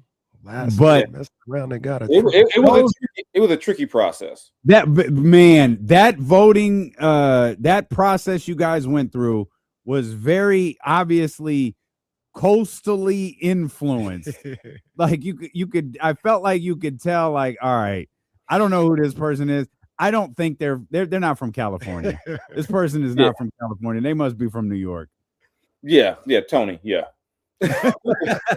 It was tricky too, because for whether it be the content or maybe the person, I'll give an example.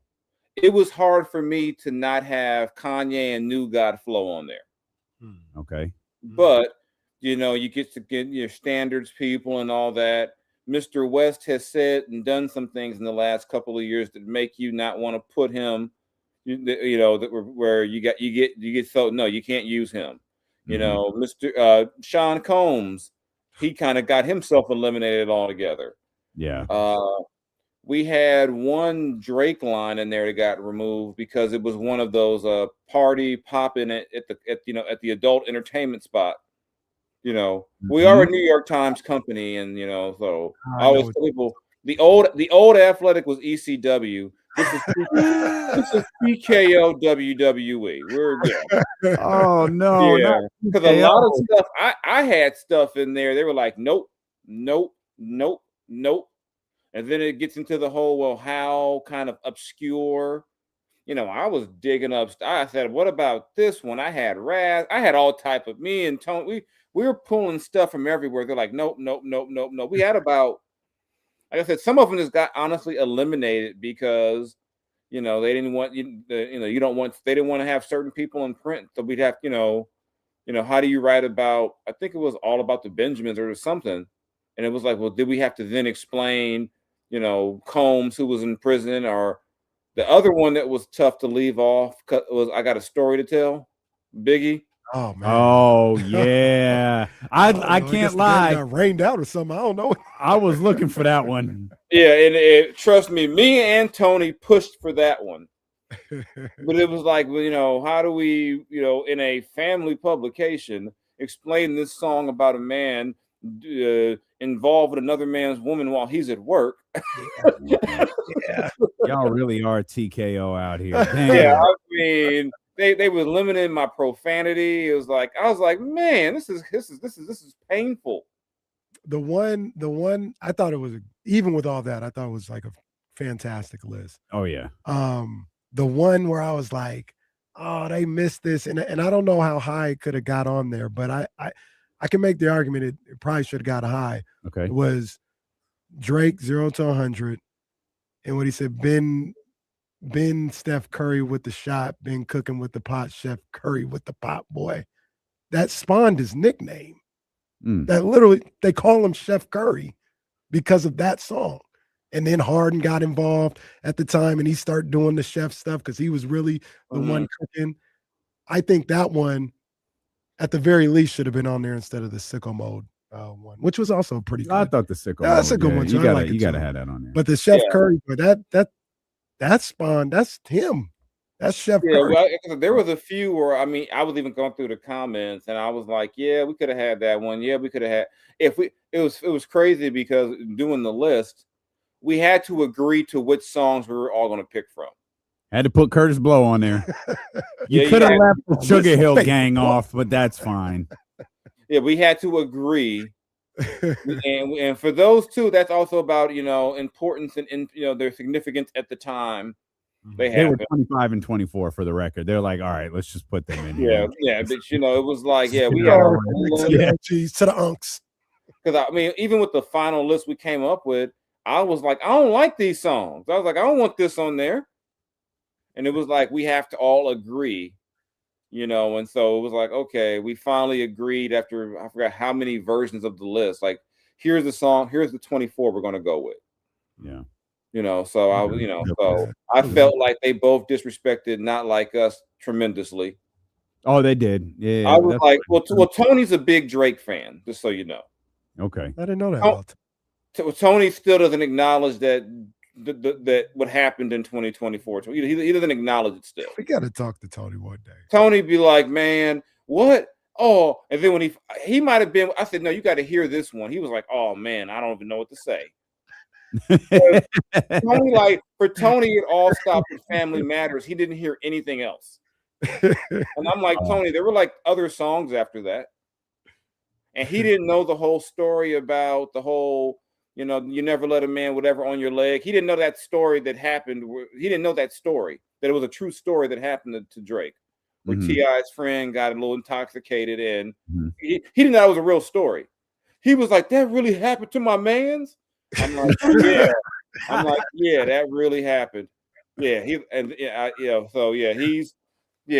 Tony's a one of a kind. The Shaquille was great to work with on this. That's she was like the police and this the moderator, telling me and Tony to stop arguing. Okay. Shout out to, I'm assuming Tony was the one to put the Cam "What Means the World to You" line on there. That's a good one. I like that. My pushback with that was, you can't say the Phoenix Penny. Well, true. That ain't All or right. the Boston Kenny Anderson. Come on, man. The Boston. I'm like, and Tony's like, oh, that's one of the greatest lines ever. I'm like, Phoenix Penny and Boston Kenny. I'm like, come on, man. I'm like, kids don't even know Penny played for Phoenix. Yeah. I forget that part happened. It's It happened in the playoffs. Yeah, you got to the playoffs. Him and J Kidd died Okay. here. J Kidd. Whatever. Who remember they even played together? Hot in here got in. I'm just kidding. Like Jason, that guy that made the list. That for me. That was more sentimental. You know, the whole poll and I was more. The poll. I got you. Not that I would ever watch such entertainment. It's just of course not. Wordplay. That's all it was wordplay. Who do you think has had more influence on the other in hip hop and basketball? Is it hip hop to basketball or basketball to hip hop? Oh, that's a good one. I know. Like Chuck told me they're hand in hand. Mm-hmm. I think the Chuck he's referring to is Chuck D of Public Enemy. If you haven't read the article, that's how Jason Jones rolls. Yeah, that's how he rolls. Chuck D. Eli. You know, he gets Eli on FaceTime when he doesn't join Cube. You know, Cube tomorrow. Like, yeah. Yeah, I would almost lean more towards hip hop because I think the NBA fought the hip hop influence for so long, but they couldn't. Eventually, they had to just kind of cave to it. David was like, "Not on my watch." He was like, "No, get this out of here." In David Stern's defense, though, he was fighting a perception. Oh yeah, he was fighting the perception of the black sports league. And I'm sure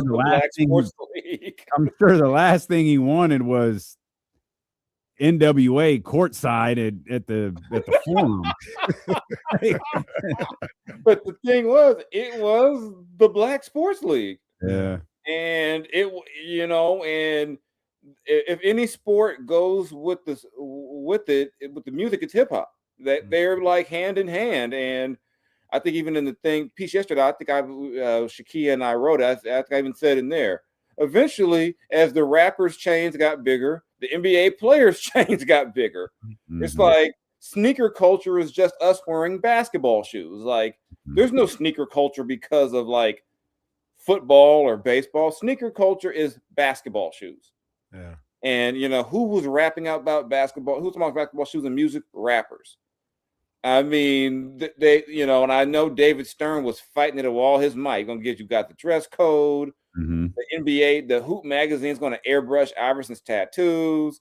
I mean, they fought it with all their might until they couldn't fight it anymore. I think even now they still try to fight it, but it's. I think what did Chuck D say? He knows that the music the players like nowadays is completely not in line with the image the NBA wants. Like, I don't think the NBA wants NBA YoungBoy to represent the league. I mean, that they're just like, no, this is not what we want to do. I mean, especially when that drill hit hard, Keith and all them. I'm pretty sure the NBA was like, oh no. Let's go find Ludacris again. They're like anything but this stuff.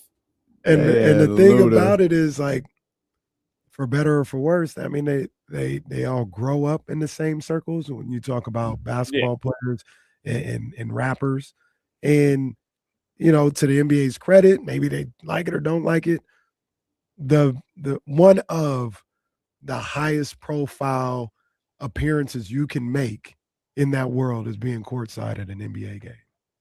Like that's outside of like award shows. Like if you record labels and they pay for this stuff. They say, hey, you got an album coming out? I got tickets courtside at the Garden. Yeah, it used to be about, the Jack Nicholsons and all them being courtside. Now it's like, which rapper is sitting courtside now. It's not even, it's been a major shift for the NBA brand, because now even the team accounts will be like, remember when Vivek was hosting rappers courtside? He was ahead of his time. Ricky Rose was here. I was like, what are you here for? He's like, I was always a fan of the Mike Bibby King. My dude, it's 2014. Why are you here? Mike Bibby ain't been here in a decade. That reminds you guys will appreciate this. Guess who was at the Sac State game on Saturday? Sitting courtside. You. Besides me. Uncle Lou. Bone Crusher. Wow. Why? I don't know. I saw I walked past him. Luke Wood taking a page out of a Vex book, huh? Remember like when T.I. randomly was at a Kings game? Like, why is T.I. here? I walked past. I said, that guy 50. looks familiar. Where do I know him from? And I just kept moving. And then I talked to one of my guy Howard, and he's like, "Yeah, you see Bone Crusher?" I said, "That's who that was. What is he doing here?" I don't know. Ain't it the worst feeling when you recognize someone you can't figure out who it was till later? Like, oh man. But remember, he don't have all his hair like when Kelsey Grammer was randomly in the midst of all the rappers. Oh, the Ham brings out. It was like all of a sudden Frazier was courtside. It was like made James Ham's day. It was like T.I., Rick Ross, Drake, Kelsey Grammer. Well, we found out Kelsey Grammer created Girlfriend, so he's got a hood pass forever. I don't know what. It was like, what the heck? It was just so crazy. It was like, how you go from T.I. to Kelsey Grammer? It's like, I thought it was cool as a rap fan. I'm like, is that Drake? Master P was here a few times last year. Yeah. Because of DeMar. Man, yeah. So, I mean, I'm all for rappers at games. I know when I was covering the Kings, whenever there was a rapper there, generally, them knowing me always let me meet the rapper, get a pic, so it ain't no shade or nothing. But that was a wild time. It's like, hey, the Kings might be moving. By the way, there's Drake. It's like, what? That is still the most random thing. 5 members of Bone Thugs and Harmony are here, and Warren G is across the aisle. It's like, let's just keep highlighting. Yeah, let's just keep bringing rappers from the 90s. It's like, wow. Yeah, there goes the DOC, and there's like AZ. It's just like, bring Sugar Free back, though. Bring Sugar Free back. Oh, yeah, you got to bring Sugar Free. I was mad I missed that one. I was mad I was not there for Sugar Free. That was a classic. Yeah, that was I went to a Sugar Free concert, and I was on one that night. I went to the concert by myself, and I was lifted up. I'll say it like that. I can't even imagine what a Sugar-Free concert looked like. I was like, this is the most ignorant, outstanding thing I've ever been to. I was like, I love this. I'm like, this is wonderful. A bunch of hood dude. It was just like a little hood spot in Vallejo on top of that. Oh man, that checks out. A bunch of hood people in Vallejo at a Sugar-Free concert. You got the homegirl selling edibles in the corner. Yeah. Drinks are hella cheap, and we're just like yeah. I felt rather at home in that environment. Brother, you want some mushrooms? No, brother, I want to get to my car and get like, brother, my friend, I can't be sitting here all night contemplating life. Yeah, it was quite a time. It was quite a time. Yeah. So yeah, we appreciate you, man. We will we'll tap in tomorrow for the Ice Cube piece. Yes, and sir. like, yeah, I got love one. you got. And I got one at the end where I'm chasing down some people still for the looking back at the 1986 Converse weapons commercial. Oh, okay. Okay. I got one of the players from the commercial already. I'm trying to get another one, but I got one. Talk about, and if he put it to me, it wasn't hard for us to do this because I was from the hood. I love it. I like that. I love it. But I wasn't Larry Bird didn't say that, just so you know. Didn't think so. Yeah, didn't think so. We appreciate you, Jay. Thanks, man. I'm gonna get a new hat for next week, a different color LA. Oh, that's a good idea. That'll make Kenny happy. I got you. Always. Goodbye. That's Jason Jones right there. The professor, our man from The Athletic. Converse and Sprite. Probably the two most influential brands when it comes to getting hip hop on commercials. I believe, and is he still there? I'll text Jason and ask this. I think Sprite was the first national campaign to put hip hop on it.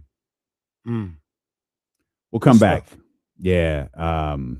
Hip hop's the maturation of hip hop through basketball is fascinating. Also, it's great stuff over there at the Athletic. Yeah. Oh, for I sure, love the marriage. for sure. We'll come back. ESPN wrote about what's next for the bottom 10 teams in the league.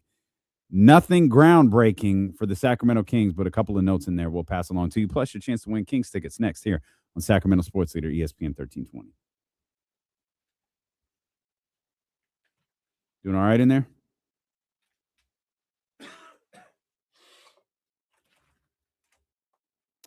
Oh,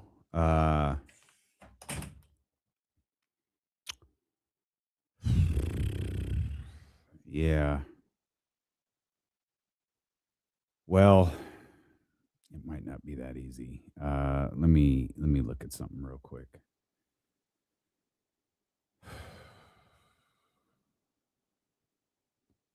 You know what you could do? Let me see what Mark wrote real quick.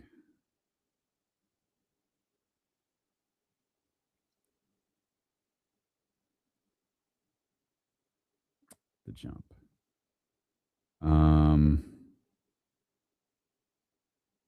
Yeah, it's caller 13. You know what you could do is you could solicit for them right before a break and just get all of that information just like do it all during a break. Yeah, maybe you might have to do that. It's not ideal, but like you could pull it off that way because the contest rules are written a specific way. So I want to try to follow that. Or you could even do it at the very end of your show if you wanted to. Like the last thing that you do. Hey, we're giving away Kings tickets right now. Be caller number 13. Yeah, that's a good idea, actually. And then maybe we'll do it that way. No pressure to do it, Oh man, them knee braces, Leezy. Yeah, Grant Hill drinks Sprite. Good reference right there.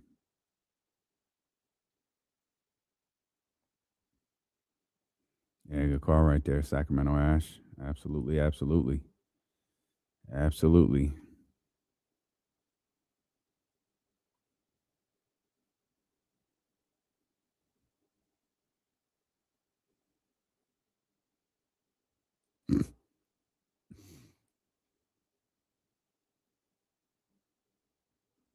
That's the only song anyone knows from Bone Crusher. Wonder if we have that song in the system.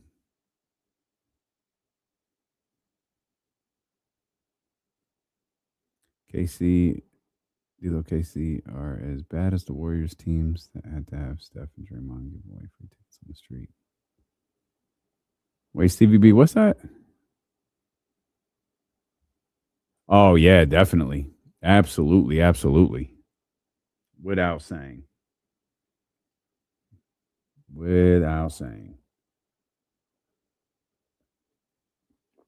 I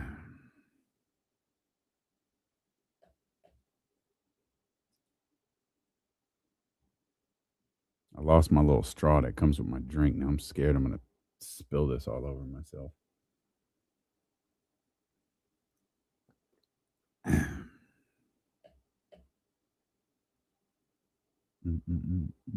Took that thing up. Let me make it roll.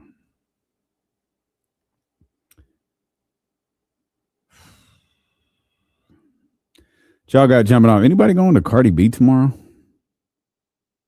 I think that show, I could be wrong. I think that show was sold out.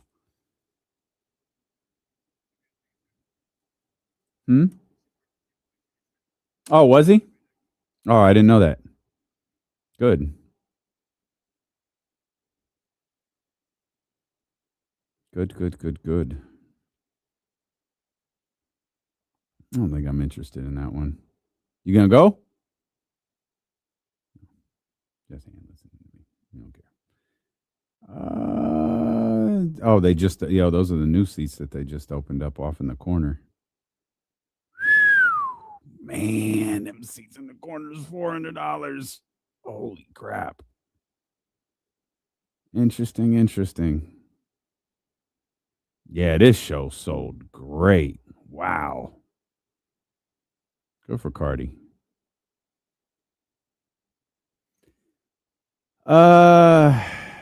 Russ.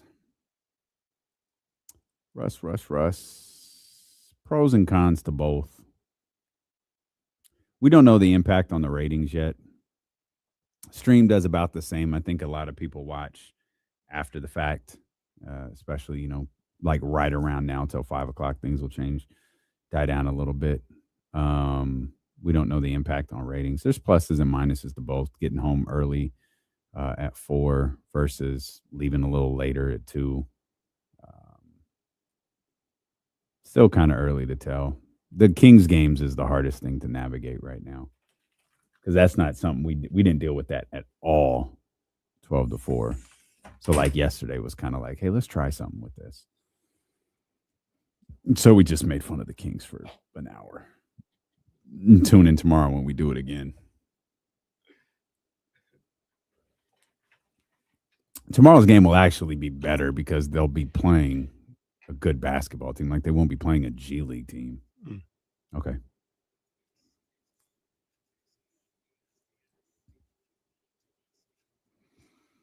Nine 916-909-1320. I got to get in the habit of mentioning that's not only our phone line, but it's also the ESPN 1320 Mojo's local tap and kitchen studio text line. You could text the show just as much as you call it. That's right. Again, 916-909-1320. TC on the phone line, though. TC, what's good, baby? Yes, sir. What's up with my two brothers? Not much, man. How you doing, TC? Hey, man, I'm vibing. Hey, I'm glad to see that you're doing better, bro. KC, I'm getting there. everything. What you mean? He almost died 2 hours ago. Hey, That man I know, nearly but listen. dropped dead in front of me. He's still here, D-Lo. You bounced back too quick off of that. Listen, bro. So what I'm going to say is I'm going to ask a question that I checked in with the homies this morning, right? Okay. But what I'm saying, what I've seen from the dude, not saying he ain't going to be a good ball player or nothing, but him playing 30 minutes and talking didn't tell me or show me anything, bro. AJ is still a pick. If I'm picking at number 1, that's the guy. I get it. He could be a guy for the Atlanta, whoever, but just not for Sacramento, bro. As far as then I asked the guys, I said, listen, Keegan, I can't see Keegan getting any worse, but I can't see him getting any better. And it's not maybe his fault, or some of it is his fault, right? What I mean by what I'm saying is the guys that he learned from his OGs. His OGs was Harrison Barnes, De'Aaron Fox, DeMar DeRozan, and Zach LaVine. What they all got in common, they all laid back guys. None of them really have like a killer instinct. They all laid back. So them is his guys that he learned from. So I don't really see that dude getting no better. Now, if a team like the Bucks called with the number 10th pick, I'm trading Keegan. And the reason I'm doing that, I know y'all wanted Zach, but we got the young wing that you guys need, that you guys really need, that might unlock you guys. So if they called or whoever's at top 10, I'm trading. I'm even top 20, we having a conversation. I'm not hanging up on you. I'm just saying, bro, to get back in this drive, I'm trading Keegan. We're not getting any better with that kid. You get what I'm saying? I hear you. There's a lot there I want to touch on. Jesse, I think you and I think I heard you and Kyle screaming at each other about this. Yes. You want Keegan out of here. When you say it that way, it's a little hard. Yeah. Okay, yeah. So the context was actually what TC just said. I didn't realize that conversation you guys were having were birthed from a TC call, but It was an hour of content. if someone calls and offers something in the lottery for Keegan Murray, you're all in on it. Yeah, I'm taking that. Yeah, lottery's 1,000 times out of 1,000. Lottery's a no-brainer. I might even do it for like what did Jesse say? Realistically, like what you could get, because I agree with Jesse. I don't think you're getting a lottery pick for Keegan Murray. I don't think so either. It will be, I think 21 and below. Might do it for that too. Not that Keegan's a bad player or anything else like that. I don't know about that. I think that's where you might lose me. Mm. If you can keep me mid-draft, I'm listening. Now remember, there's finances involved here. Mm-hmm. So there's players involved. Like this isn't just a straight swap. Like there's something more intricate to it. But yeah, I'm listening. Yeah. And I guess that's what I'm listening to everything. I'm not hanging up on a general manager. I'm not ending a conversation. It's like, yeah, bruh, We won 15 games. What do you want to talk about? I'm like Cody Rhodes. So what do you want to talk about? Well, we talked so much about the player that Keegan hypothetically can be, or we think he is, rather than I feel like who he is actually. And yeah, you're right. Yeah, we're 3 years into this fictionalized version of Keegan Murray. And I do think part of that process has taken away our enjoyment from the fact Keegan is actually a pretty good basketball player. But we kept wanting him to be the number 3. We had discussions about could he pass Domantas Sabonis? Could it be De'Aaron and Doma, or could it be De'Aaron and Keegan and Doma? Like, could that be the team? And it's like, okay, De'Aaron's gone. All right, this has got to be Keegan's team. Oh, wait a minute. This is DeMar's team. This is Zach LaVine's team. Okay, wait a second. What the hell is going on here? And then you try to go into this year where it's like, well, Keegan's going to have to do this, and it's this guy's fault that this happened, and it's this guy's fault that this happened. It's not Keegan's fault, but Keegan's going to have to find a way to be better, but he can't because he's hurt, and he's out. And then he comes back, and now Domas is out. The season's over by the time Keegan Murray gets back, and then Domas is out, and then Keegan gets hurt again, and, here we are living in that post-Keegan injury era. Keegan, for the time that he's been able to play this year, 14.5 points, 6 rebounds, really good defense. That's good. That's good. That's something that you definitely need. But I also feel if there are some prospects there, if I'm doing my draft board, I can find a guy that can potentially provide that and provide it in a cheaper salary. Sure. So that has a lot to do. Like if Keegan was just still for the next 2 years on his rookie deal, yeah, I probably wouldn't do it. Like there's no need to do it. Like he's fine. But now I got to talk about paying him $25 million, $27 million. I'm not exactly sure off the top of my head. Now, yeah, for a team that's not going anywhere, if I can reset that a little bit. Yeah, I'm gonna do that. Yeah, and I think that's the overwhelming problem is this is a basketball team that is heading nowhere. And we can't even make the argument that the teardown has started. Keegan, I got this right. Yeah, 24, 26, 27, 29 ends at 31. Which isn't crazy money. It's not like Sabonis or LaVine. I'm not trying to make it like that. But if I have an opportunity, it's a rookie extension. Yeah, if I have an opportunity to reset the clock, so to speak, and get somebody that can give you close to or the exact same type of production. You talking about reset the books or like what clock? Reset the clock of the young player that you have. Get even control. younger. Yeah, I got you. I got you. 4 years of his rookie deal, and then I can re-sign him. My bad. To the rookie extension. Yeah. So if I can reset that, because right now they're what, at year 5, or they'll be heading in. Yeah. No, let me send that back to 0 with a guy that can that potentially could do the same thing.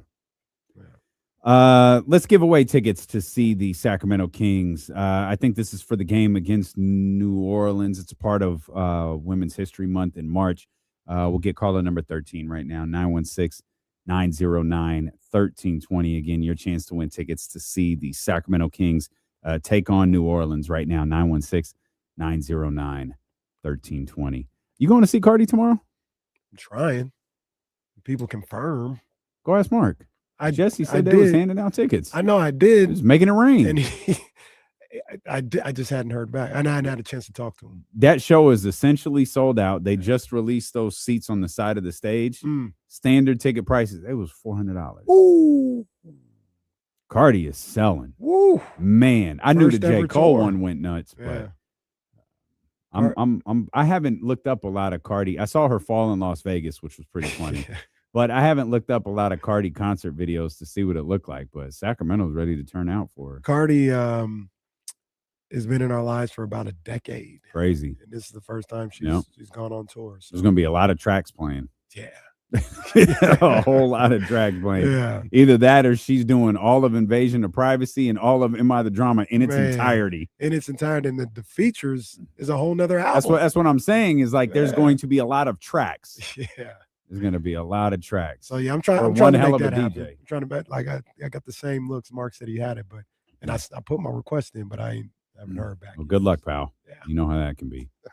ESPN wrote an article about what's next for the bottom teams in the NBA, and they cover the Bucks, Grizzlies, Bulls, the Mavericks, Hawks, Jazz, Pacers, Nets, Wizards, and they lead things off with your Sacramento Kings, who have a projected record of 18-64 this year. Mm-hmm. I said they're only getting to 17. Oh, well, ESPN thinks higher of the Sacramento Kings than Kenny Caraway does. Will they pass out for the Kings, though? They ask what's new after the trade deadline, deactivating players and a whole bunch of blowout losses. Domantas Sabonis, Zach LaVine, and deadline acquisition DeAndre Hunter, 3 of their 4 highest-paid players, have all undergone season-ending surgeries in the past week. The Kings were winning only occasionally when their veterans were available, and now they've shifted toward a youth movement that has only spiraled their season further. They snapped the franchise record 16-game losing streak on Monday after beating Memphis to improve. Oh, God, I was so happy they won, and I was genuinely happy. I was so distraught by the fact that we were playing Light the Beam, so concerned the fact that you were dying in front of me. I forgot they snapped the road losing streak. Yeah, it'd been a long time since they won a road game. 4-26 on the road this season. And that previous road win was a long time ago. Man. Wow. That's crazy. Completely forgot about that part of the storyline. SVP showed the beam on his show. So that was pretty cool. So shout out. We asked, shout out to the Kings. We were like, look, if you're gonna do this, you've got to be really careful with how you do it. And you probably got to be a little self-deprecating. Yeah. They were. They did it. They handled the Kings' first win in a month, in a very long time. That's crazy. And they legit said, we don't like Aquariuses. They won them right after I don't know whether this is Gemini or something. They won right when it started.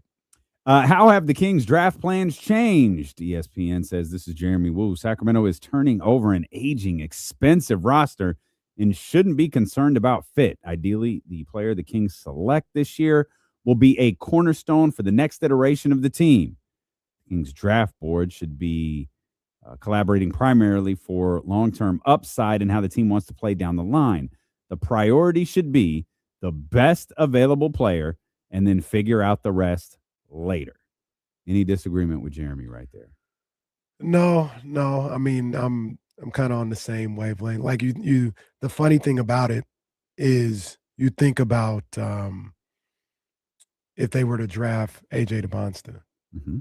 Well, he ain't a 2, not a 4, probably a 3. Mm-hmm. And everybody like, oh, we want Keegan to play the 3. Well, no, you don't worry about that. You draft that guy. Mm-hmm. You know what I mean? And that's the way to go about it. Like, you don't worry about positions. And even if it kind of messes up what you were trying to do to begin with Keegan, you figure that out later.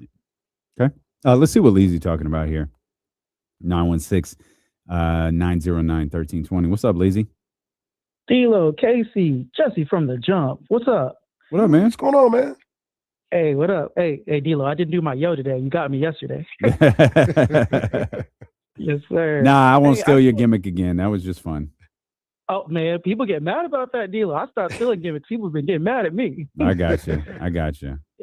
Yes, sir. But, hey, I just wanted to ask you guys a quick question. It's kind of a two-parter. I know I shouldn't ask two-parters.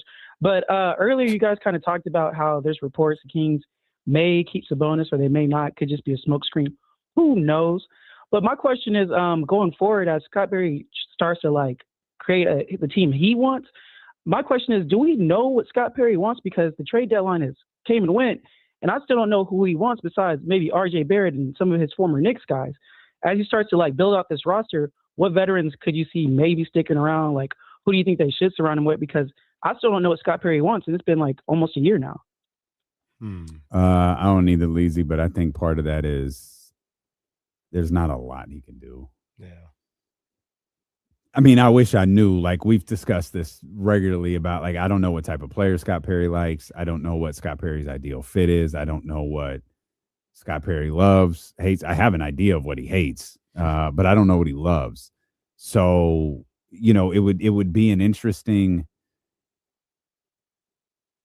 It would be interesting to ask Scott, hey, AJ or Darren, like if you had the opportunity, and he can't answer that question on the record. I'm talking about like a private conversation, like who, like just as a basketball player, like who do you want to build your team around, AJ or Darren?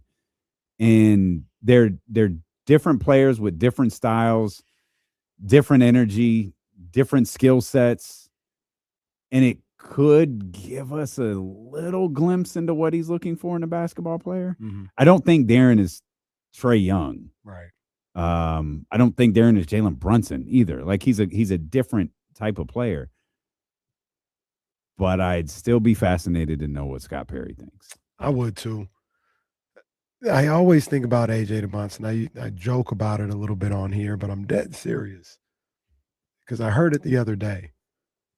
AJ Domantas, who I love, I think is a fantastic player. Man, I could see people turning on him quick 4 years in. And I only say that because once again, heard it the other day, they talking crazy about Paolo. And when you have guys that, you mean people like the Kings fan base, or no, just like people who watch in general? the game. I got yeah. you. Yeah. Like, oh man, Paolo, the ISO ball, all this other stuff. Yeah. It's just killing the magic. And I could see when I watch AJ play, like he's a improving 3-point shooter, but that's not a strong point of his. He does a lot of his work Paolo wide, like DeMar, mid-range, attacking the basket, things like that. And I could just see people, all right, well, he keeps taking these inefficient mid-range jump shots, and I wouldn't like that. I'd be very irritated by that. Yeah. This is the player that he's shown himself to be right now. He can get better at the perimeter stuff for sure, but that's what his game reminds me of. And I wonder, to your point, like what Scott Perry thinks about that. I think basketball-wise, he would say Darren. I think he would say Darren basketball-wise. Okay. But the other pillars, I think he would like AJ more, like the toughness, so to speak, or his durability, and going to a place like BYU and just leading the way that AJ has done from the start. I think those things fall more in line with Scott Perry and how he thinks about basketball. And not that Darren doesn't have that type of stuff, but those things shine with AJ, at least for me. And I think that would be the case with Scott Perry. Once I learn what Scott likes in a player, then I'll tell him what to do with his pillars. Could go one of two directions. How could Sacramento approach the offseason in free agency? This is from our man Bobby Marks here. With the NBA's worst record and fourth oldest roster, the Kings must prioritize youth. They must prioritize youth. They can accomplish that by trading Sabonis, Levine, and DeMar DeRozan. The youngest team in the league. All you got to do. More importantly, Sacramento has to get its finances in order. The Hunter trade added salary to its books for next season, pushing the team over the luxury tax and likely into the second apron when factoring in a high lottery pick. There is some financial flexibility with DeMar's partially guaranteed deal. His $25.7 million salary next season is projected for only $10 million. That's from Bobby Marks right there. So it's easy. Trade Sabonis, Levine, and DeMar. You've accomplished both things Bobby was talking about right there. You instantly get younger, and you reset the financial books. Yeah. That's it. That's all you got to do. It was really easy to do at the trade deadline. God knows it'll be really easy in the offseason. Yeah, and I do think, we talked about it, but I do think at some point in the year, I don't know if it's the summer, but Zach LaVine will turn into somebody that you can put into a trade. What do you mean? His expiring deal. Oh, just that. Not Yeah. that he'll be okay. Yeah. It'll be more digestible for teams that are looking to have an expiring or anything else like that, which means he'll be more tradable. Sabonis, you might have to wait a year. I want to remind you and Scott, if he's listening, or if someone is listening on behalf of Scott, Zach's contract does become expiring for you too. That's right. So we talk about like the DeAndre Hunter brought salary back, and it's And remember, he's an expiring too. Scott reminded us. he did, but he's also a pillar. So I guess pillars can expire. Can't lose if you play both sides. You can knock down pillars and put others up, right? I think so. You generally take down houses and buildings when you do that, but sure, Still doesn't work. We still haven't put the house up yet. I was No? thinking That's about the that point. today. The foundational piece isn't here. And I was thinking about like Maxine Reynaud and all this other stuff. Like, no, he's a foundation for this franchise. No, he's more like a wall. Like the foundation, this is it. This is what keeps everything together. You can knock a wall down. Yeah. But you need a wall. Oh yeah, you do. need it. But if you want your room to be bigger, you just knock the wall down. Yeah, if I want to open up this offense, then maybe I knock down this wall. That's I don't have an right. Open concept. So yeah, these guys, these Someone Knicks, gets the sledgehammer. Maxine's more of a wall. I thought Maxine was more of like a nice vase. Oh, jeez. Well, no. Well, no, that's gonna go out of style in like 2 years. We're gonna have to get another one soon. Some kid's gonna knock it down. It's gonna break. But the point being, Maxine's not. Nick is some Tupperware at this Oh point. my God, they're sending them out. Just hope he doesn't When get this. people come over, just here, take this. Yeah, go. you just hope he doesn't get that spaghetti stain on it. Some spaghetti stain. Have we ever figured out the science as to why it's only spaghetti that destroys Man, I have Tupperware? no idea. No clue. And they can't. There's nothing that Doesn't gets destroy out. it, by the way. Just stains it. Everybody got like. I've washed it 1,000 times, Mom. I don't know what you want me to do. I'm sorry. Hey, man, go ahead. Pyrex Neek is cold, but do not call that man Pyrex Neek. What is Pyrex? It's Tupperware. Oh, okay. I just know it is Tupperware. Oh, this guy. Oh, come on. It's just Tupperware to me. There's Come on, Ziploc man, bags and you- Tupperware. Oh man. Like they're all Q-tips to me. They got brand names, but it's all Q-tip. That's fair. But we don't have anybody cemented into the ground here. No, we don't. No, unfortunately, we don't. And that includes Doug. And I'm gonna be honest. That Keegan includes, a wall? That includes Scott. Scott's not cemented into the ground here. Keegan's that open concept while we're thinking of knocking down. I really want to see what this kitchen's looking like next to the living room. Open concept. He's Like it might just be time to restart this whole house right here. I'm getting kind of crazy. Well, the good news is we're only on the blueprint stage. We're only on the blueprint stage. We have the building plot of this house. land. We have not put there's anything there. And there's a good chance Erase that wall real quick. that Let's see what this looks like. There's a good chance in 2027 we're gonna have to throw this blueprint away and start over. We'll come back. Oh no, Shaden Sharp is out 4 to 6 weeks. He can't stay healthy. Still better than what happened to Vince Williams yesterday. We'll touch on that for a second. And is KC going?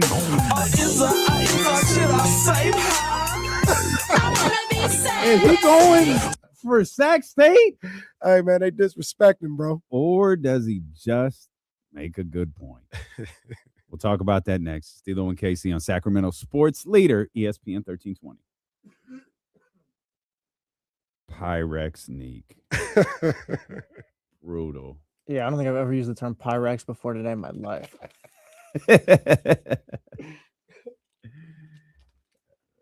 To be fair, isn't Pyrex more glass? Like the glass tubble? It's not Tupperware. it? Oh, I thought it was. I think it's the glass. I don't think they have the plastic ones.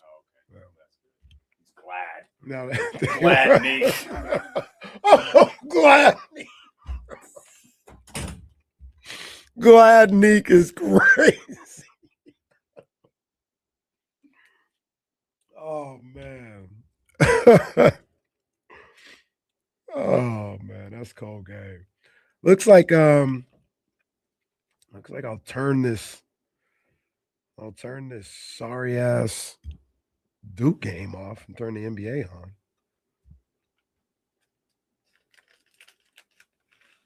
Duke is destroying them boys.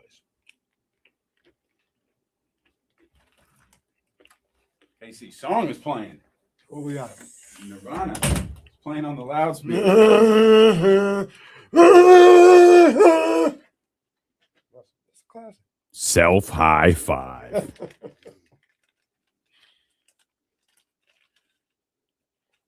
I thought today was a Amazon day, and I forgot it's actually an NBC day.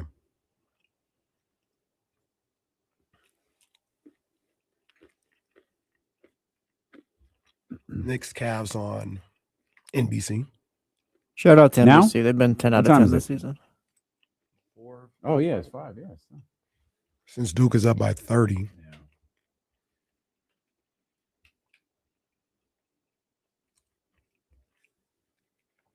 I haven't watched one of these fucking things in 10 years. Are we go? You said Knicks Cavs? Is that where we're going? Yeah. Michael Jordan really did just leave too. He said, "I'm gonna do this interview segment all year." Oh. Just left. I thought you meant he just left the State of the Union. I was like, well, he ain't the GOAT no more. Hey, I got a question for you and everybody else. Mm-hmm. How do you think this T.I. 50 Cent thing plays out? Oh, God.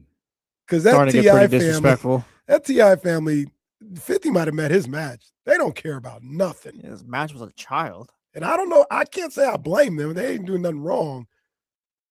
But they don't care. That picture he tweeted was pretty wild, though. Or posted. It's hard I to think feel, I saw 50. It's hard to feel sorry for 50 Cent. I think he already deleted all I the stuff cannot he's feel posted sorry. on Instagram. So I think 50 Cent might be done with it at this point. Yeah, I don't feel sorry for him. And I think he should fall back. He's dealing with people that don't care more than he doesn't care. Like they'll go wherever you want to go.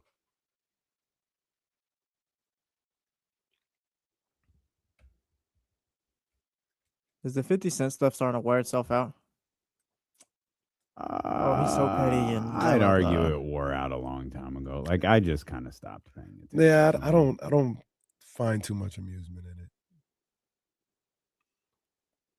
Jim Jones was kind of funny. it.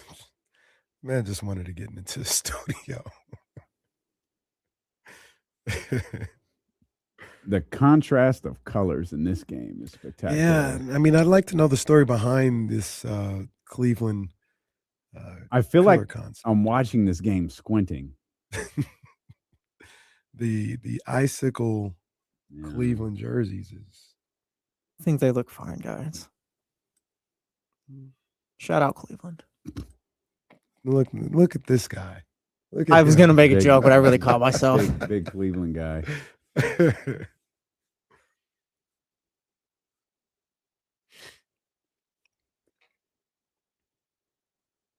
You're right, Joel, but it was great. Yeah, it's absolutely true, but it wasn't even great. It was like classic. Yeah. It was classic. The massacre was a big fall off.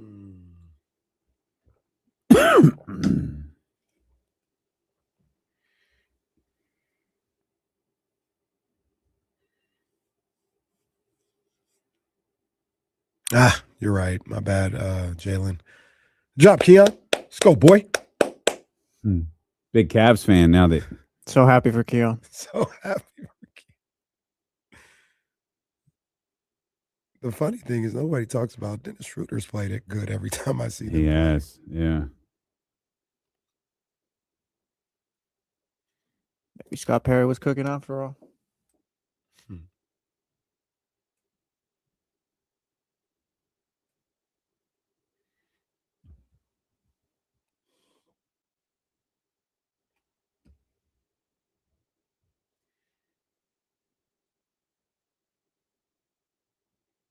Warriors nightly tank watch, huh? Last time I I checked, don't think they can be bad enough to tank. I don't think so either. Last time I checked, no.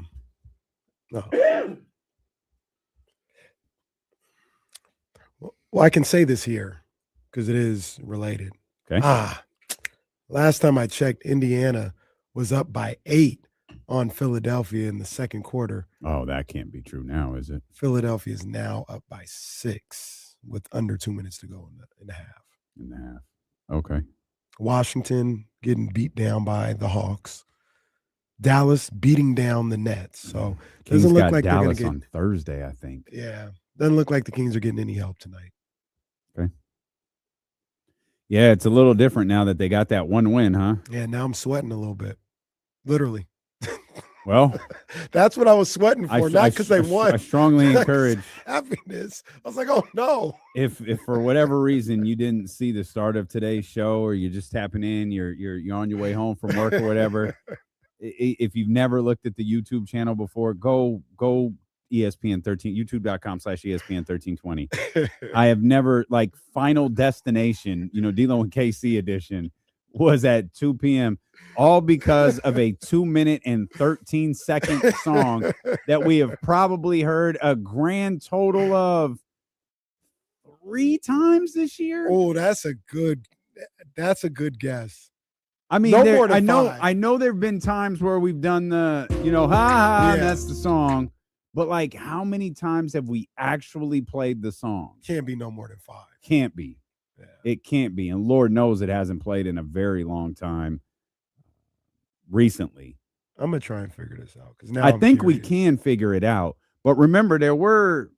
All right. That's enough. Those don't count. No. They definitely don't. Yeah.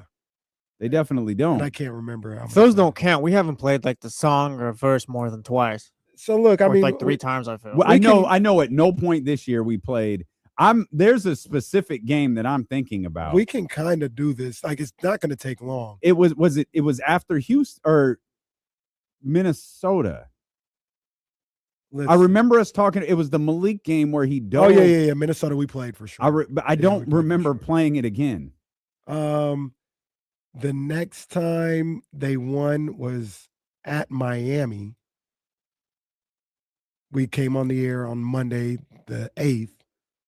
I'm not sure. Maybe we played it. Maybe. Houston overtime on a Sunday. I think we played it then. Okay. I think we played it then. Okay. Not on. Nope. We didn't. You weren't here. Oh. December 22nd. You weren't here. I was either by myself or I was with Kyle. Oh yeah, I was out. Yeah. You weren't here. Out. So no, didn't play it there. They beat Dallas on a Saturday and then lost to the Lakers on a Sunday, so we didn't play it then.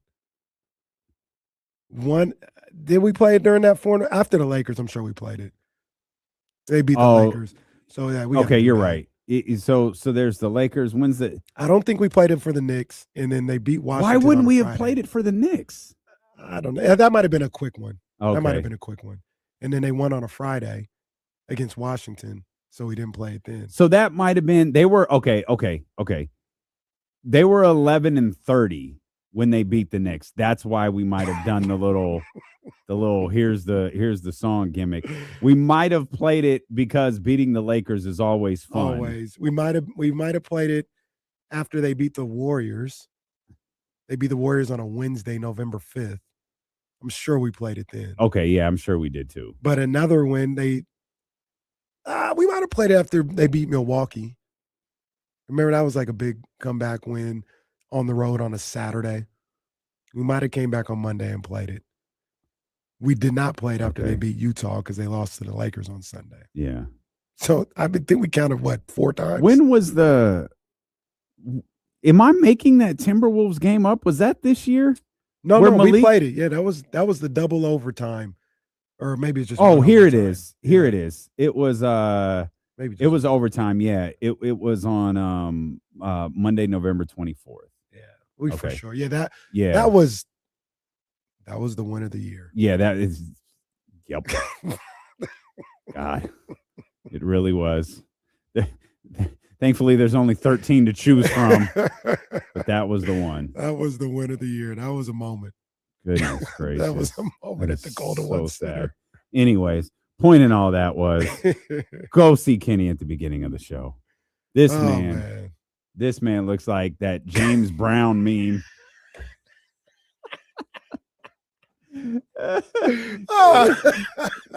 James True Brown story, meme. though. True story. True story. That was tough. Casey just said, I gotta go get a paper towel. I said, oh man, it was like 12, or excuse me, it was like 2:05. So I got another 23 minutes of this. I ain't gonna make it. This man's heart rate did not come down to like 220. It was amazing. Played all young. Heard the outro to Young Zale. I ain't never heard that. I've never heard that either. We just let the whole song play with the idea like we may never hear this again. Yeah, I don't know when we normally we air horns and we're talking out of it. Kings get the dub. It was just like, hey, let's see what the 2 minutes and 10 seconds sounds like of this song, because full song is like some type of curse that puts on Kenny where it just overheats for some reason. Overheats. Oh man, good time. So great. Good time. I mean, I think the next chance we really realistically have to hear this is Wednesday, March 11th, after they play the Pacers. So here's the thing. It was fun today. We're not playing that again because now we're getting into a territory where people aren't going to want to win games. It's like, good, the streak ended. Let's get another 3-game buffer. Yeah. And then maybe that's when we win. But if they win tomorrow, the phone lines are going to be furious. I'm low-key not going to be happy. Because then it's going to be like, okay, now we've got to sweat out the rest of the regular season as if we're competing for the 2 seed all over again. I'm not going to be mad because I'm not wired like that, but I'm not going to be happy. I was happy they won yesterday. Yes. I was happy for Doug. I was happy for the players, but I was most happy for Doug. If they win tomorrow, and I know that's crazy given the way that they've been playing. All right, guys. Settle down. Like, wait a second. Settle down. Calm down. Gosh, you got 2 with Brooklyn still. You got Utah on the way. Like, let's relax a little bit. Can't have none of that going on. Let's relax a little bit. Can't have none of that. Yesterday, while we were on the air, a story from CBS came out that claimed to be analyzing the numbers that Dr. Luke Wood and Sac State University regarding their move to the MAC. The consulting firm in the CBS story was quoted as saying, we don't know where these numbers that Dr. Wood used came from. That story seems to have changed this morning.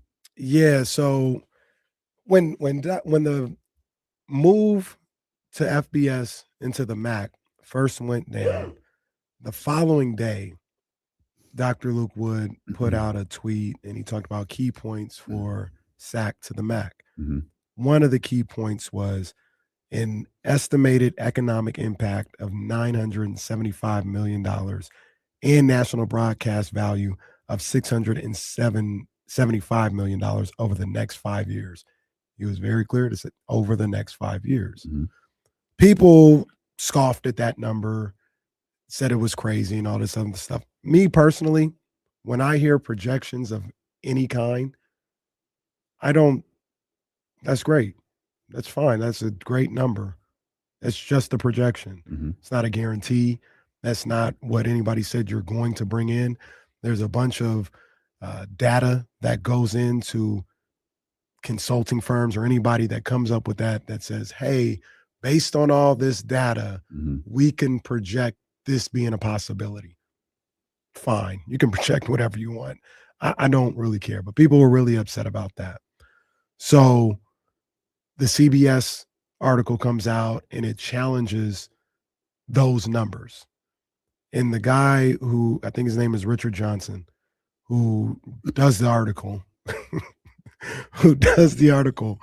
he gets in there. His big talking point was he talked to the consulting firm, the college consulting firm, and they said they don't know where Dr. Wood came up with those numbers because that's not anything that they gave him. Mm-hmm.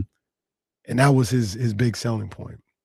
So just off the rip, like trying to figure it out myself, I don't know where I'll take this back.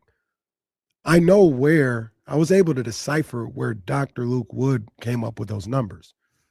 It was clear. It's in the article. It was like the committee, it said $180 million or something like that a year based off that. I was like, well, okay. He said over the next 5 years in the tweet, and that's how long the contract is with the MAC. So that number times 5, yeah, that's how you get to $975 million. Mm-hmm. My question was, how did they get to that number? Mm. Not like, oh, he's just making up a number. Like, that's the number that they gave him. How did they get to that number?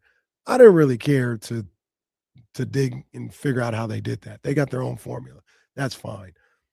But what really bothered me was this writer who was painting the picture and misrepresenting what the committee was saying as if they had no idea about this, and portraying Dr. Luke Wood, Mark Orr, and the university as being liars and just making up numbers. That story, I know on my timeline, maybe because my algorithm is a lot of Sac State stuff, that story was all over the place yesterday. Quote tweets, this guy's a joke, he's a snake oil salesman, he just made up these numbers, all this other stuff.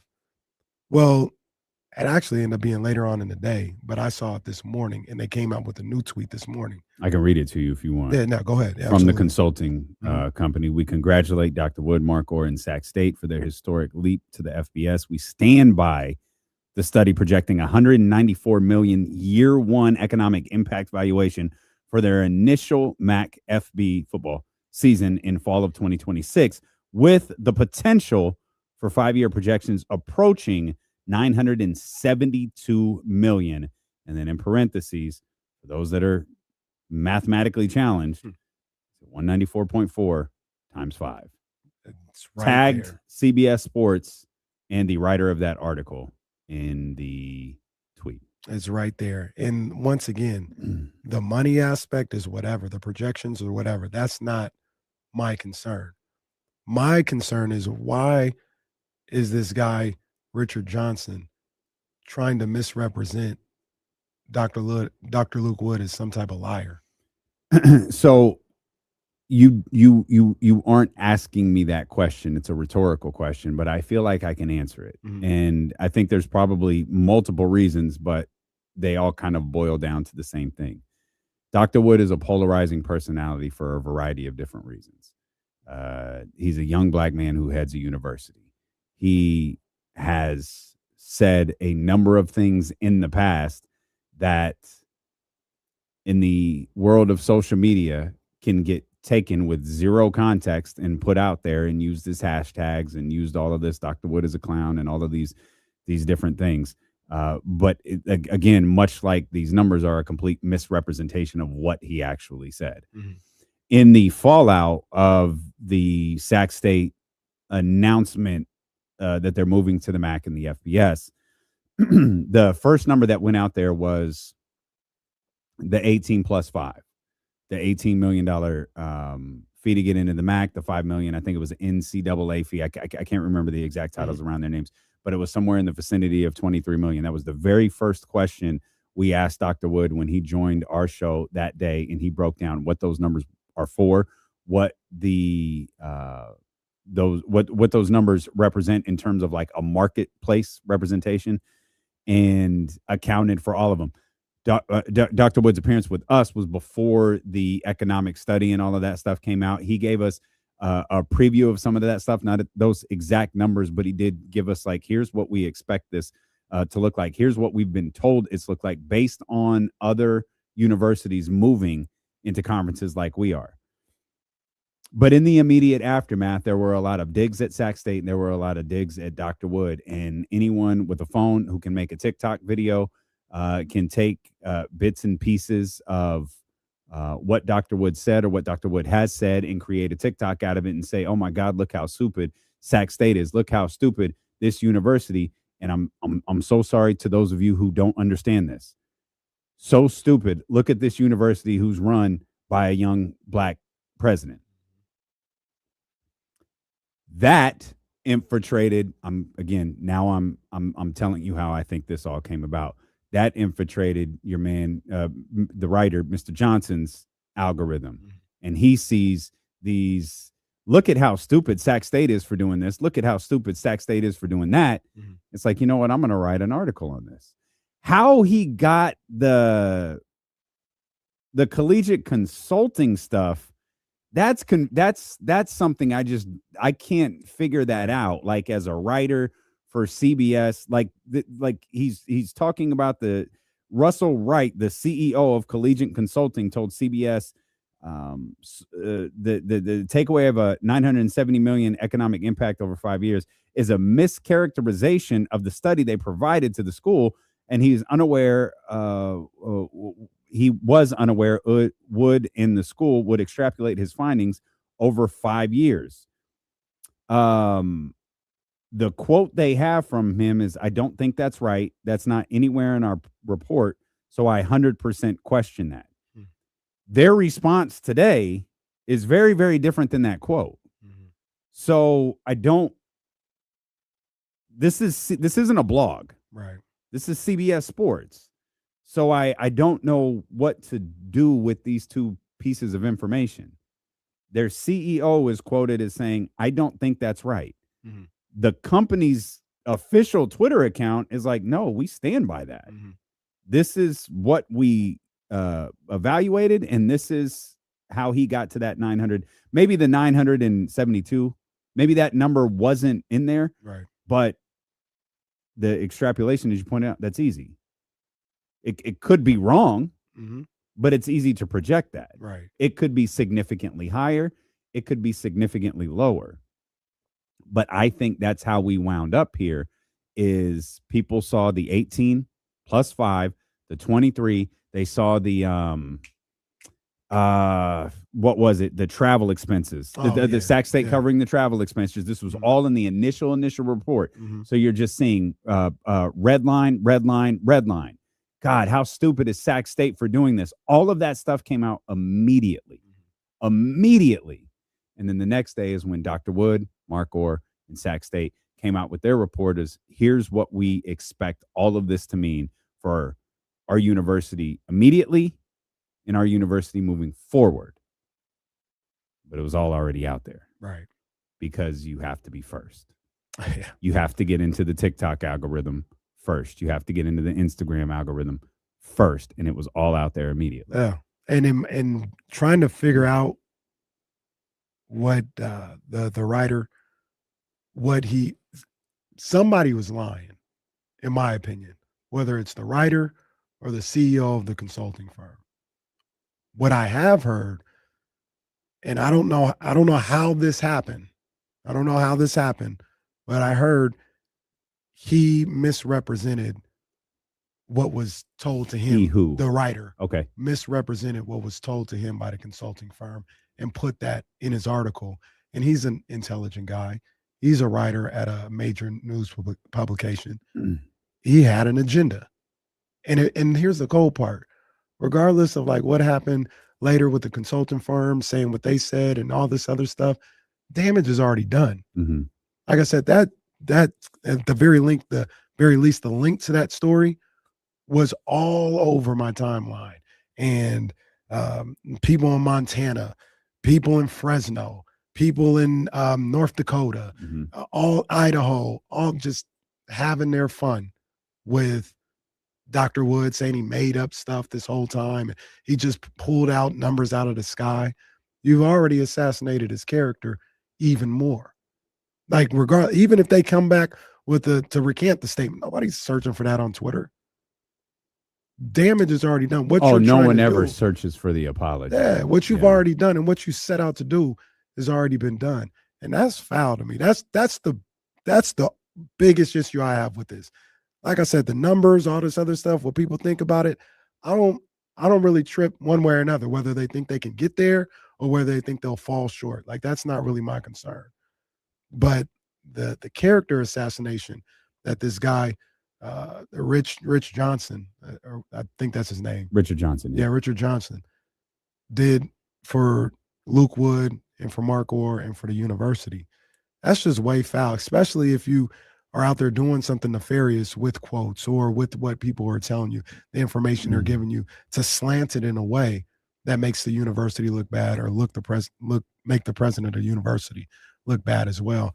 I think it's unnecessary and it's foul. If Sac State is going to fail, let them just fail on their own. You don't have to do all that stuff. If they're going to succeed, maybe you don't like that. Maybe they've already succeeded more than you thought they would, and that angers you or something like that, or how'd they get away with it or something. Take the L if that's the case.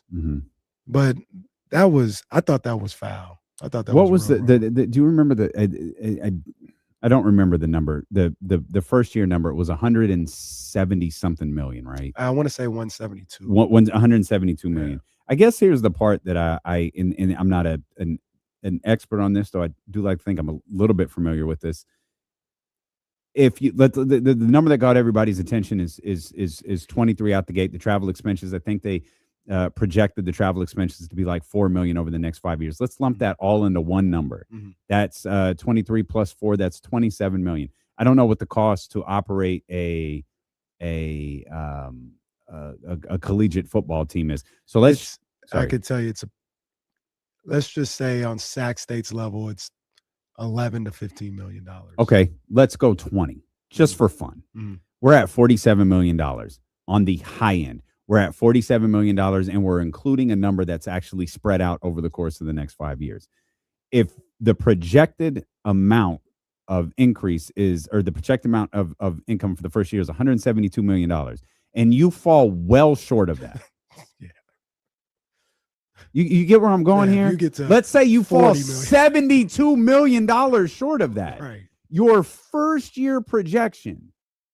And I get the idea, and I don't even know if this quote was said, extrapolating over 5 years. Well, it could be your biggest year could be your first year. Let's say it's 172, but the next year that's 150. The year after is 100. The year after is 80. And now you're kind of reeling. No, I get that line of thinking, but in the end, it's still a net positive.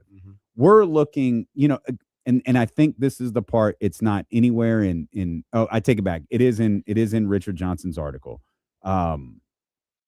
But it's also in a way, Richard framed this in a way that he wants to create doubt in the reader's mind that the money that Dr. Wood has told us repeatedly, it's this or it's nothing. It's not like, well, I'm going to go to the drama department if you guys don't know. It's like, if we're going to the FBS, I have this.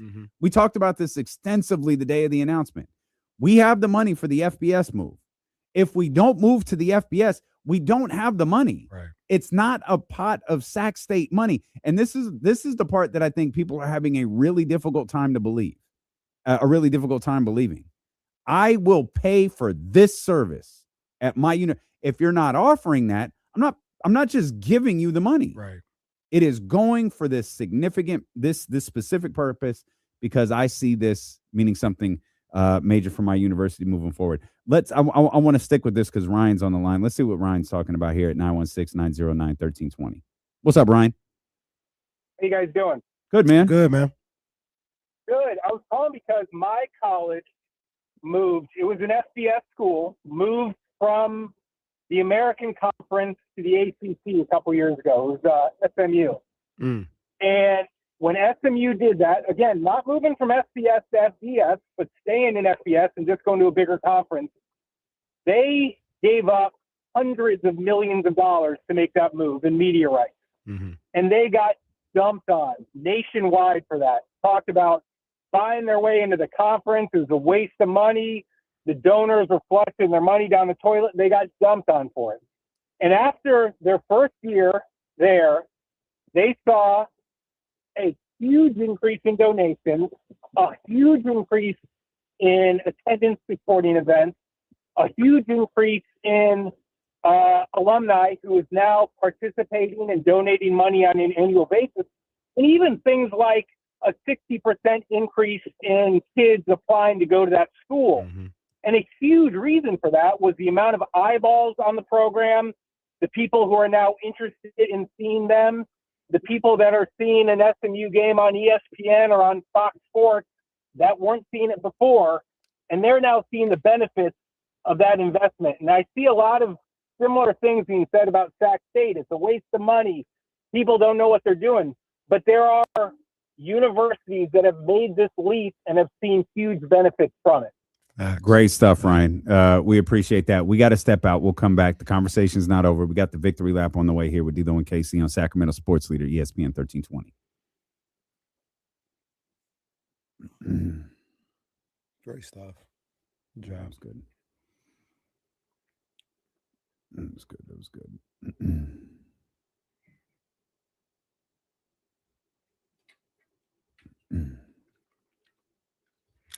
Oh, it ain't Minecraft, but it's rich. It's rich. Hey, buddy, you might want to take that off the screen. I don't know. We can price check. We can price check. We can go ban for ban.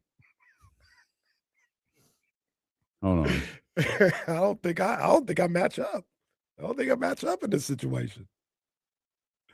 Man, yours is so rich I can't even find it. Chat outs, when do we start playing who's more expensive between the guys? Yeah, man, I don't know, man.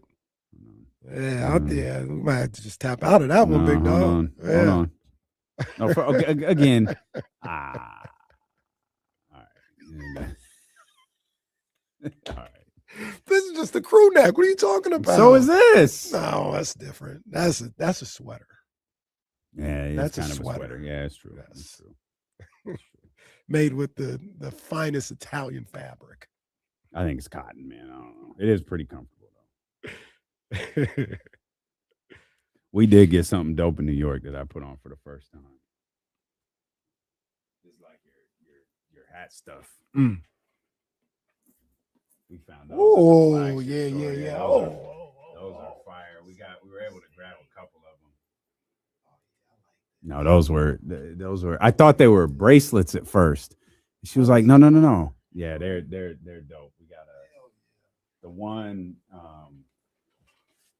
Katie has on our spring bat is nuts. Yeah. It's so. It was the you, the one we were like, all right, let's do this. That's one. the move. Yeah, That's the move right there. I'm telling you. That's the move. Little accessories here and there. Yeah, you're right. You're right. Here and there.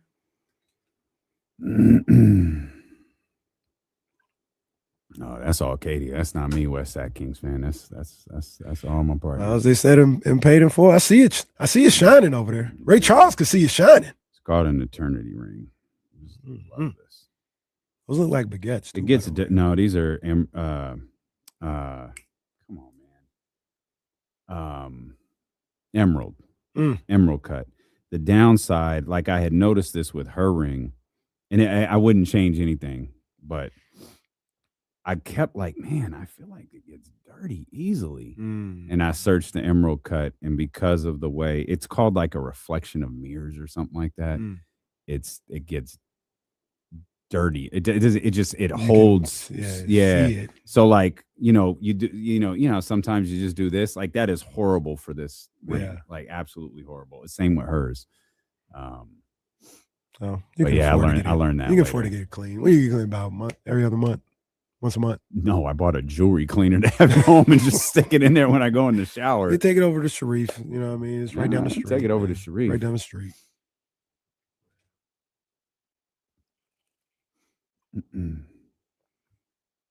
There you go, Leezy. It's a good look there, Leezy. Leezy, when you coming? Leezy, you still work here? I ain't seen Leezy in weeks. We ain't had pizza in I don't know how long, man. We ain't had pizza in I don't know. Of course, our hours have changed, so maybe that's why. Might be here every day. He really might be. I hate getting in here and like the day's half over. Matter of fact, we did. I barely see Vanessa anymore. We did see Leezy last week, huh? Mike always look confused.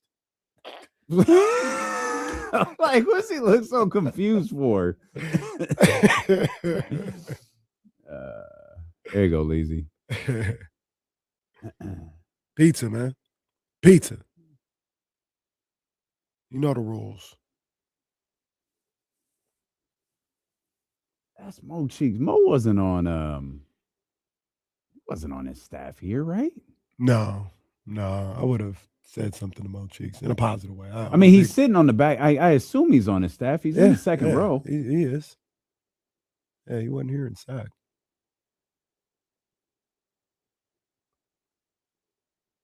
Look at my boy. Grand Theft Alvarado. Yeah, it is your man. This was a perfect fit. That was a perfect trade. Mm-hmm. Stop. Sky River Casino is the place to play with 2,100 of the newest slot machines and over 80 table games. Sky is the limit at Sky River Casino. One final follow up to the Sac State thing. Everybody knows I'm riding for Sac State. I'm not an alumni there. Booster. They call you Booster. Not a booster at all. I'm a resident of Sacramento, and I think this is great for the city of Sacramento. Like, even before they were FBS, like having them as a relevant part of the sports scene is great for the city. And we talked about that well before Dr. Wood, well before Coach Carter, well before Mike Bibby. We talked about the impact that Sac State being a destination for collegiate sports could be. And I say that to say, like, yeah, I'm supporting what these guys are doing. Plus, I do know Dr. Wood personally. I do know Mark Orr personally, and guys like Andy over there and Brian and Kenny. I know those guys personally after, working with them through the station for, the last few years. Mm-hmm. So I want to see them win. I want to see them succeed. And I know they're good people trying to make good things happen at the university. With that being said, nobody's above reproach. Nobody's above criticism or anything like that. That's part of the game. That's how things go. Dr. Luke Wood would tell you that's part of his job. That's part of the way he goes about things. He knows he's going to get that back. And people have taken shots at Sac State, the Montana people. Do whatever you want. Do however you feel. Do it. Just be fair and honest. And especially if you're a writer and you're for a publication like CBS Sports, you said it perfectly. He manipulated the words a number of different times in that story to paint a picture that he wanted to paint. Yeah. And I thought that was foul. There's no need for that. I think a lot of writers do that. Unfortunately, it's a way for, like, we've talked about this and we don't have to do this again. News is not news anymore. And you have to, it's like if you're going to read, you used to read something to get educated on a topic. Now it's like you have to get educated on a topic before you read something because you don't know if what you're reading is actually true. And we're in a different position because we can talk to the likes of Dr. Wood and Dr. Wood and Mark Orr on and off the record. Mm-hmm. Right. And we can have conversations here on this radio show in front of everybody. And we can have conversations that bring context to some things that maybe don't need to go over the airwaves. Mm-hmm. Like those are opportunities that are afforded to us. But if you just read the stuff that pops up on it's the Kings thing that we talk about all the time. The clip that we played last week, or it might have, last week, where my man was talking about when Keon scored 20 in the revenge game against Sacramento. My brother, he scored 6. Right. Like, what are you talking about? And it's like if you're not aware, like no one knows that except us. Right. Kings fans, we know that. Wait a minute, that didn't happen. But like average NBA fan who that popped into their algorithm, it's like, Jesus Christ, what a stupid ass organization. Yeah, like, no, you're right, they are. But that's not true. We talk about this all the time. The story's bad enough. Mm-hmm. You don't have to make it worse. Present the facts and allow people to form their opinions. If you're writing an opinion column, that's different. Mm-hmm. Share your opinion. I just won't read it. That's not what I'm with all due respect. I'm going to learn about something. Mm-hmm. With you, I don't with the way stuff is written now, I'm not learning. And I had to get on the Sacramento Bee the other day for their opinion because every time they have, and then it's opinion. Anybody can have their opinion. That's fine. Every time they write an opinion column on what Luke Wood or Sac State is doing, it's always negative. Always negative. And like they have the 5 reasons to be concerned about Sac State's move to the MAC, Mhm. which is fine. What do I do like we had them on, people talking about it last week when they made the move. And one of the questions I asked everybody, even though I'm a supporter of everybody, I'm trying to get information out. Jake, Chris Biederman, what's the downside? Like, what do you think the worst case scenario is? Like, where could this go if everything goes wrong? That's about getting the information out. But they will write stuff in the opinion, not Joe D and not Chris Biederman, but in the opinion section, that's always about the negative. It's never 5 reasons to be excited about Sac State's move to the MAC. You know, negativity gets clicks, man. You know that. And you said something earlier too, man. They don't like the way Dr. Luke Wood specifically. We've seen that from jump. Come on, man. We've seen that from jump. Let's see what Alex is talking about. Alex, we appreciate you for being patient with us, man. 916-909-1320. What's on your mind? Yeah, no problem. I feel just like Kenny said right after the break. I'm not a Sac State alum. I am rooting for them without a doubt. My wife is, my brother is, so I got some Sac State Hornets in the family. But I think, so I'm rooting for FBS to go well. I think Dr. Wood, the university, here are 2 things that I think they could have done better in the rollout is having more transparency with the full MAC agreement. So there aren't voices to speculate on what's in and what's out when those payments come due. What is the travel payment schedule for those other away MAC teams coming to Sacramento? And also that economic impact analysis, like put the full report out so that it's there. And I think that's like the little self goal that they might have had is they were so quick to put out the release and get the news out there.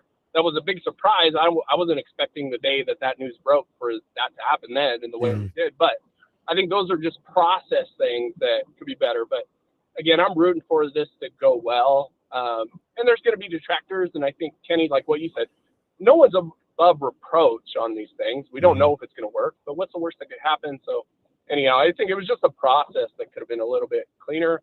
Yeah. First time we're doing it, but hoping they do well. Appreciate you, Alex. For sure, man. Thanks Fair for enough. that. You can always do kind of a postmortem on announcements and, anything in life. You look back on it, maybe we should have done this differently. I wouldn't have anticipated Sac State had to have their full financial report ready the second that the announcement was made. And in hindsight, again, you live and learn, it clearly needed to be.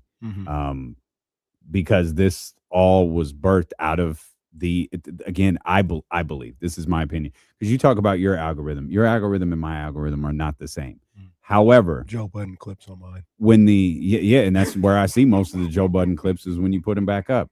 Then you posted one today. I watched the whole 5-minute clip when they were fighting. Yeah, that was hilarious. Joe's throwing his headphones around.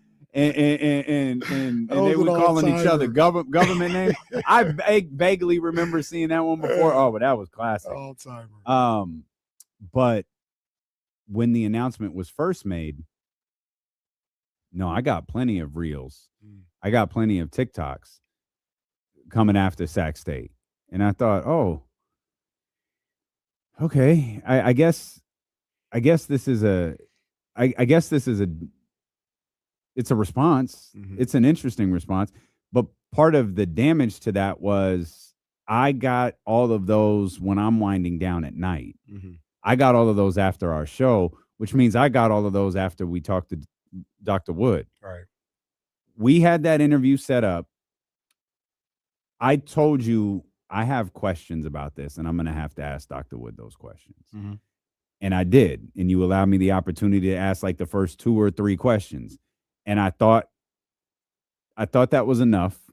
And this wasn't, this isn't Frost Nixon. That was fine. That was enough to start this conversation, to let him know, hey, this isn't going to be a cheerleading session. There are people that are curious about what's going on. And I thought he explained all of it just fine. I told you it's one of the few interviews where I went back and it's I watched it and thought a lot about it because there is an impact to our city.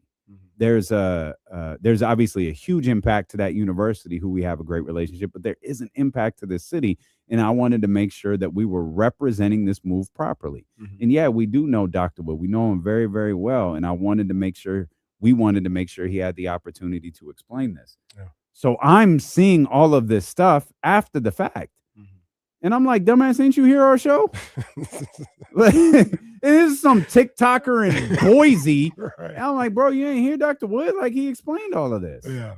But it's too late. It's out there. And that's my thing with that CBS story article. too. Like all this stuff, you can look at the quote tweets on the college committee's tweet compared to the quote tweets on the story from yesterday. Mhm. Super drastic difference. Yeah. Like it's already done and it's already out there. And like I said, I understand this. I've talked to both Dr. Luke Wood and Mark Orr about this. They understand. They don't believe they're above reproach. They understand people are going to question and look for. That's the other thing. But I see, think that's about the too. thing, though. If it's bad, it's bad. Mhm. It's what we talk about with the Kings. You don't have to say Keon came in here and had a 20-point revenge game. Mhm. The season's bad enough. You don't have to lie to make us look bad. Right. If the story is bad, present it as bad. No one's asking you to sugarcoat anything. Mm-hmm. But what we're asking, and I can't believe this is something we can't demand anymore, is don't lie to us. Right. Don't misrepresent what's actually happening. That's my issue when we're talking about news media. Present. That's what we're asking. Present. Don't misrepresent what's going on here. Jeremiah Price in the chat says, I've spoke to current Sac State students. They don't like it at all. The blowback would be less if they show proof that it would strictly be paid with football money, not taking money from the school. Dr. Luke Wood has said numerous times, the football money is being paid, or excuse me, the football is being paid by football money. He has stressed a number of different times. Who knows what's going to happen? But he has said this will not affect tuition. Yeah. This is not coming from the students, anything like that. And I At don't some know point, how you you gotta- prove that. Like, you Yeah. want like a, and I understand what Jeremiah is saying completely, because I think that's been one of the biggest concerns, because Sac State has, financial issues that they're dealing with, all that. Like, I understand that, but I don't know how you prove something like that. That's something that can only be proved over time. Right.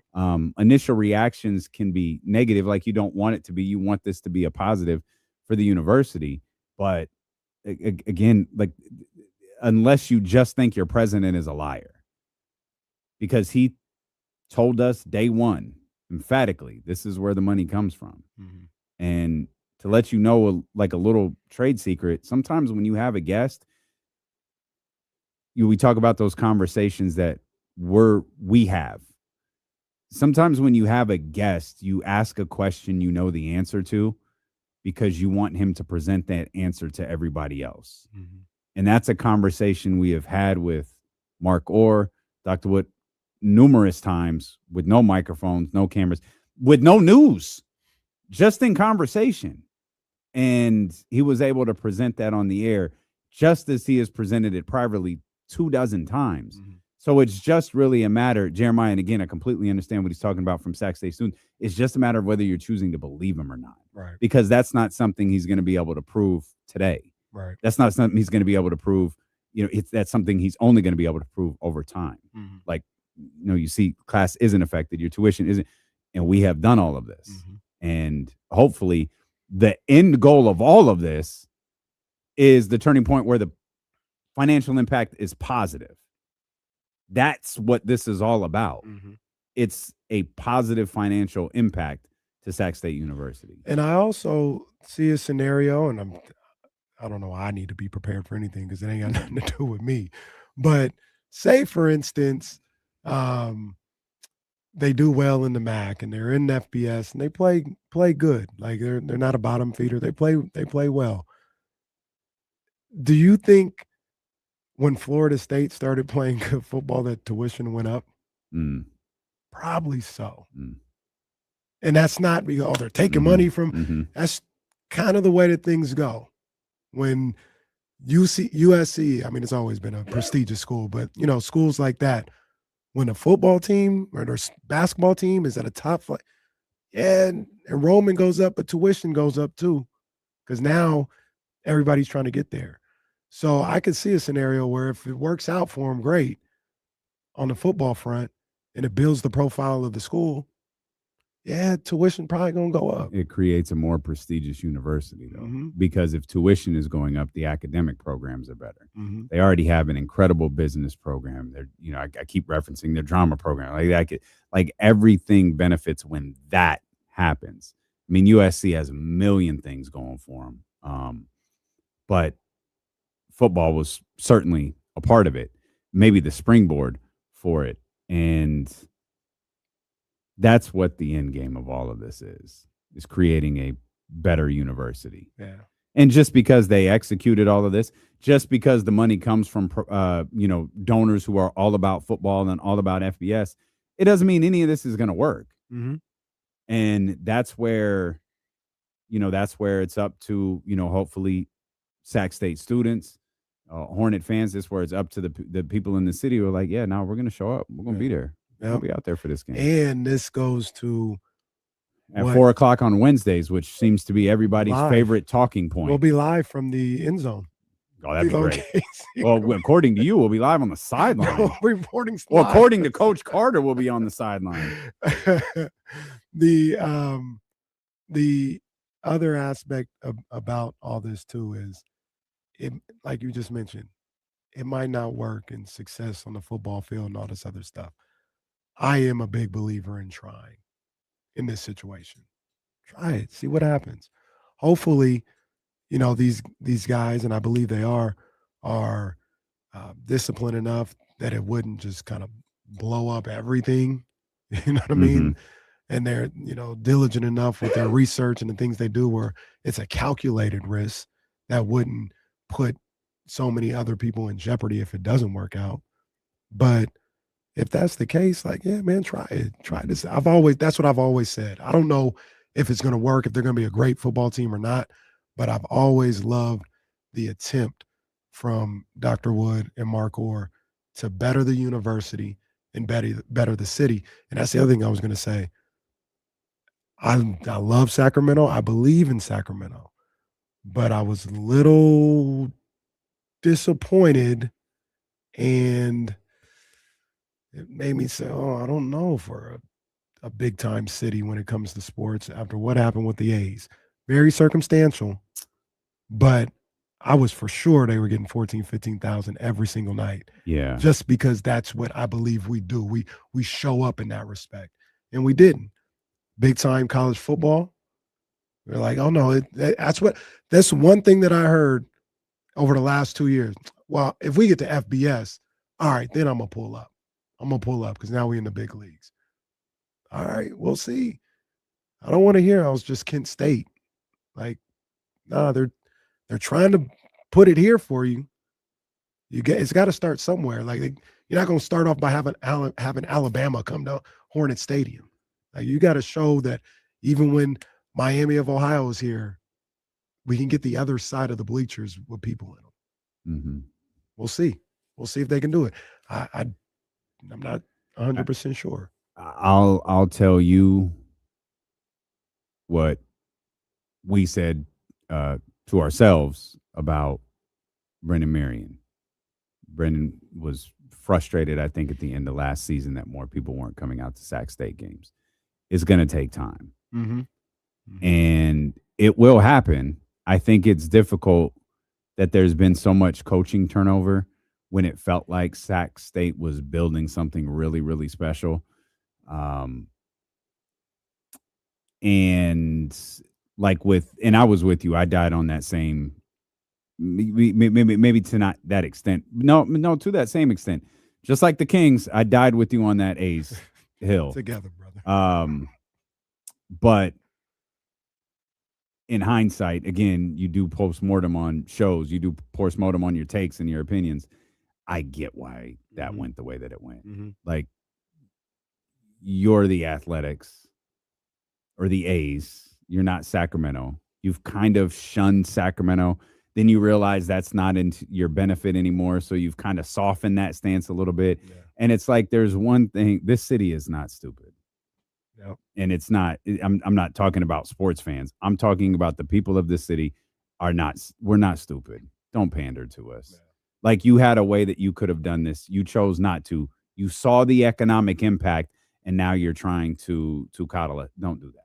I will be getting that Sacramento jersey though. So that's fine. You can go do that. That's what they were banking on. And just same thing. Go see the Giants. Yeah. Go see the Padres. Go see the A's, or excuse me, go see the Yankees. Go see, the Rangers, whoever or whenever. But yeah, that was what that was. Sac State is different. That's True. ours. True. That's ours. 100%. And I hope we treat it like it's ours. But at the same time, I need them to keep building. That's right. And I'm counting, just as much as, Dr. Wood and Mark Orr, this is on Coach Carter too. You got to build. And he's extremely charismatic in a very different way than Brendan Marion was. And he can hold a room. He could do a lot of, and those things are really important for donors. They're really important for media. They're really important for things across the board. They've got a great group that could do it. They just can't expect it to happen immediately. Yeah. And I think that's where you get yourself in trouble. That's where you trade for Zach LaVine when you try to do things immediately. Wide receiver Zach LaVine? Yeah, that's go spend a bunch of money in the portal for Zach LaVine. He'd be a heck of a wide receiver. Oh, where's some maybe we talk about yesterday that tomorrow that got people riled up when somebody said basketball is the easiest sport to be good at. Did you see that tweet that was circulating? No. It was some random writer. And it had people all turned It out. was. Of course it was a writer. That's also the thing too. There's no sport that's easy to go professional at or the easiest to go professional at. We'd all be failures. Like we would never make it. It's give me a year or two. We're not gonna make it. I'm telling. It's the thing that bothers me the most when star player at certain sport goes, "Oh, I could go play this," or the conversation, "Oh no, this player could go do this." LeBron James could go be a wide receiver. Like, no, man, he couldn't. Like, wide receivers have devoted their life to being a wide receiver. Yeah. They can't. And Jesse's making us end the show. We'll see you tomorrow beginning at 7 a.m. with The Jump. Kyle Madson, Jesse Tapia here on Sacramento Sports Leader, ESPN 1320. Vamos, Sac State. I think I got to go because I'll be there at tip-off damn near. Oh, man. Yeah. Sheldon High School. Folsom versus Sheldon tonight. Right. Check it out, NFHS Network. I'm on the call with my guy, Matthew. It's going to be a great game. Winner goes to Golden One on Saturday. There we go. Gonna be on the call for that? Maybe. I'll be there though, even if I'm not on the call. I always love going to those games. All right, let's let this man get out of here, man. We'll see you guys tomorrow morning with The Jump.